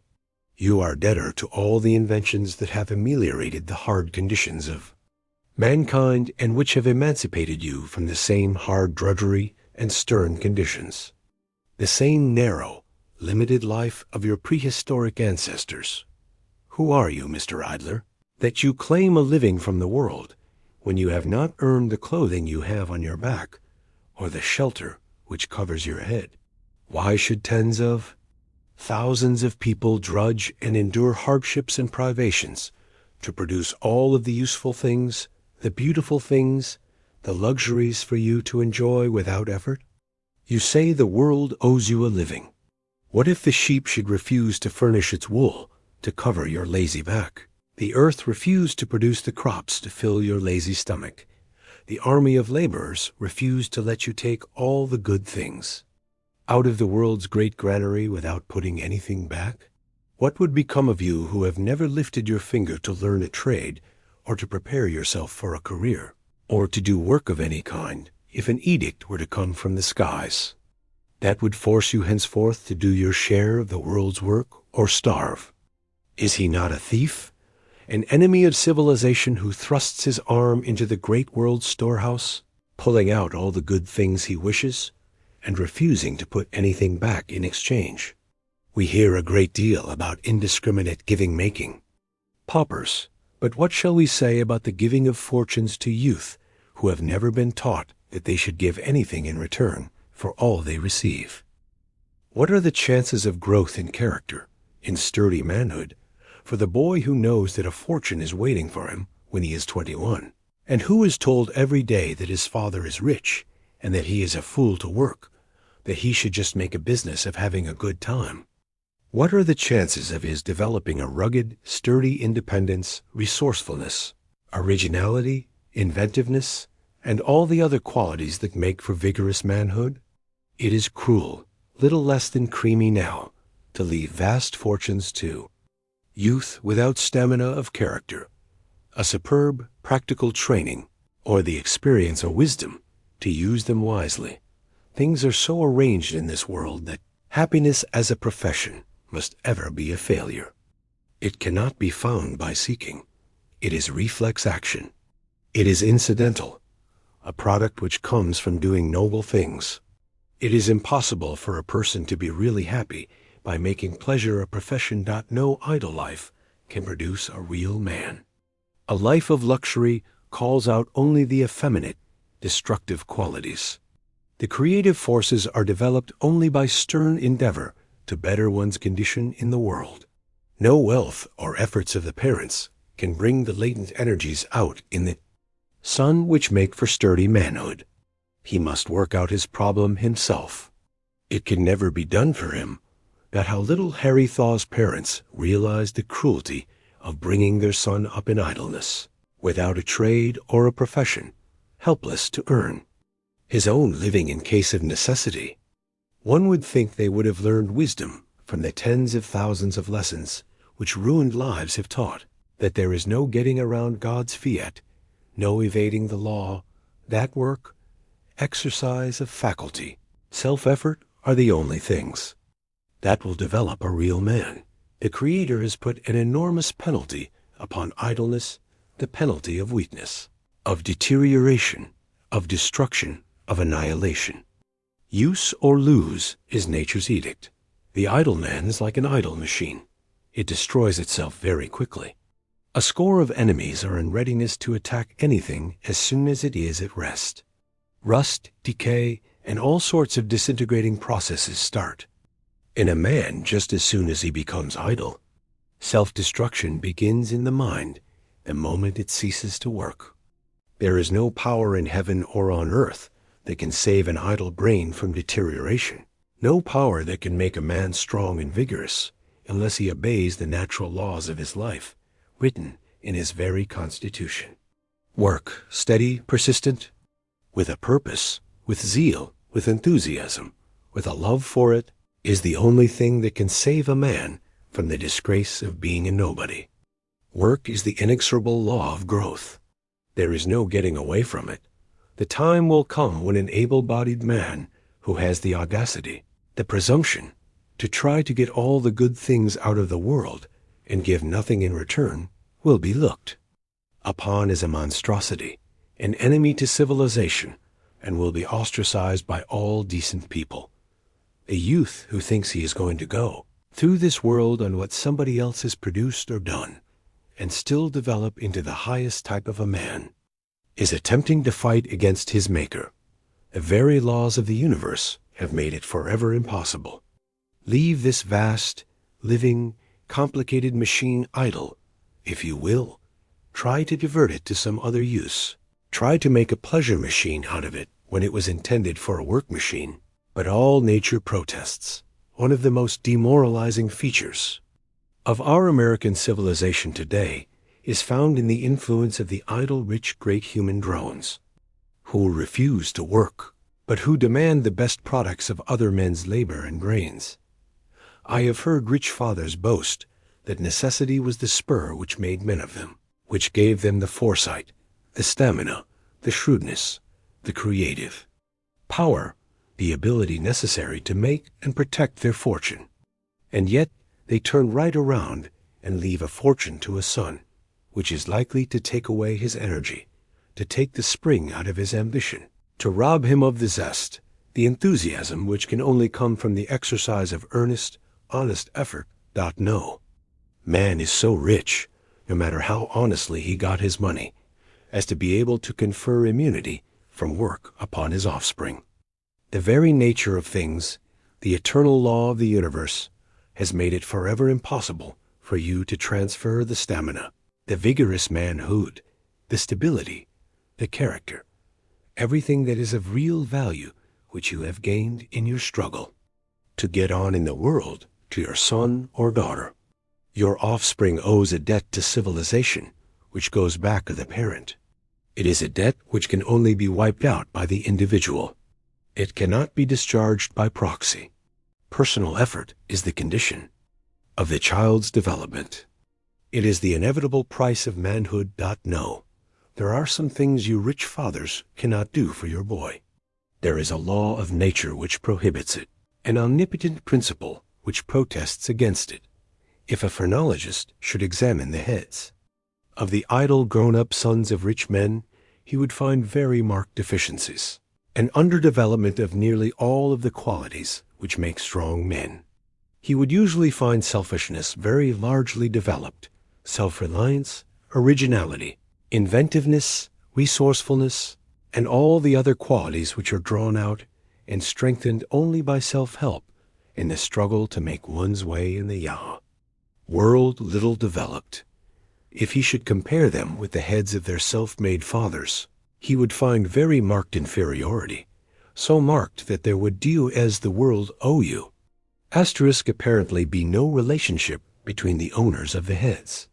The contrast would be as great as that between the hard, tough, firm fiber of the mountain oak and the fiber of the soft, spongy sapling, which never struggled with the storm and tempest because sheltered by surrounding trees.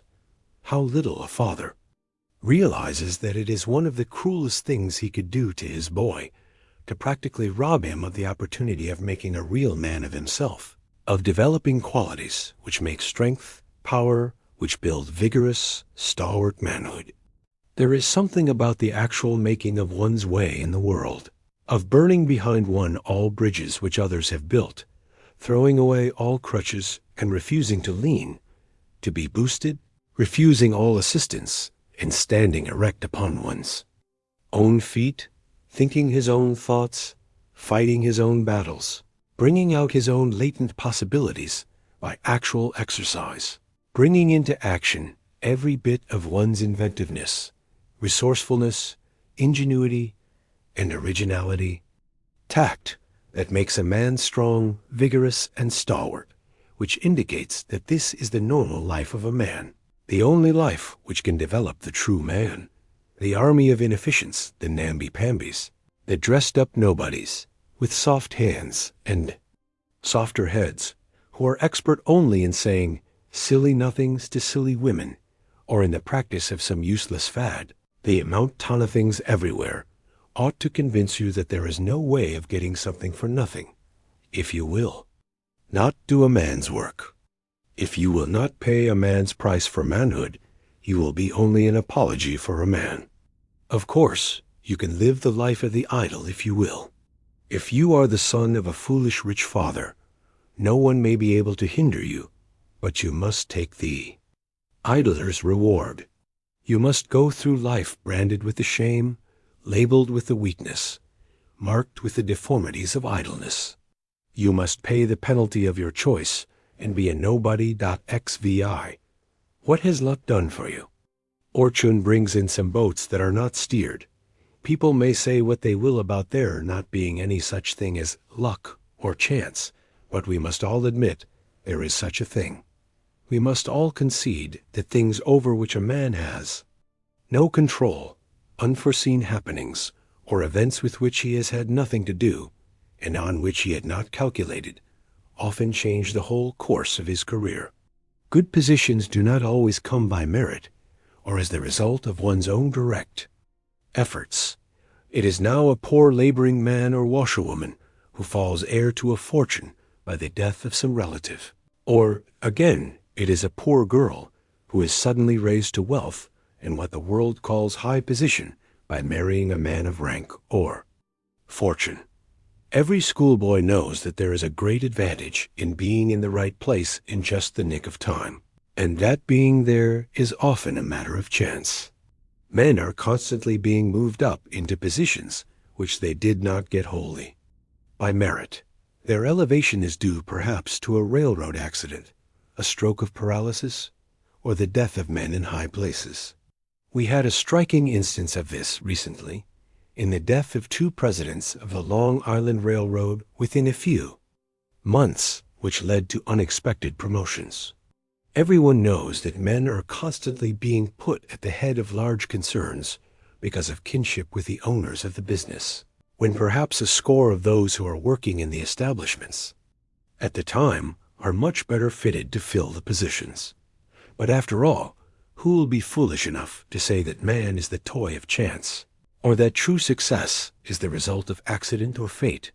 No, luck is not God's price for success, nor does he dicker with men. When we consider the few who owe fortune or position to accident or luck, in comparison with the masses who have to fight every inch of the way to their own loaves. What are they, in reality, but the exceptions to the rule? That character, merit not fate or luck or any other bogey of the imagination, controls the destinies of men? The only luck that plays any great part in a man's life is that which inheres in a stout heart, a willing hand, and an alert brain. What has chance ever done in the world? Has it invented a telegraph or telephone? Has it laid an ocean cable? Has it built steamships or established universities, asylums, or hospitals? Has it tunneled mountains, built bridges, or brought miracles out of the soil? What did luck have to do with making the career of Washington, of Lincoln, of Daniel Webster, of Henry Clay, of Grant, or of Elihu Root? Did it help Edison or Marconi with his inventions? Did it have anything to do with the making of the fortunes of our great merchant princes? Do such men as John Wanamaker, Robert Ogden, or Marshall Field owe their success to luck? Many a man has tried to justify his failure on the ground that he was doomed by the cards which fate dealt him, that he must pick them up and play the game, and that no effort, however great on his part, could materially change the result. But my young friend, the fate that deals your cards is in the main your own resolution.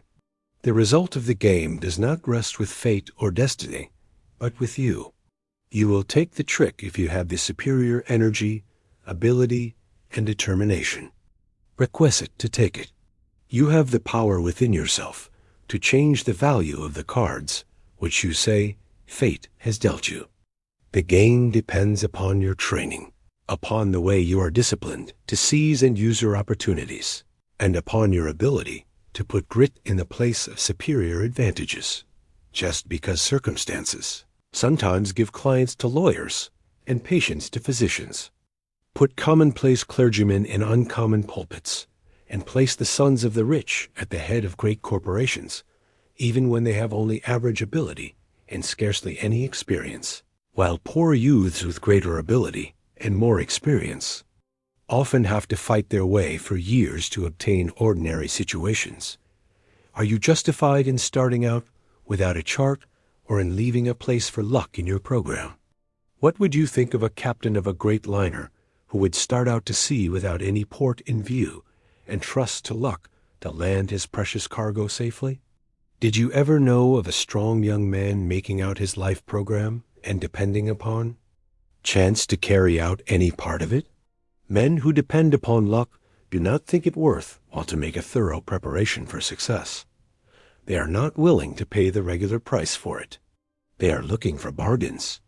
They are hunting for shortcuts to success. We hear a great deal about Roosevelt's luck.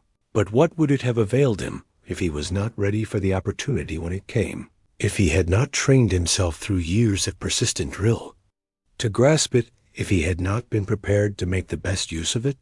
I have never known a man to amount to much until he cut out of his vocabulary such words as good luck and bad luck, and from his life maxims all the I can't words and the I can't philosophy. There is no word in the English language more misused and abused than luck. More people have excused themselves for poor work and mean, stingy, poverty-stricken careers by saying luck was against them, and by any other plea. That door ahead of you, young man, is probably closed because you have closed it by lack of training, by a lack of ambition, energy, and push. While perhaps you have been waiting for luck to open it, a pluckier, grittier fellow has stepped in ahead of you and opened it himself. Power gravitates to the man who knows how. Luck is the tide, nothing more. A strong man rows with it. If it makes toward his port, he rows against it if it flows the other way. When Governor John A. Johnson of Minnesota was asked, "How do you account for your success?" he answered simply, "I just tried to make good."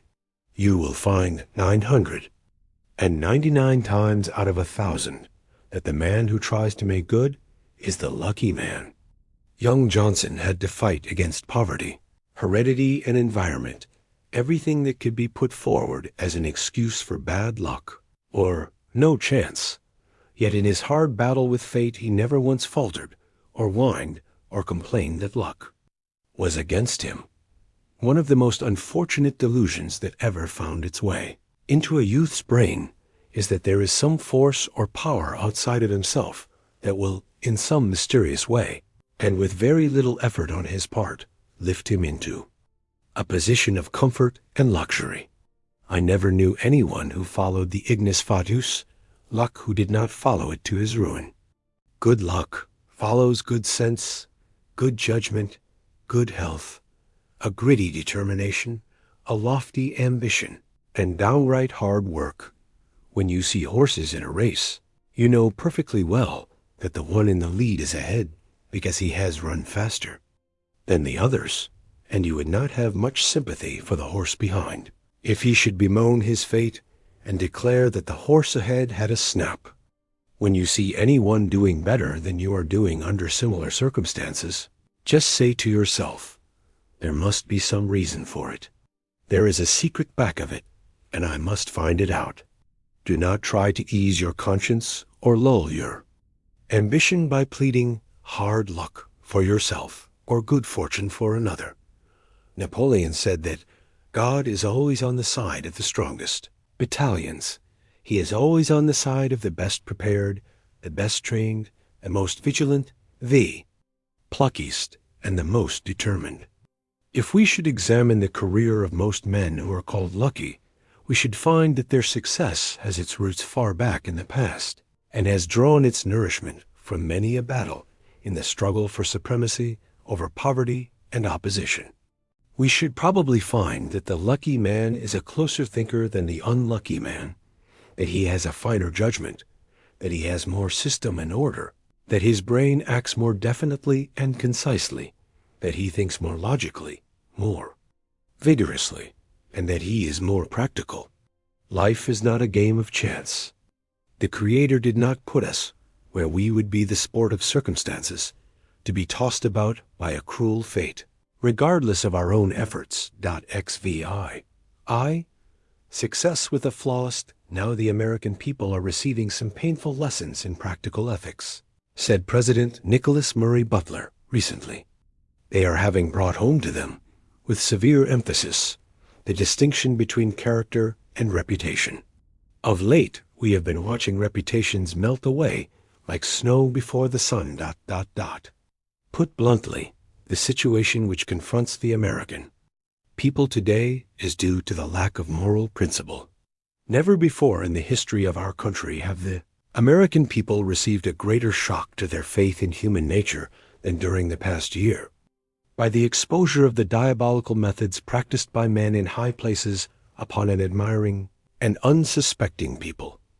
Every little while the public press throws X-rays upon the characters of men who have long stood high and spotless in the public eye and have been looked up to as models of manhood, men of honorable achievement revealing great ugly stains of dishonor, which, like the blood spot on Lady Macbeth's hands, all the oceans of the globe cannot wash out.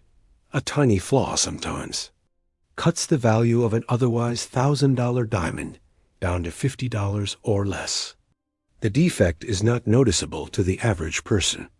It is only the fatal magnifying glass that will detect it, and yet its presence is a perpetual menace to the commercial value of the stone. A great many human diamonds, which, a little while ago, were thought to be flawless brilliance of the first water, and which dazzled the financial and social world, when the microscope of official scrutiny was turned upon them, were found to contain great ugly flaws. A United States Senator, 70 years of age, was recently sentenced to serve a term in prison, besides paying a fine for his connection with great land frauds. Still another senator and several representatives have been indicted for crooked work in connection with their exalted positions. Congressmen have been convicted of land frauds and army officers of peculation, the exposure of post office contracts, and the notorious cotton statistics leak not long ago showed that minor officials had sold themselves to manufacturers and Wall Street brokers. Asterisk. Think of the men at the head of great public trusts juggling with sacred funds, not only taking for themselves from the hard-earned savings of the poor, salaries 2 or 3 times as great as that of the President of the United States, but also giving enormous salaries to a large number of their relatives out of these same sacred funds of those who have struggled for years to make possible a better condition for those who should survive them. Think of their paying out hundreds of thousands of dollars for secret services of a suspicious nature and using trust funds to effect stock manipulations for private gain. Asterisk. Was there ever before such a shameful story spread before Americans? Were people ever before so mercilessly betrayed by men they looked up to, admired, and implicitly trusted? Never before has there been such colossal stealing carried on so brazenly and openly by men in high positions. Some of these men, when they appeared in public a year ago, were applauded to the echo. Wherever they went, they were followed by admiring crowds. Some months ago, I saw one of them, a man who has been for many years a great public favorite. At a reception in the White House, he was pointed out by guests and seemed to attract almost as much attention as the president himself. People seemed to regard it as a great honor to be introduced to him. Now he would hardly dare to appear before an audience for fear of being hissed. Asterisk. What a humiliation for those whose names have been household words for a quarter of a century or more to be asked to withdraw from trusteeships or directorships in institutions which perhaps worked for years to secure these men on account of their great influence and high reputations. What is there left worth living for when a man has lost the finest, the most sacred thing in him, and when he has forfeited the confidence and respect of his fellow men? Is there any quality which inheres in dollars that can compensate for such a loss? Is there anything which ought to be held more precious than honor, or more sacred than the esteem and confidence of friends and acquaintances? The man who has nothing which he holds dearer than money or some material advantage is not a man. The brute has not been educated out of him. The abler a man, and the more money he has, the more we despise him if he has gotten that money dishonestly, because of the tremendous contrast between what he has done and what he might have done. What the world demands of you, whatever your career, whether you make money or lose it, whether you are rich or poor, is that you be a man. It is the man that gives value to achievement. You cannot afford success with a flaw in it. You cannot afford to have people say of you, Mr. Blank has made money, but there is a stain on it. It is smirched. It has cost him too much. He exchanged his manhood for it. Every human being has it within his power to keep the foundation under him, his manhood absolutely secure under all circumstances. Nothing can shake that but himself. The citadel can never be taken until he himself surrenders the keys. Calumny, detraction, slander, or monetary failure cannot touch this sacred thing. Every man, whether in private or public life, should so carry himself before the world that he will show in his very face and manner that there is something within him not for sale, something so sacred that he would regard the slightest attempt to debauch it as an unpardonable insult. He should so carry himself that no one would even dare to suggest that he could be bought or bribed. Who was so corrupt during the Civil War that he would have dared to attempt to bribe Abraham Lincoln? There was something in that face that would have cowed the hardest character. Who would be bold enough to presume to bribe our present president? Many a one has failed because he was not a man before he was a merchant or a lawyer or a manufacturer, or a statesman because character was not the dominating influence in his life. If you are not a man first, if there is not a man behind your book, behind your sermon, behind your law brief, or your business transaction, if you are not larger than the money you make, The world will expose and despise your pretense and discount your success. History will cover up your memory, no matter how much money you may leave. That is the lesson of the startling disclosures of late. These men whose reputations have melted away so rapidly, men who have had such a drop in the public regard, were not real men to start with. There were flaws in their character foundations, and the superstructures of their achievement have fallen before the flood of public indignation. Those criminals in high places are beginning to realize that no smartness, brilliancy, genius, scheming, long-headed cunning, bluffing, or pretense can take the place of manhood or be a substitute for personal integrity. There are men in New York today whose names have been of power, who would give every dollar they have for a clean record if they could wipe off all their underhanded, questionable methods from the slate and start anew, but there is no way to buy a good name. It is above riches and beyond the price of rubies. How many men there are today in high positions who are in perpetual terror lest something should happen to expose the real facts of their lives, something which would pierce their masks and reveal them in their true light. How must a man feel who is conscious that he is walking all the time on the thin crust of a volcano which is liable to open at any moment and swallow him? There is one thing no money or influence can buy, that is, the heart's approval of a wrong deed or a questionable transaction. It will be bobbing up all along the future to remind you of your theft, of your dishonesty, or of your unfair advantage. It will take the edge off your enjoyment. It will appear like Banquo's ghost at every feast to which you sit down. Methinks that some of the men who have been exposed recently must have had strange dreams and horrid nightmares during their sleep, when the ghosts of the poor people whom they have wronged appeared to them and haunted their rest.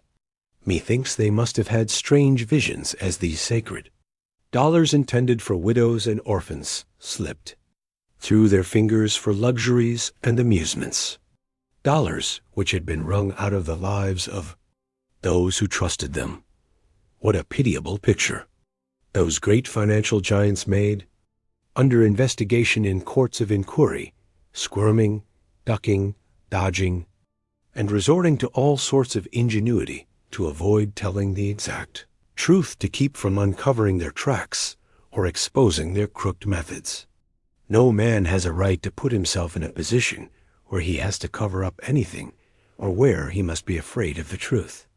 Every man should live so that he can hold up his head, look his kind in the face without wincing, and defy the world. A man went to President Roosevelt before the last presidential election and told him that someone had unearthed a letter of his which would be extremely damaging to his canvass were it made public, and that, with a little diplomacy, the damaging part of the letter could be suppressed. After listening to the man, the great president said, "I have never written a letter which I am afraid to have published. Let them print the letter, the whole of it. I have nothing to conceal. I am not afraid to face anything I have ever done." How many of our public men dare take that attitude? Isn't it a disgrace to this fair land that there are men in our Senate and House of Representatives, and in almost every legislature, whose votes and influence can be bought, and upon whose honor there is a price? If there is anything which a man in a responsible position ought to prize, it is the esteem of the young men who look up to him as their idol or hero.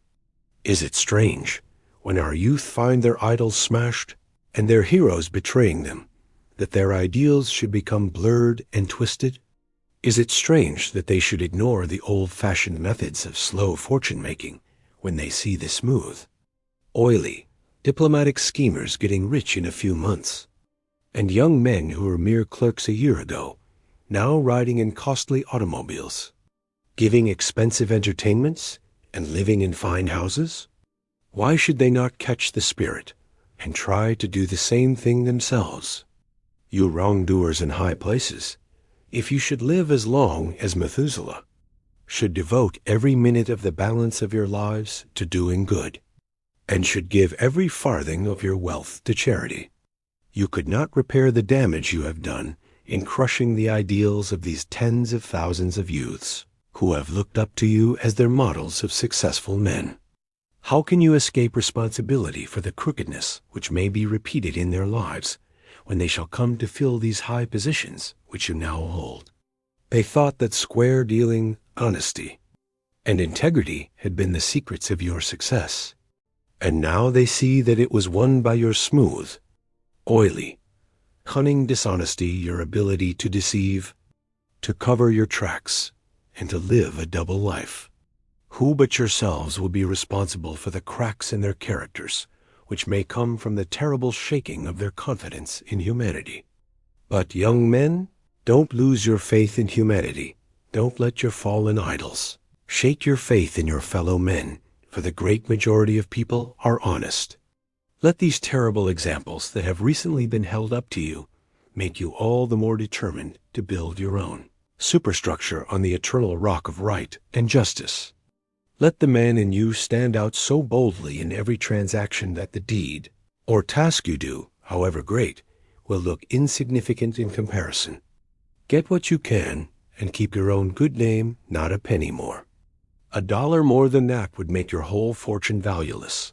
If there is a pitiable sight in the world, it is that of a man with the executive ability, sagacity, and foresight to make a clean fortune, yet using his energies and abilities in making a dirty one a fortune which denounces and condemns him, and is a perpetual disgrace to himself and his family. The right ought to thunder so loudly in a man's ears, no matter what the business or transaction in which he is engaged, that he cannot hear the wrong or baser suggestion. Men have two kinds of ambition, one for dollar-making, the other for life-making. Some turn all their ability, education, health, and energy toward the first of these dollar-making and call the result success. Others turn them toward the second into character, usefulness, helpfulness, life-making, and the world sometimes calls them failures, but history calls them successes. No price is too great to pay for an untarnished name, the highest service you can ever render the world. The greatest thing you can ever do is to make yourself the largest, completest, and squarest man possible. There is no other fame like that, no achievement like that. Thus, shrewd nature, in making man get that which he wants most by the way of necessity, brings about her great ends of civilization and character development of the race. The money, the property, the position are small things in comparison with the man she is after. What price will nature not pay for a man? She will put him through the hardest school of discipline and train him for years in the great university of experience in order to perfect her work. The mere money or property the man gets on the way is only incidental. Nature is after the man.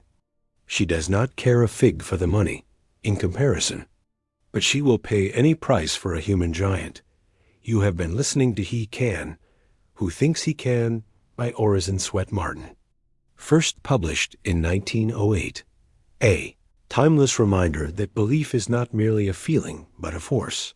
The thoughts you hold, the standards you accept, and the vision you dare to maintain quietly shape the direction of your life.